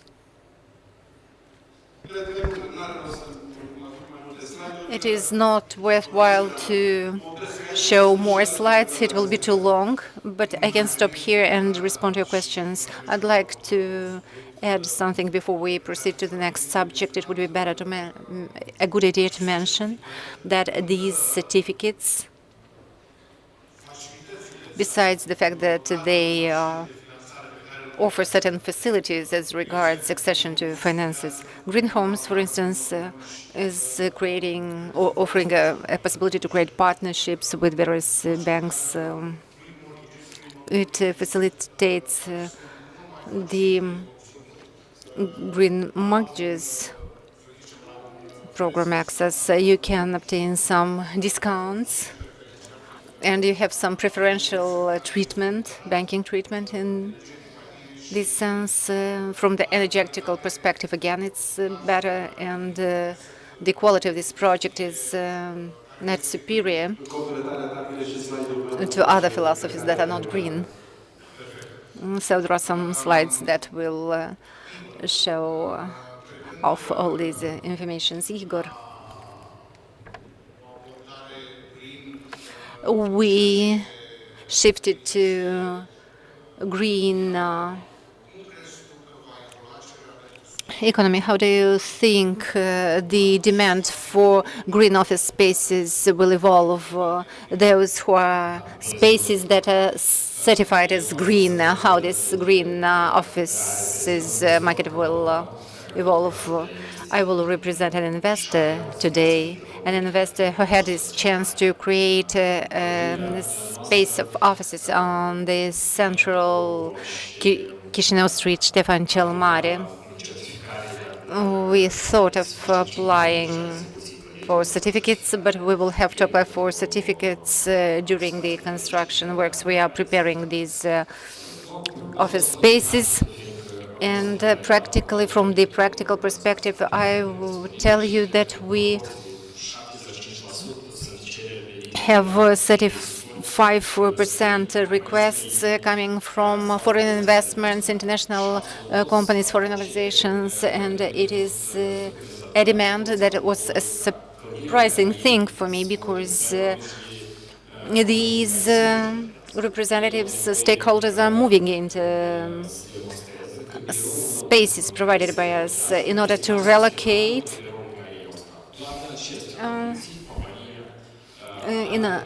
They relocate because it is more convenient for them to move to another green space, and they obtained the permission of their head offices. The reality is that the new green spaces that will be built in the Republic of Moldova and Chisinau, they will be adapted to the new rules, and the new players will be adapting to these rules, to new construction materials and standards and solutions that are offered by the facility that is built. We anticipated a little bit the development of the market, and we realized that the Republic of Moldova is part of the Paris Convention, and we supported the carbon emission reductions, and we supported the wise usage of construction materials. We try to use as much daily light as possible and use the photovoltaic panels and those green spaces. The building should be sustainable from the energetic and electrical point of view. We advance all these offers on the market of the Republic of Moldova. I hope it will be one of the most interesting offers on the market. Thank you very much. Well done. I would like to add something that is a factor that is very important for horizontal development of the economy. This is local economy. It means that when we are implementing a green philosophy, we have to involve local sourcing of materials.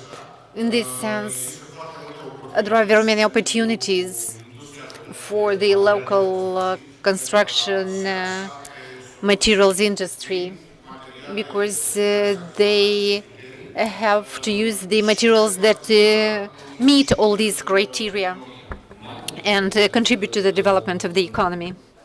Moreover, in the period of construction works, we collaborated with the various legal entities and private companies, and there are much more stakeholders involved in this process.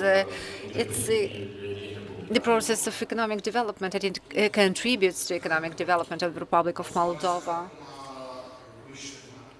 I will address a question to Stefan, or a comment. Let's explore the energy efficiency of a building. Stefan, how the energy efficiency solutions contribute to the added value a facility may have? It's a good question. I'd like to mention that several years ago, 5 or 10 years ago, not so many people were asking themselves about all these energy efficiency issues. Nowadays, it is an issue on the agenda, a stringent issue, and people start to select construction materials that are efficient from energetic standpoint. Should it be an apartment or not, but the costs are higher if you use these energy efficient products and materials. Thank you, Andrei. A question to you that is focused on green certification.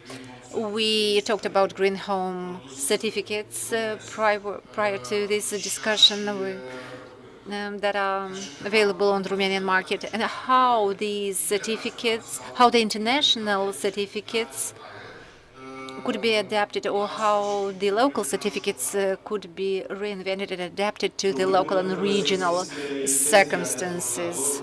The intention of the developer should exist first and foremost. They should be willing to do that, obtain these certificates. From the technical perspective, there are lots of solutions. And the solution that comes in hand is to apply to a specialized consultant who will provide consultations on the usage of these certificates. The project manager that is in charge of supervising the construction works, again, should be responsible for that. The procedure is standardized. There are lots of specialists from Romania, from the Republic of Moldova, who are able to provide certificates and who possess a certain level of experience. We should present our investment projects. There are lots of interpretations around them. There are industrial platforms and some other sites from within the city. And again, let's talk about the previous question. Who has the money and who's coming with the financial resources? The rest of the questions are of secondary importance. There are enough specialists from multidisciplinary teams here in the room who can implement a concept of a greenhouse anywhere in the world, not only here in Moldova. Andrei, I would like to add some things. Those who are coming with money, those may invest green, and we have to assess the initial investment cost, that capex. It's more than a traditional investment. We have to note that besides these financial capacities, and speaking in financial terms, we should consider the operational costs of the buildings. So we concluded a project of 700 apartments last week. The costs were high, and there was a score attributed to this building. It's a green building. We invested 3% out of 100 for this certificate. And the advantages that we see on the Romanian market are the energy efficiency first, small financing costs. It means that those banks who were mentioned here, they offer favorable conditions for green homes and houses. The interest rate is 0.50, 0.35. And of course, the quality of life and the facility that these complexes of apartments are offering. It means that those 3% out of 100 that were used for the certification will be covered by other things. The value of installations, equipment is not so high. Previously, there were some difficulties, but now we have even green concrete. We have teams, project management specialists, that offer green services or green project services. You share information from your own experience, and what we observe is that there were well set projects that were implemented, and we observed that offset, and we observed that we can charge some premium prices. The buyer can pay this premium package, and the buyer will benefit from quality products, from superior quality products.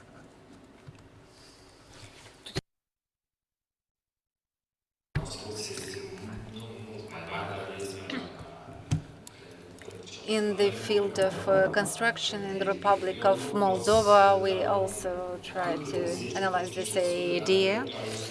I don't know what my margin will be, 25% or so, but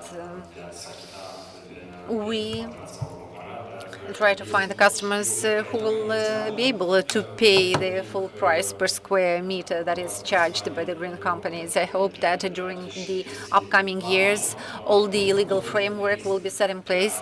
And now there is a risk in the Republic of Moldova to build some residential or non-residential buildings or green buildings, because the perceptions of people are different, and we met people who asked for certificates for 2,000 meters. Maybe it will be a surprise, because it's a certificate of green building, and you should wait for 12 months before obtaining this green certificate. Another example, there are 3,000 square meters in atrium building. We can have a natural source of light during daytime. Normally, entrepreneurs could have used this space to make tens of hundreds of thousands dollars. But in order to adapt a building for green components, you have to have some compromises, and you should be aware of what you do and what you assume. Costs that are higher are associated with green buildings. A traditional building and an energy efficient building differ. And Andrei explained the solutions now are more common. People are used to them, manufacturing lines, services, and know how these components are on the market, and the markets are becoming more and more competitive. The question that we raise relates to industries. And namely, we have to take care of the environment. We have to take care of our money, of our investments for long term. For incremental comparison, it would be difficult to proceed on the green pathway because there are certain elements. We have to tackle it from a larger perspective, and I have to explain in this context that you should calculate all your profits if you choose a green solution. This is a challenge. Please explain me what are the economic benefits, what are the direct economic benefits that could be obtained following an investment in green sustainable offices. Now it is premature to express myself. There could be some regulations, some politically grounded regulations, and the development companies will build some green buildings, and the companies that will rent these facilities, they should accept only green sustainable facilities on premises, the eco buildings, the eco-friendly facilities as compared to what has been before. It is a trend, and it's something inevitable. All the eco-bio products appeared. I think that the eco houses will become more frequent, will become common for our market. We have to find solutions in order to eliminate the excess of CO2. I think sometimes, why do we need 5 espressos per day? a green solution offers you the possibility and offers the possibility to your employees to have a favorable, amiable environment that will bring an added value, including for the company for which they are working for. And the operational costs, of course, the direct operational costs have to be mentioned. Here is the biggest advantage, because maintenance and operations, all these components reduced the costs of the costs. And this is the most important thing related to green homes and buildings. This is the reduced energy. This is reduced energy consumption, ventilation system, other sewage system, and other systems. They become cheaper, and you have much more comfort, and your investments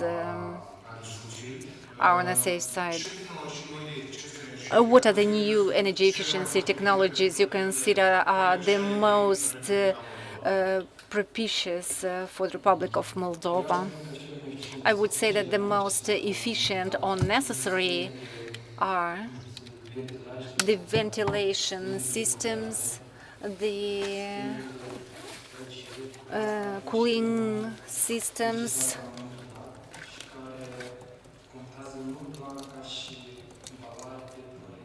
and these systems are efficient, should not be efficient only from the point of view of expenses. The recovery systems are important, the ventilation, recovery, and cooling systems. I was telling about that because my costs can be reduced to 40% in certain cases. I think these are the most important issues on the agenda. Thank you very much, Andrei. Reverting to the certification procedure, we talked about all the positive aspects in terms of this process, and I would ask you, what are the most frequently found impediments or hindrances in certification that you face? A lack of projects, in fact. Technically, there are no obstacles. There are all the procedures put in place. There are consultants, specialists, because technically there are no problems. The interaction with public institutions is limited, and we have to eliminate these risks. We should have an appetite, bigger appetite to develop sustainable buildings. Everything starts with us, starting with procurement to procurement of furniture. Everything starts with us. The more we get involved, the more we will push up things forward. The biggest obstacles are people. We are the main obstacle. And we should adhere to a green philosophy of life. Everything starts with this green philosophy. I understood that you have a presentation that you prepared for us. Be so kind to deliver your presentation.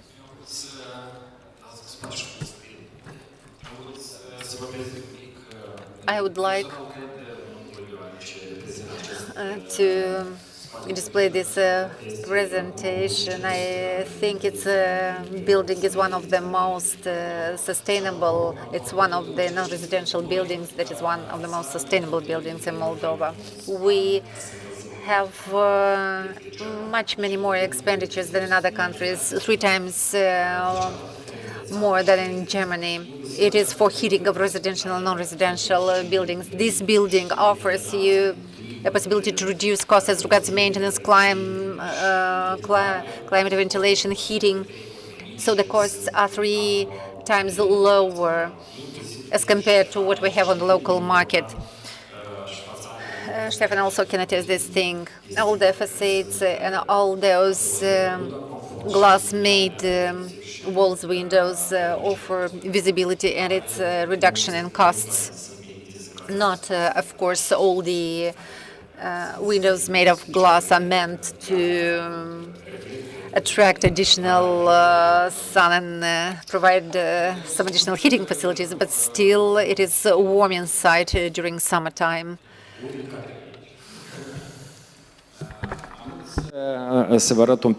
I would like to tell you and to share you a little bit about our spaces. You can see here all the estate that we are having was 16 years on the Boulevard of Stefan Germani, and no one bought and no one constructed something there. But 3 years ago we started construction, and we think about this as the new phases of the boulevard that we're having, Stefan Germani 150. And here we have 16, 70 years that should be a hotel, but right now we have just a space with 15,000 square meters, and here we can see all the offices what we are having here, and also we have a commercial floor. Everything what we having regarding the solution what was implemented, we talk about the climate system because we talking about the DICON system because they received the first award because they was more sustainable on that commercial space and so on. And I will not stop for each slide that we're having here. I will invite here each of you if you wanted, because on the 4th September we launched the building and we invited you to the openly of that building because you should analyze, you should see what we are having here and what is the solution that we prepared them and how that looks for you. And of course, if someone wanted to be enrolled here and if someone wanted to rent the next office for them. So this is everything from my side. Of course, we have some of floor, but they will have the wow effect because the building it's totally free right now, and that one looks wonderful because we have like a fresh garden. And we also would like to say thank you so much for this opportunity. So, Stefan, I would like to ask you, what are the main technical challenges for implementing that solution, what you can implement in the energetical point of view when we're going to talk about the green lights? And if we're going to talk about it, I would like to ask you about the local aspect. So the main challenges coming from the side of beneficiary, because if we're gonna talk about the sustainable energetical point of view, it's coming with an increasing number. This is something normal. But at the final of the part, we should understand the beneficiary because we should explain to them, yes, that building at the beginning can cost more expensive, for example, X amount, but at the final, the cost of maintenance can be cheaper. So that means that for the long-term plan, we can win and we cannot lose. And our challenges is coming here to understand, to promote, and to explain beneficiary, developer, and everyone that they should be enrolled here, why and what is the benefit of this point. Thank you so much for this opportunity. We noticed that you also have a presentation that you prepared, and we invite you to present to us.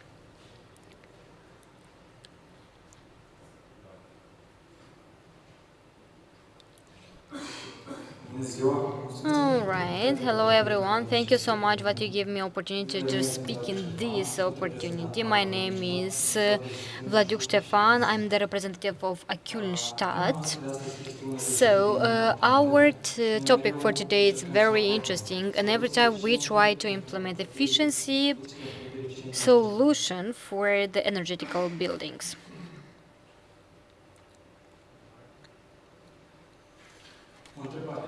We have a question, why the buildings in our center of attention? One, because 90% of our time we can spend inside of this building. And the second one is that because the buildings can use till 40% from all the global resources, material and energetical point of view. Our purpose is to project and to offer that solution that they can be execute 100% comfortable building. They should be efficiency regarding the energetical point of view, and they should have a lot of material. Shuko had opportunity to use the last generation material and technology, so they are implemented through the people and nature.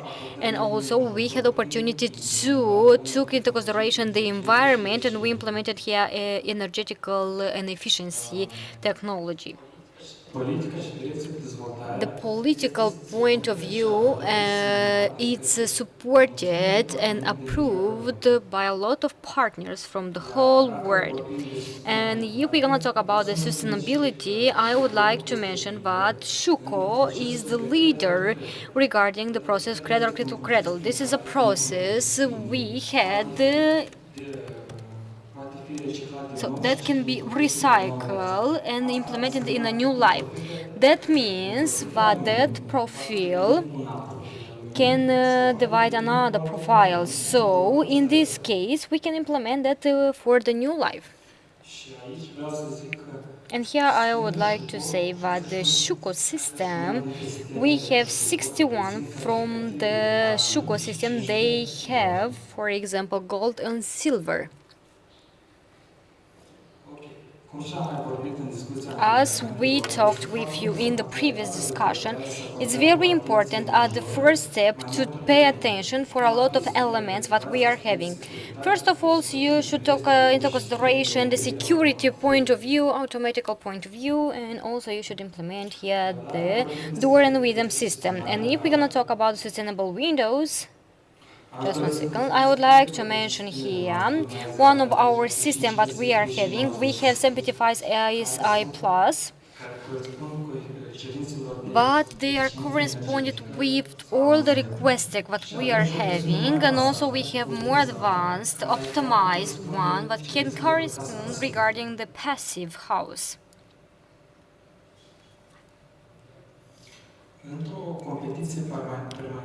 If we're gonna talk about the competition, we establish more minimalist system that can be named system block, and they had opportunity to implement that element, but they are large, and of course to have a lot of transparent glass. And also you can see here the design what we are having, because here we are coming with a wood design but had opportunity to combine the property of one system, and also here we have the natural wood, as you can see. As we mentioned for you, we have climate and ventilation. As you can see here, we are coming with social Shukuveto, but has capacity to increase the heating till 40%. Here we have opportunity to not lose a lot of energy, and also that are more money in our budget. And the most used element in each building, doesn't matter if we have residential or non-residential, is the access door. So here I would like to present our doors, that is new generation that we are having, and they have certificate concept.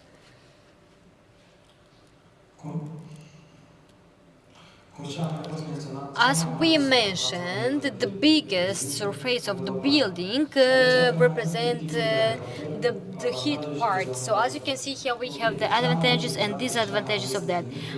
So if we're gonna talk about that, we have type of stick that give us opportunity to have a certification in ZEP.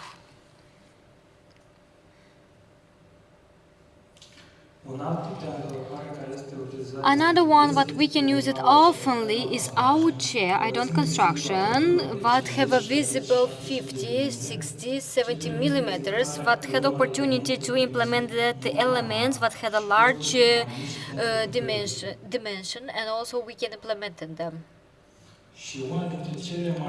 And one of the structure that we are having and we are not using oftenly, this is for the building non-residential one and with a high sky, we have unitas. What is the advantages here? that elements can be executed totally, fully, and they can be delivered on site where they can work and they can install and monitor everything there. So that means that they will reduce the cost. And if we're gonna talk about the topic that we're having today, it's green. I would like to tell you about the system that we are having. This is Shuko FWS Green that had opportunity to implement here the fresh plants inside of the window. That means that we can have cooling, natural cooling there. Now I will present to you some of our projects that we realized here in Chisinau. And we had the opportunity to implement them and solution. Here we have Volanshambania, Maib,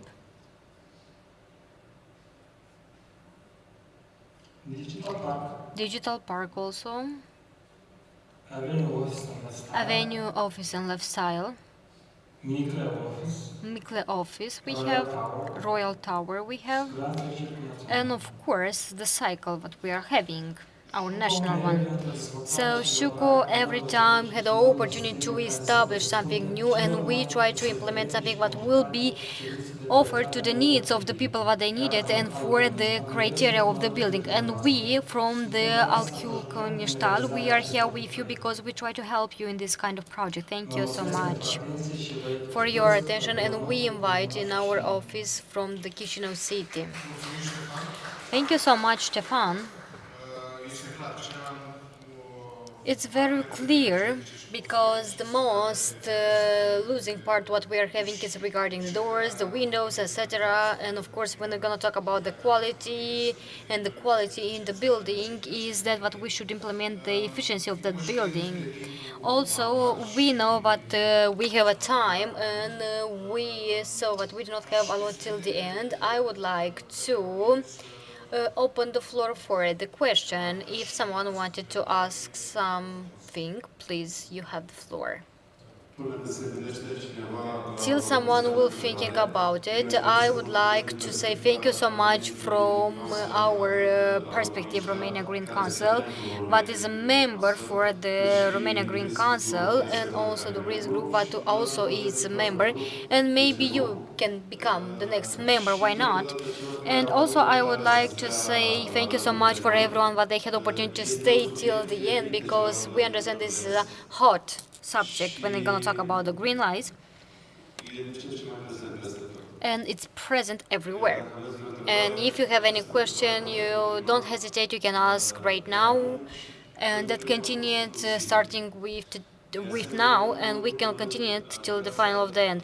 Also, at last, I would like to come back at the price part, because if we analyze the building from the perspective of the life, we can talking about that 50 or 100 of years. If we make a report and regarding the 40% or so on, depends on the countries, but they made it all the investment for that.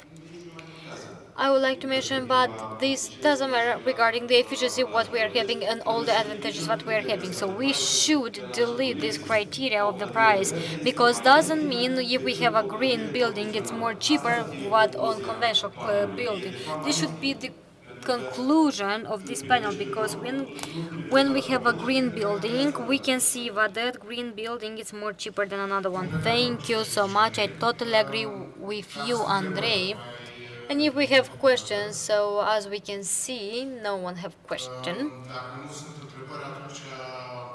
We would like to conclude on this step. So the conclusion is very clear from the Mr. Andrei side. We should be green, because this is my opinion, at least. We should take into consideration everything that we're having here, because if we will sum up of all day what we discussed today, we should understand that a green building is more cheaper than traditional one. Also, if that one is cheaper, offer us a high level of comfort, and of course we have our lifestyle, and that can be like implemented as setup. And we understand that one have a lot of perspective, for example, financing, insuring, all around, of course, but this is the main object of the businesses. And the most important aspect what we are having here regarding the sustainability and from where they're coming and they're going, because if we're going to talk about the sustainability, we should complete ourselves, of course, and we should understand what we will leave for our children and for generation what they will come after us. So in this part, I would like to conclude here. I would like to say thank you so much everyone for this participation and for this opportunity, and of course for your patience. Thank you so much, thank you so much on your like, and congratulations for this event. Dear colleagues, thank you so much. We are apologize because Mr. Souza go and we have a panel on time. So we every time we should mention because we've that from the construction part we are doing all the things on time. I would like to say thank you so much because you are remain here and you'll stay here. I would like to say thank you so much for the translators because they work without any breaks and we understand that this is a huge impact for them. And at the least, I would like to say thank you so much for the partners. I would like to mention that we will meet you at real estate with new forces and new subjects. Thank you so much, B2B starting again. Thank you so much.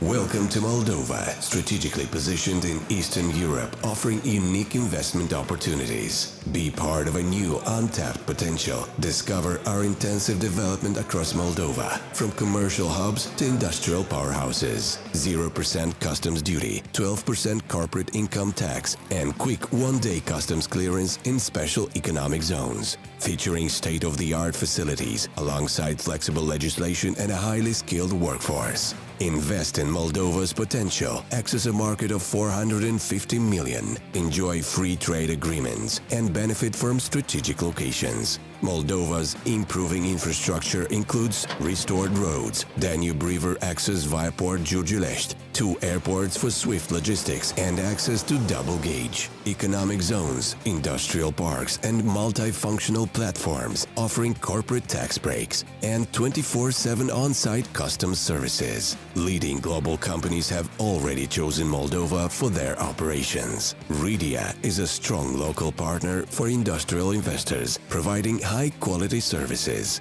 It's time to consider Moldova as your new investment destination.